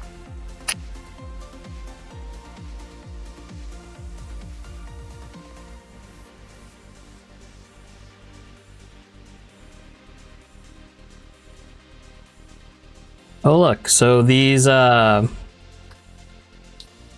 shock caps are factory pre-drilled. So that's kind of cool.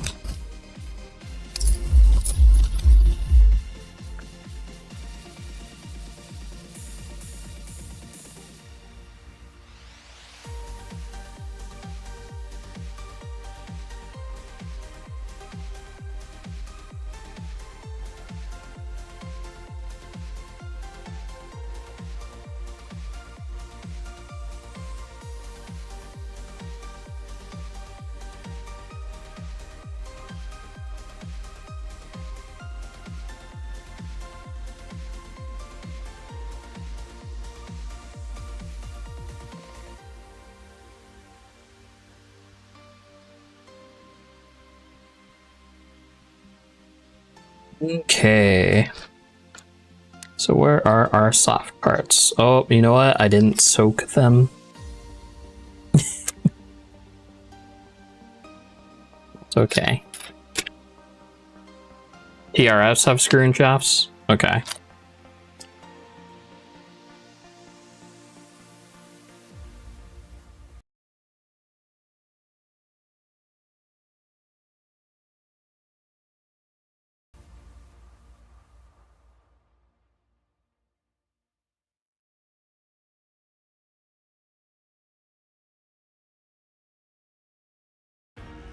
I'm just rapid assembling the parts that I know that need to happen.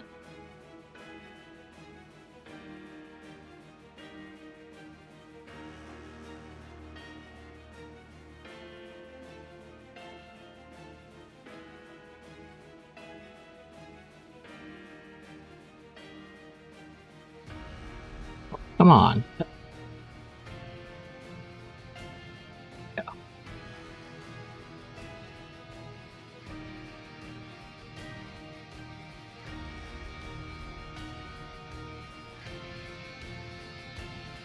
Oh.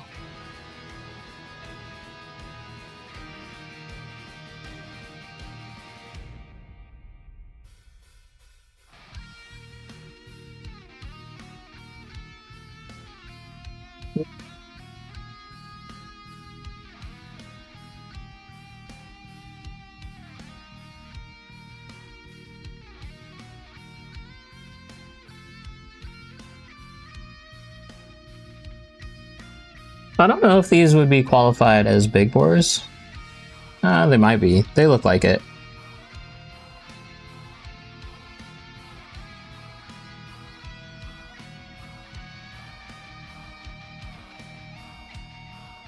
What body is going on this one? Honestly, it's probably the GT86, maybe. Or I might remount. No, the RMX has kind of been entrusted to the Mustang.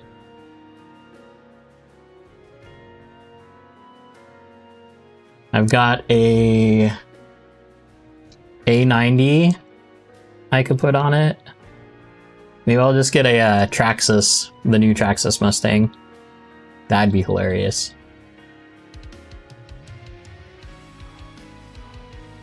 No, it'll probably be the GT86.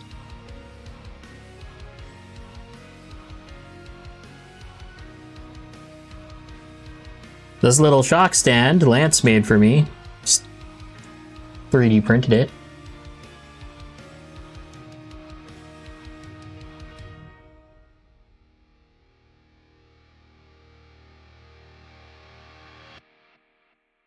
Okie dokie. Oh.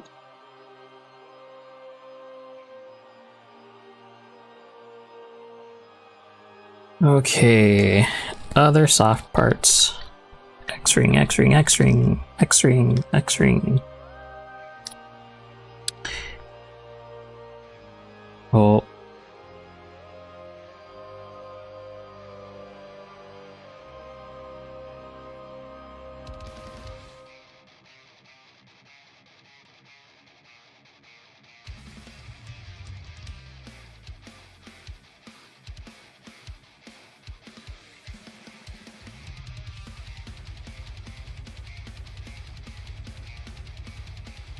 A cat bushing. Where are you? You are.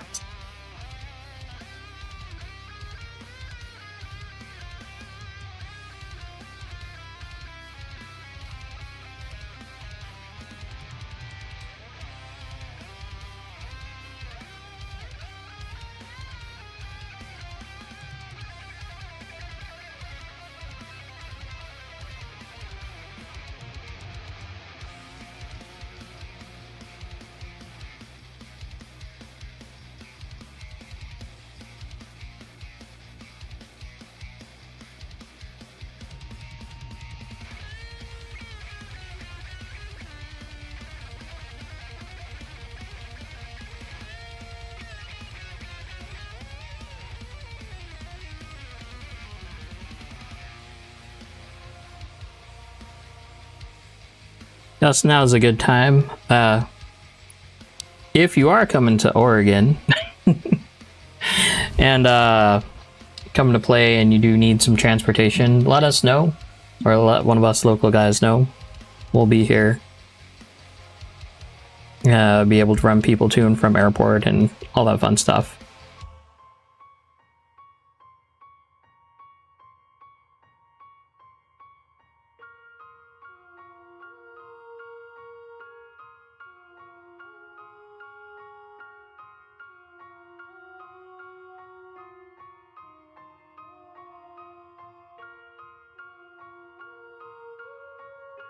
needs a domestic body since it's a domestic chassis. But is it really? I mean, it's made in China, right?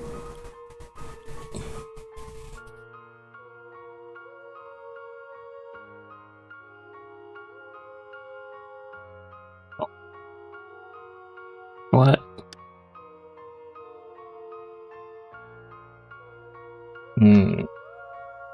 How does that? Goes down.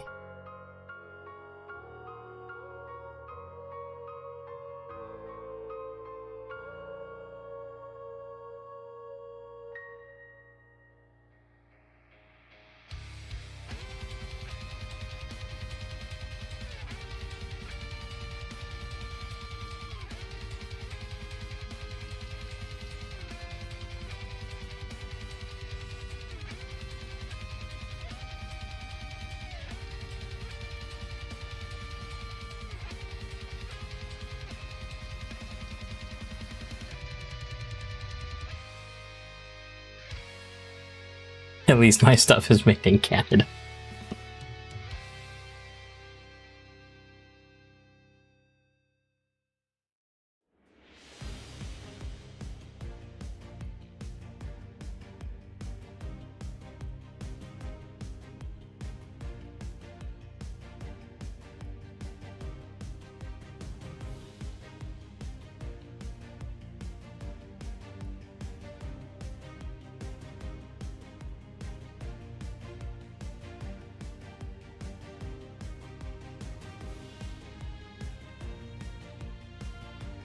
Oh.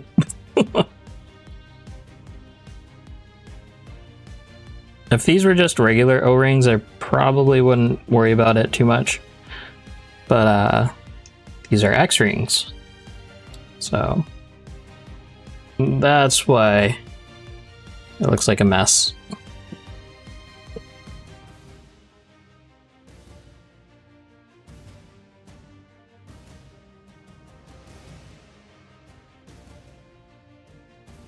Okay.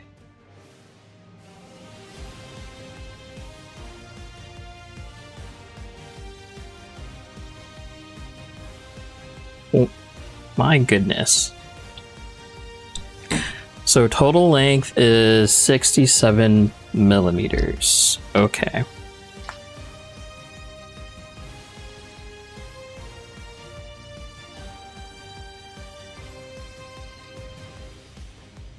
They feel good just going through the O-ring.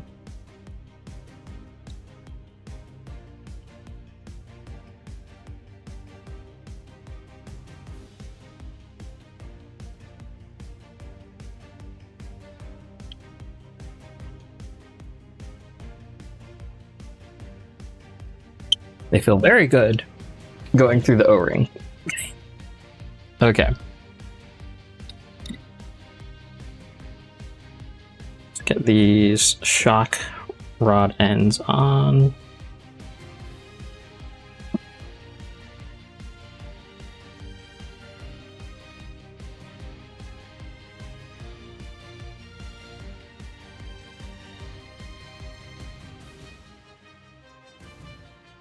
So I'm not sure if anyone's noticed this, but these shock shafts at the end are tapered. So this right here, you can't really see it. It's tapered there.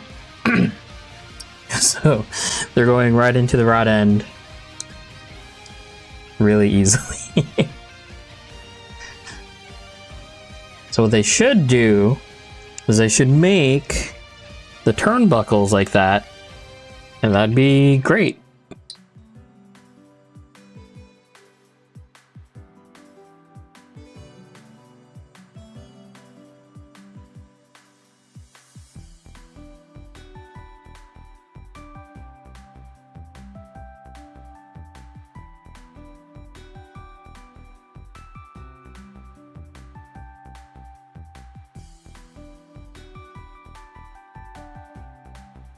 Wow, I can't even remember the last time that I've built like a blue set of shocks.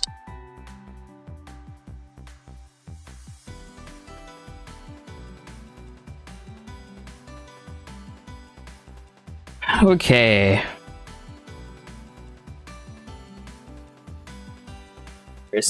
Here it is. We'll use what's in the box. Associated 10 weight or 100 CST.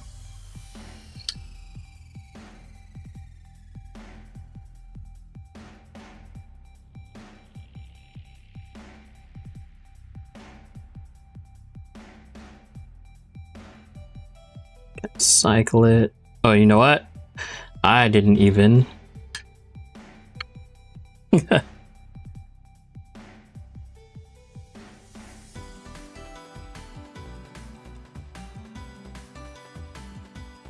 Need to cut the caps off.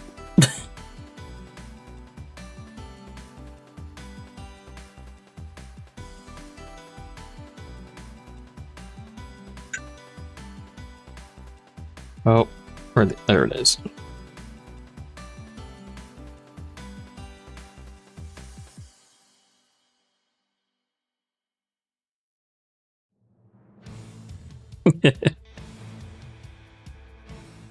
If you noticed, I'm just using fingernail clippers for this, for the small little trimming bits.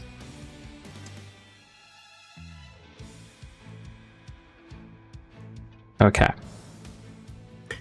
And are these drilled? Oh, maybe not. I thought I saw them.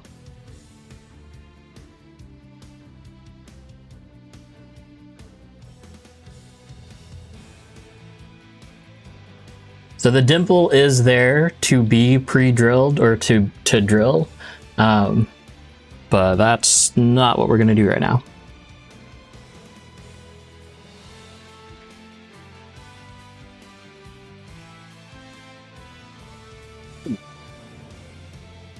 These are very firm diaphragms.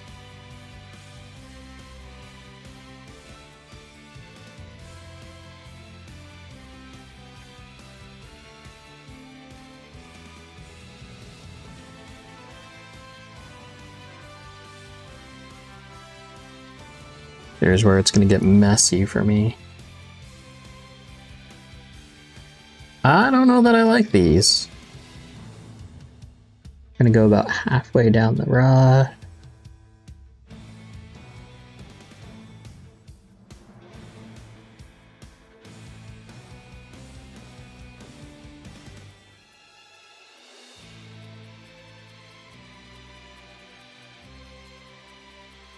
Oh, did you see that? That was a lot of compression.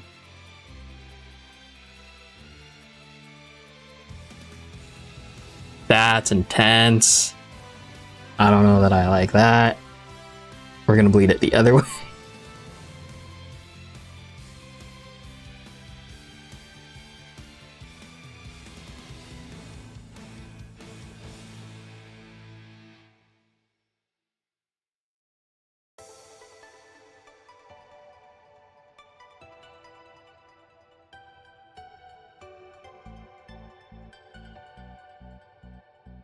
Okay.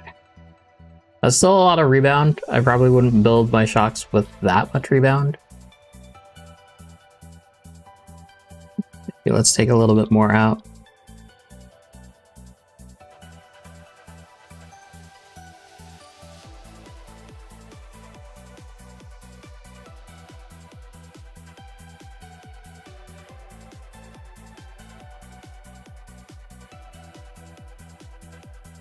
A lot of rebound. Good suction though, like it's staying there, but it's not staying where I want it to be.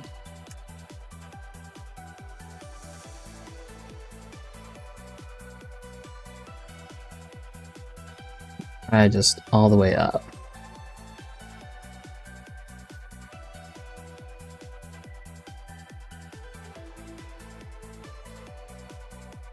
Okay. About halfway through. I'll take that. This isn't as free-flowing of a shock that I typically run, though. So that's a little bit interesting. This is still 10 weight.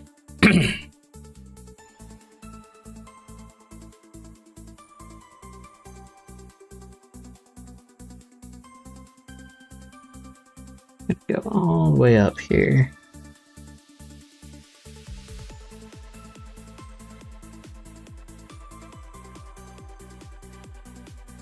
Okay.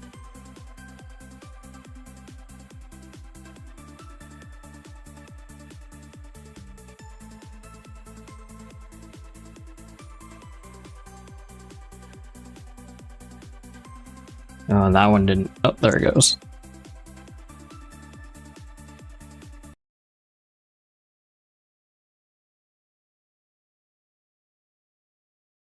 That one doesn't have as much.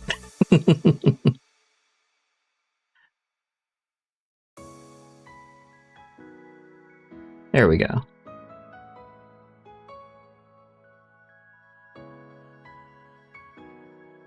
So these diaphragms are really, really thick. Or like not, they're thin, but they're firm.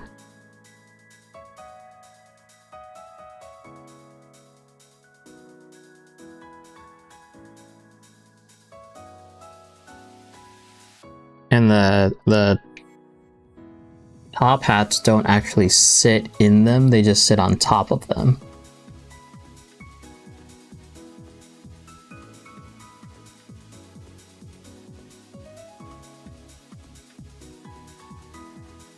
Come on.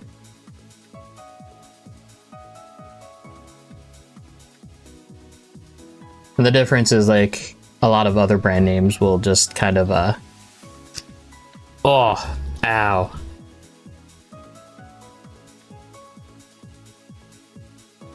The other brand names will act like the little cap, the Yokobo big bore caps, or the plastic part of it will just kind of sit there.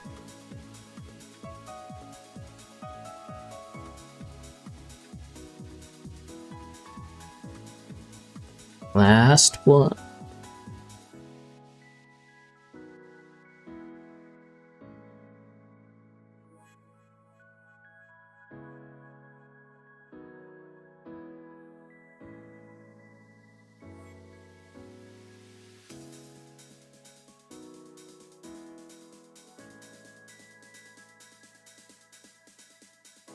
I'm betting if we just put some different bladders in here, it'll be fine.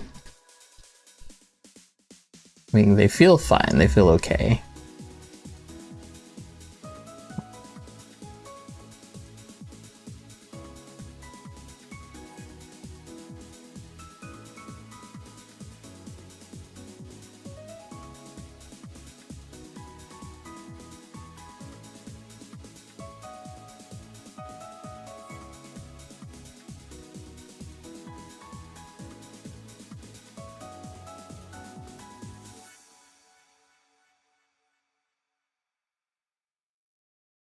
And yeah, nice and smooth. Okay, so what are they saying? So, let's see, we've got yellow springs, black springs, blue springs, and thin black springs. Oh, these are soft, okay. So factory recommended settings for low motor setup is medium green springs. These are green, okay. And then medium soft blue springs. And these are the blue springs. Which is interesting because I'd want the lighter spring set for the low motor so it could shift a lot more. Factory recommended spring setup for high motor setup is hard yellow springs up front, which these are not on my desk anymore. Those are really stiff. And then soft black springs at the rear.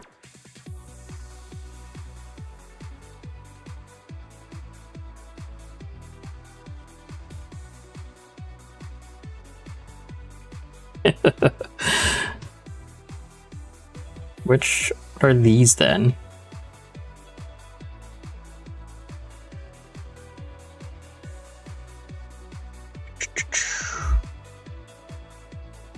These are blue.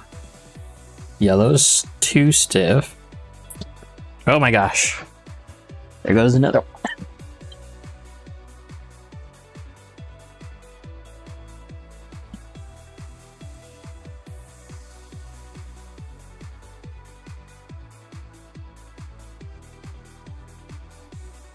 And seeing how there's nothing in the chassis right now, spring has left the chassis. Yes, it has. Okay, gut feeling says these softer springs all the way around. So yes, I am not going with the book this part. Realistically, I just wanted to build it to the kit just to see the Ackerman and like what needs to be changed there. Aside from that, this car is going to be built as a high motor car.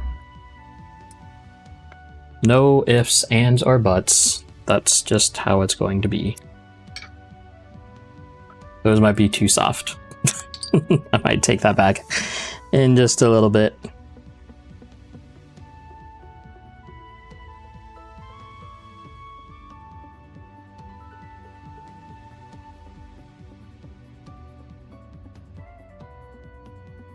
Okay, bring the chassis back up.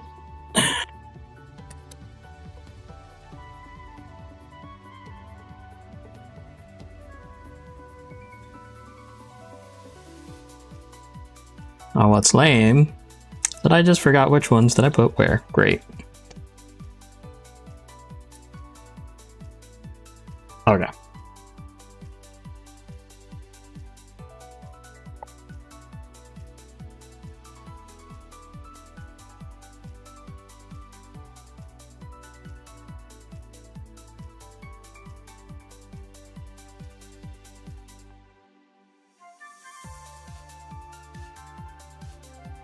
Oh, boo.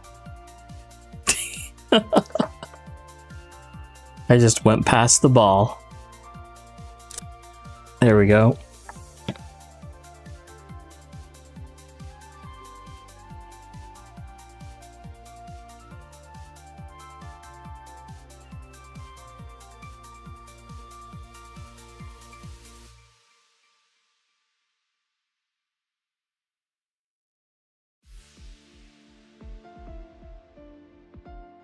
Okay. Let me steal some wheels from another car.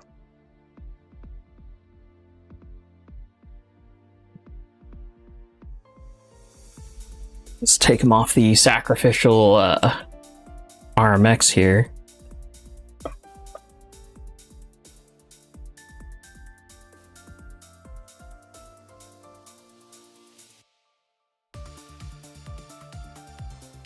Oh, actually, I'm curious if an MST spur gear will fit on here. Because they use the 3-screw thing too.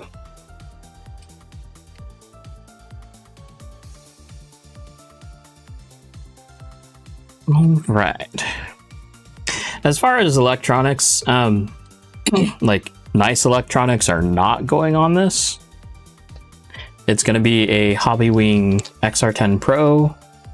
Or not a Pro, but the Pro stock spec.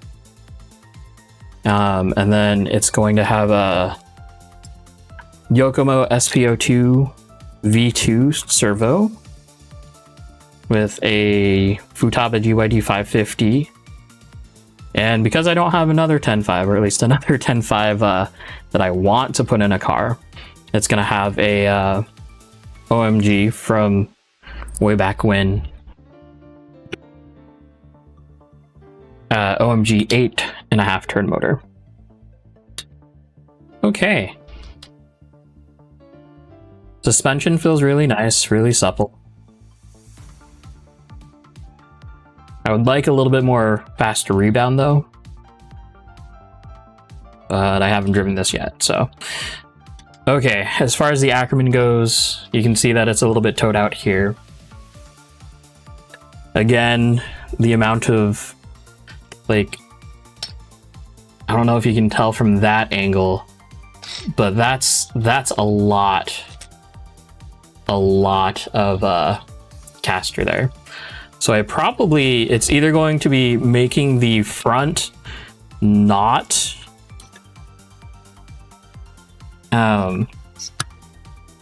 having the front not what do you want to call it, a non-KPI setup, just a 0 setup, and that might fix it. That might bring it back. That'll bring it back a lot.